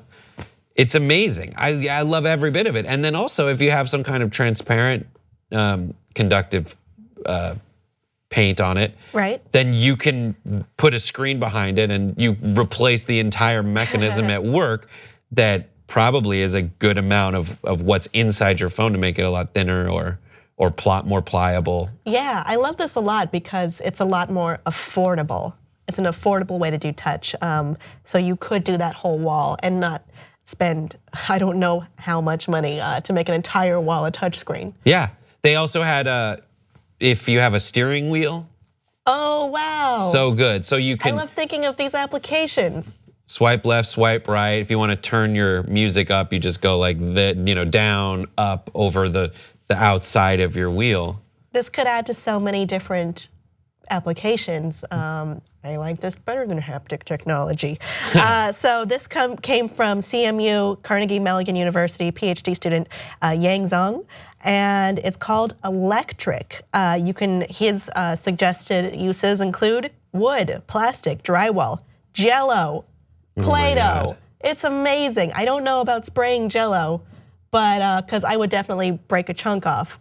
But with Play-Doh, that would be awesome as well. It'd be amazing to sculpt something and see what kind of output this would be able to create. Yeah, I wonder the toxicity level of whatever. Well, it depends on the paint. Right. But what you'd have to hit that, nice little intersection of things that are aesthetically pleasing and also non-toxic. Yeah. So currently this will be shown at the Conference on Human Factors in Computing Systems in Denver. It's not at the consumer level yet, but if it were, what would you do with this? This requires some thought because it's just like opening or taking down those barriers of what you think you can use for touch sensor technology. I know in the past there have been Kickstarters for turning anything into a game controller, but this would be another level of that even, of computing or consumer facing, even like phone technology, which we all have, we all rely on. Let's take it to that next level. Let's have Apple take over the patent for this.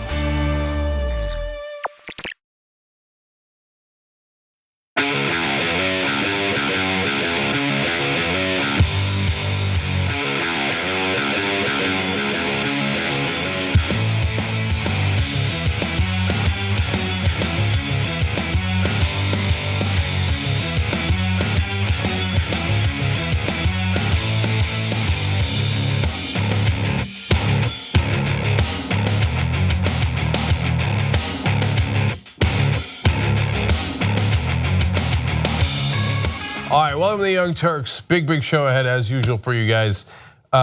Trump can't stop making news. He's clown of all clowns. In fact, got a picture of a clown for you a little bit later in this segment.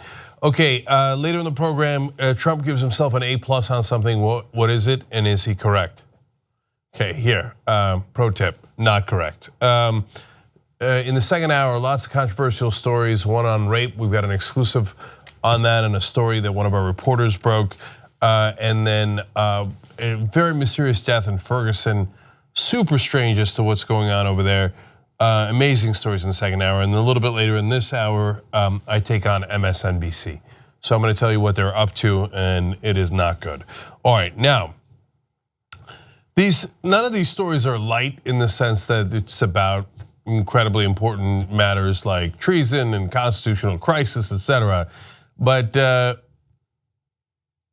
the clownish behavior of the Trump administration does make them slightly amusing. So let's do that first.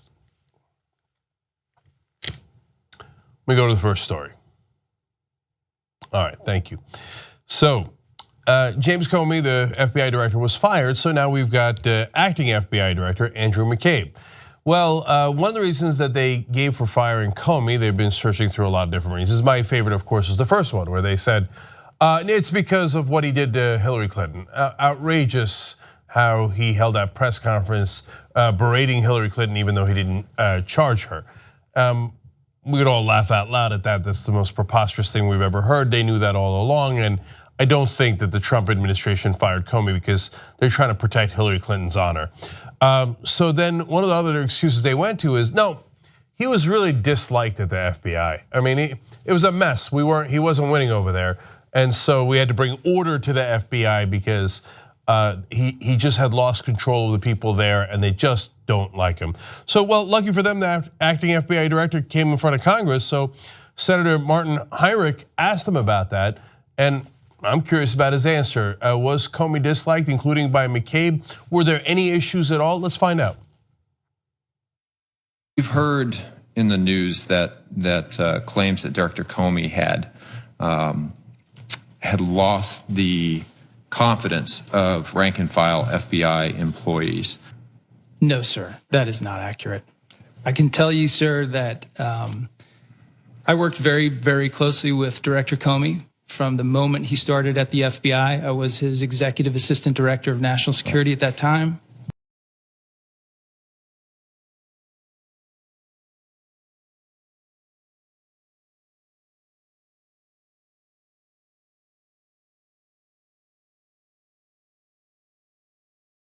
I can tell you that I hold Director Comey in the absolute highest regard. I have the highest respect for his considerable abilities and his integrity, and it has been the greatest privilege and honor of my professional life to work with him. I can tell you also that Director Comey enjoyed broad support within the FBI and still does to this day. I can confidently tell you that the vast majority of FBI employees enjoyed a deep and positive connection to Director Comey. How was that for a clear answer? So yeah, they didn't like him, right? No, actually, they have a deep and broad respect for him. And to this day, they still like him, if you know what I mean. So there's another story out in today's news from some sources inside the FBI saying, oh, you want to fire the guy who was investigating you. You know, we're all still here, and now we're pretty pissed that you fired our boss, who's actually really good to us and who we liked. And so if you think you're gonna bury this investigation, no, we're gonna redouble our efforts. But that was a nice comical scene there, like, ha, now Mr. McCabe, tell us about it. Now look, this guy asking him as a Democratic senator, so he probably had a decent sense of where it was going, but completely shoots down another ridiculous Trump theory as to why Comey was fired, that he was not well liked. I think you're well liked if someone says it was, quote, the greatest privilege and honor of my professional life to work with him. Not only is it amusing, it also gives you a sense of what's gonna happen in the future. Comey has 1 million allies still left inside the FBI. And in his goodbye letter, he was like, now remember everybody, the FBI director can be fired by the president for any reason or no reason at all. In other words, he fired me for no reason at all. And he said, remember, it's your constitutional duty to do what is right. In other words, make sure you get the summon bitch. You can't fire everybody in the building. So if you thought Comey had no allies and that they'll just cave under pressure, so far, no dice. I don't know where this movie ends, but now let me ask you one last question about that. Do you think that Trump outwits the entire FBI, manages to keep evidence that they have secret, or that perhaps all of those folks that work at the Federal Bureau of Investigations wind up finding out what Trump the clown has been up to? I'm not saying that I've got enormous faith in the FBI, although by the way, I've given them a lot of credit recently for some terrorist attacks that they stopped and a good job of fighting crime lately. But I know Donald Trump, and that guy can't outwit anyone. With the notable exception of 16 other clown Republicans and the Democratic establishment.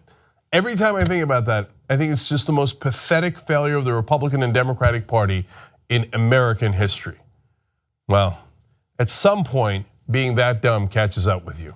So here's another excuse down the drain. Okay, now, speaking of how dumb he is, let's go to the next story.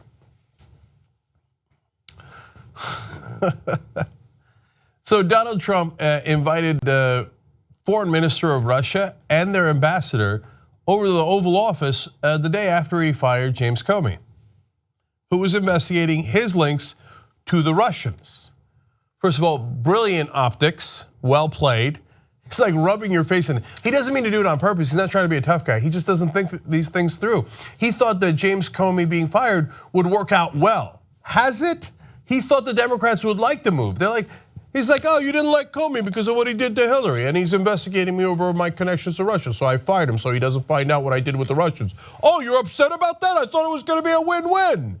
So he invites the Russians over the very next day. Whoa, people are gonna say something about it because I come under investigation with the Russians, and then invited the Russians over for tea in the Oval Office. Color me surprised. Okay, so it gets worse. He does that. And then he lets their photographer in to take pictures all over the Oval Office. That's a security problem, okay? I'm gonna explain the depths of that problem in a second. And second of all, he's bringing in all this technical equipment in the Oval Office. Let me ask you something. Are you confident, even if you're a Donald Trump supporter, you're confident that Donald Trump outwitted them and knows for sure that they didn't bug the Oval Office? Okay, so then people start asking questions like Colin Kahl. Okay, now he's a guy that was a former national security advisor to Vice President Joe Biden, and he asked on Twitter, deadly serious question, was it a good idea to let a Russian government photographer and all their equipment into the Oval Office? I think we could all answer, no, not a good idea. But David S. Cohen stepped up. He was former deputy CIA director, so he would know a thing or two about that. Very simple answer, No, it was not. Not a good idea at all, okay? Now, Colin Kahl gives you further context. This is really important because, I mean, what are the normal rules? Does everybody get to walk in and take pictures around the Oval Office? Is that no big deal because it's not really where they do things? It's not like it's the Situation Room where they're doing, strategy over war, or no, that's where they make all the decisions. It's really important. So let's find out. Colin Kahl says, I couldn't let foreign delegations bring phones or cameras into my executive office building. That's basically the vice president's office. So basically not the Oval Office, okay? Involved with the presidency, but not the Oval Office. He says, yet Trump let Russian government photographer and equipment into the Oval. So normally you can't let foreign delegations into any office related to the presidency, let alone the Oval Office. And he's like, oh, a foreign delegation, and it's the Russians. Come on in, take pictures all over the Oval Office. Kahl says, I was in the Oval daily, had to leave phone and camera outside.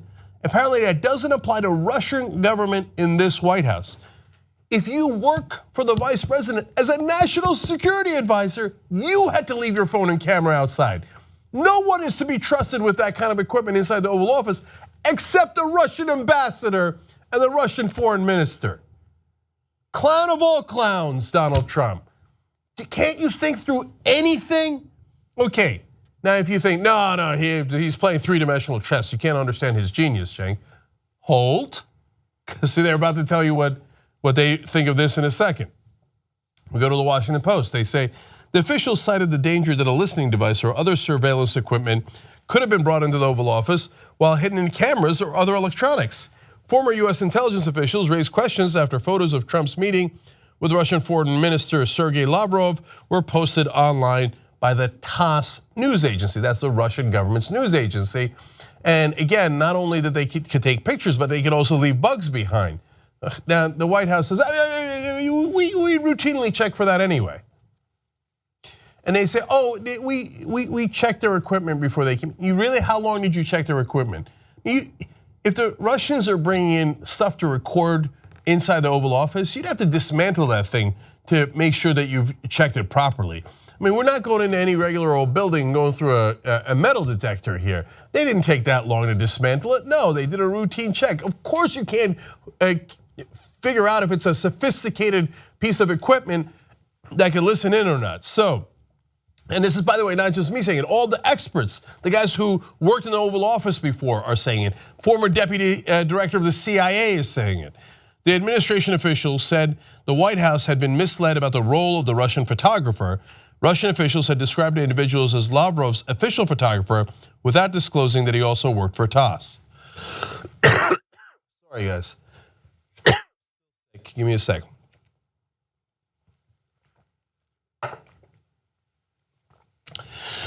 The only other way to do the show live without the cough is to not to do it, so I don't want to miss a whole week's worth of shows. So, okay, sorry, let's continue. So let's get this right. They tell Trump, hey, the foreign minister's official photographer is going to come in. Don't worry, he's not part of Russian news. So can he just take pictures all around the Oval Office? What difference does it make, dude? Of course, the official photographer of the Russian foreign minister can't come into the room where we make all of our decisions about foreign policy, let alone domestic policy, and take pictures of the room. Where's the question? And he's like, oh, he's just your official photographer taking vanity shots. Oh, then that's okay, come on in, schmucks. Okay, the administration official says, we were not informed by the Russians that their official photographer was dual-hatted and would be releasing the photographs on the state news agency. In other words, yeah, oops, we didn't realize that they're not only gonna take the pictures, but that they were gonna clown us afterwards by showing them in public. And we were hoping that our clownish behavior just remained behind scenes and we endangered national security, but nobody would find out about it. Now everybody's found out about it, we're doubly embarrassed. So then they go, and Jim Acosta has some sources, he's from CNN, and they say this is my favorite part. White House furious over Russian government photos of Trump meeting with Lavrov and Kislyak. Quote, they tricked us. An official said of the Russians, they lie. Oh, you just figured that out. Now, that's not just on the Russians. Look, any foreign government, especially one that we are not overly friendly with these days, or we're in a competitive situation with, of course they're gonna wanna get information about the Oval Office. You can't just be like, oh, that's your official photographer. Oh, no problem. Oh, come on. Oh, golly gee, they tricked us. It turns out that was their state news agency. Come on, conservatives. You really respect this guy? A total orange buffoon. The Russians must have been laughing at him behind his back. Remember that memo they wrote about Carter Page, another Trump advisor? They said, this guy's a total moron, but he's been useful to us for all the information he's given us.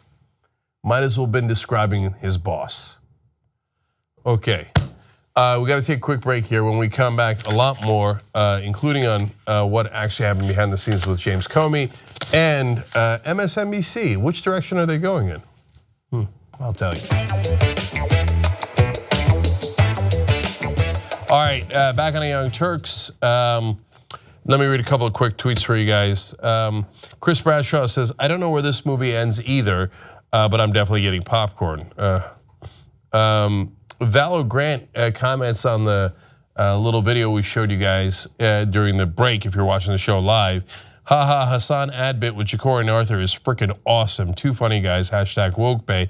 I agree with you, it distracted me throughout the whole break when I was supposed to be getting the show ready. Okay, Lucy says about the Russians in the Oval Office, this is like straight out of a spy comedy. And then finally, Rayford Madness says, not finally, one more. To be fair, he says the Dems don't have a leg to stand on regarding Comey's firing. They're all massive hypocrites on this subject. All right, that's too complicated to get into. You could be pissed at how Comey handled Hillary and still think that he should finish the Russian investigation. Okay, anyway, Larry Vetter says, quote, Russia tricked us, says the world's greatest deal maker. Excellent point, Larry, excellent. Okay, now, by the way, you know we still have two big announcements coming up on next Monday. Not like first sitting congressman to be a just Democrat, not that big, but great announcements coming up on Monday's show. Don't miss that. Okay, so let's go to the next story about another story about what a genius Donald Trump is. Okay, so Donald Trump being interviewed by Time Magazine, and he's got another gem for us. He says, you know what's interesting? I'm getting very good marks in foreign policy. Really? People would not think of me in that light, that's true. I'm just saying, as you read the same things I read, I'm getting A's and A+ on foreign policy, and nobody thought about it. You're right, nobody thought about the A+ you're getting in foreign policy because no one thinks that. You made that up, no one's giving you an A+. I don't even think Steve Bannon's giving you an A+. He's shaking his head the whole time going, yeah. Okay, so totally oblivious.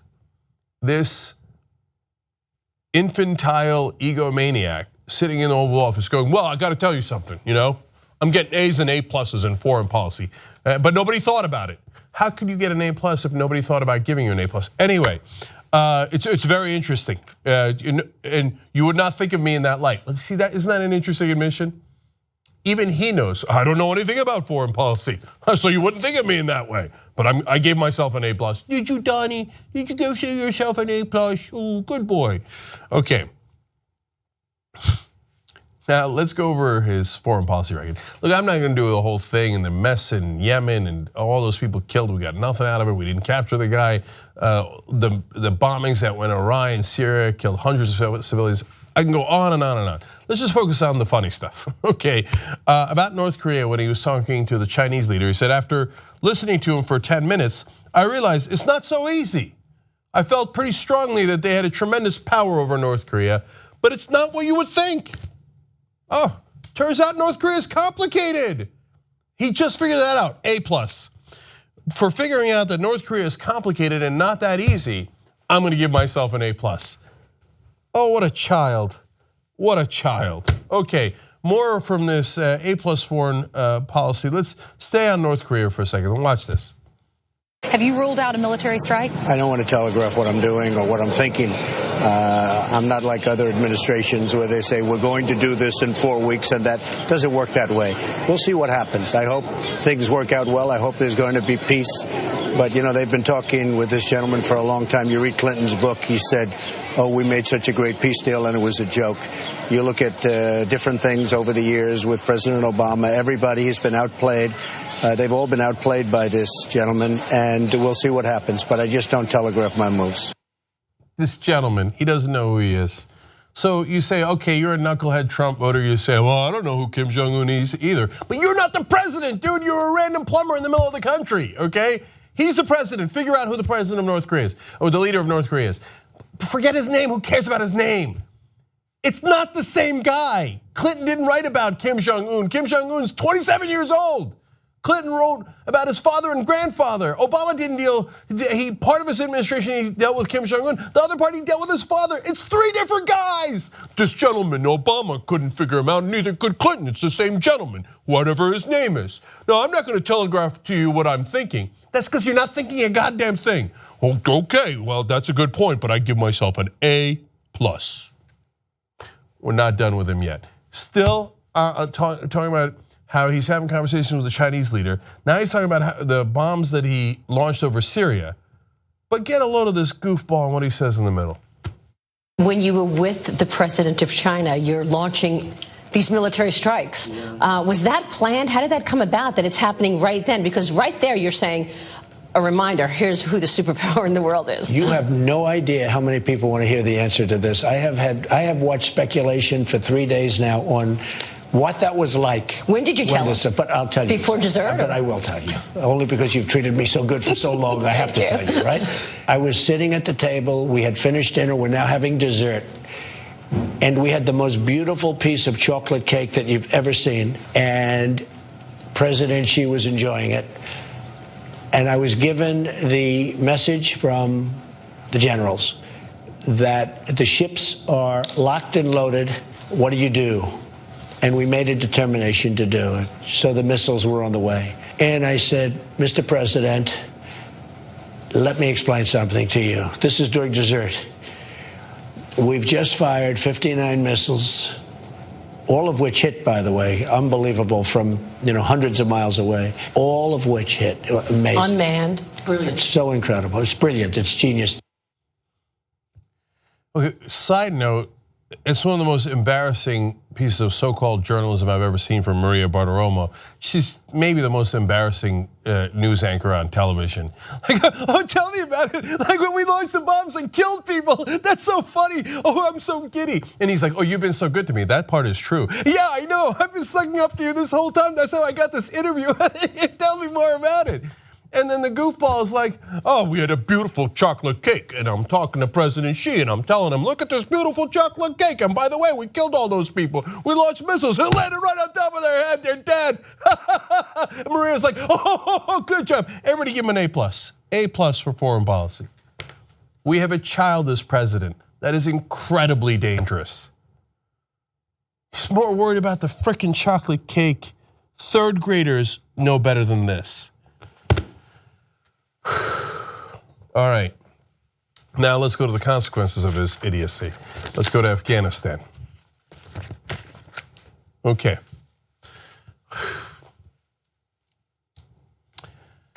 Now, during the campaign, Donald Trump told us that he was not for intervention.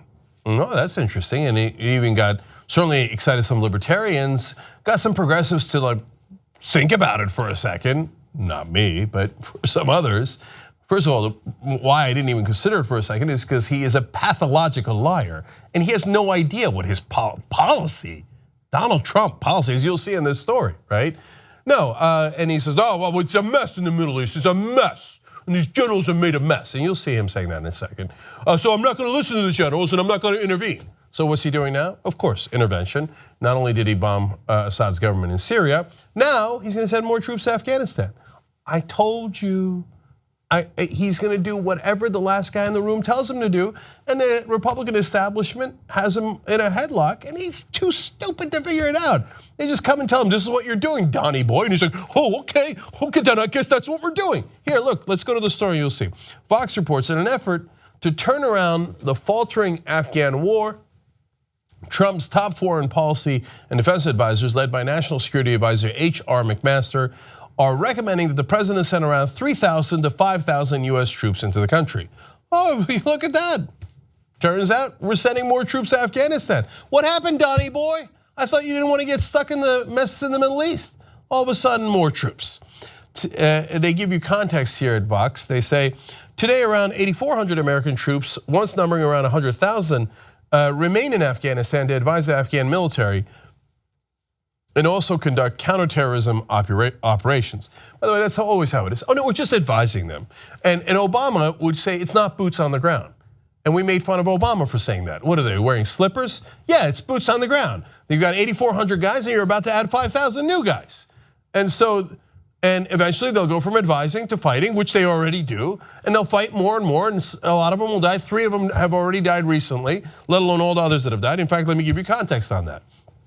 From June 1st to November 30th of 2016, there were about 3,700 casualties overall in Afghanistan, not just our guys, overall. In the same time period, effective attacks against Afghan forces increased by 60%, with around 879 attacks per month, or 5,271 total.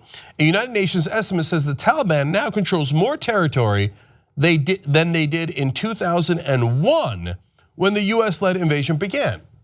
So all of that intervention through Bush, Obama, now Trump, all those forces, and now after 16 years of blood, sweat, and tears, in this case literally, and our national treasure, we didn't spend that money to educate our kids, to fix our roads, to fix our hospitals, to get health care. We spent it over there in Afghanistan. Defense contractors got incredibly rich, and the Taliban controls more territory than when we went in.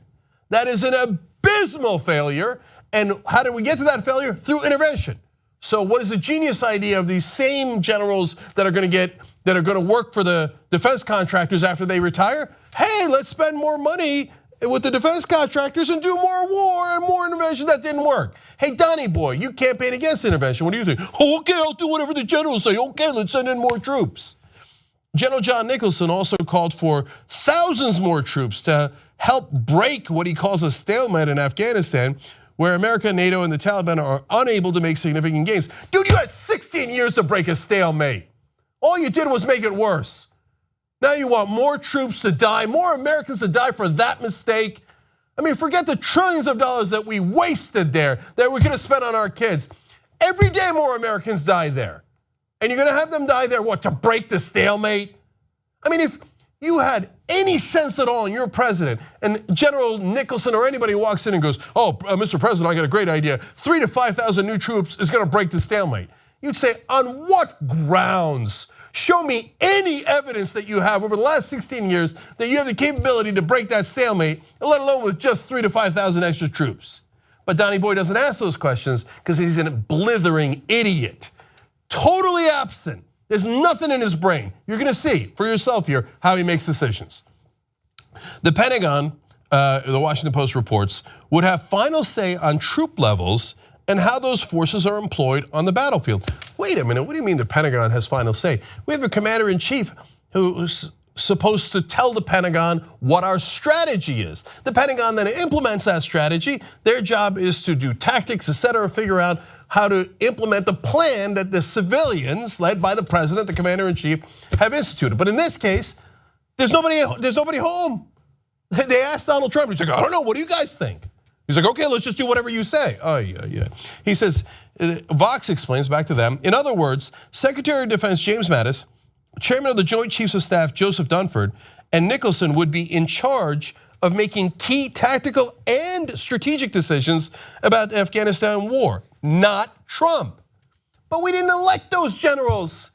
Unfortunately, we elected you. Do your job. Pay attention, make decisions. I thought you were a big executive and you know how to make decisions. Apparently his idea of a decision is like, I don't know, you do it. So here's what Trump said. Actually, before, I'm going to go to the video on what he thought of the generals before. But quote from him for today. He says, "What I do is I authorize my military. We have given them total authorization, and that's what they're doing." But wait a minute, schmuck of all schmucks. Aren't you the one that told me not to trust the military while you were doing the campaign? Here, watch. We have to win. We have to start winning wars again. Now, we never win a war. We never win. And we don't fight to win. We don't fight to win. I know more about ISIS than the generals do.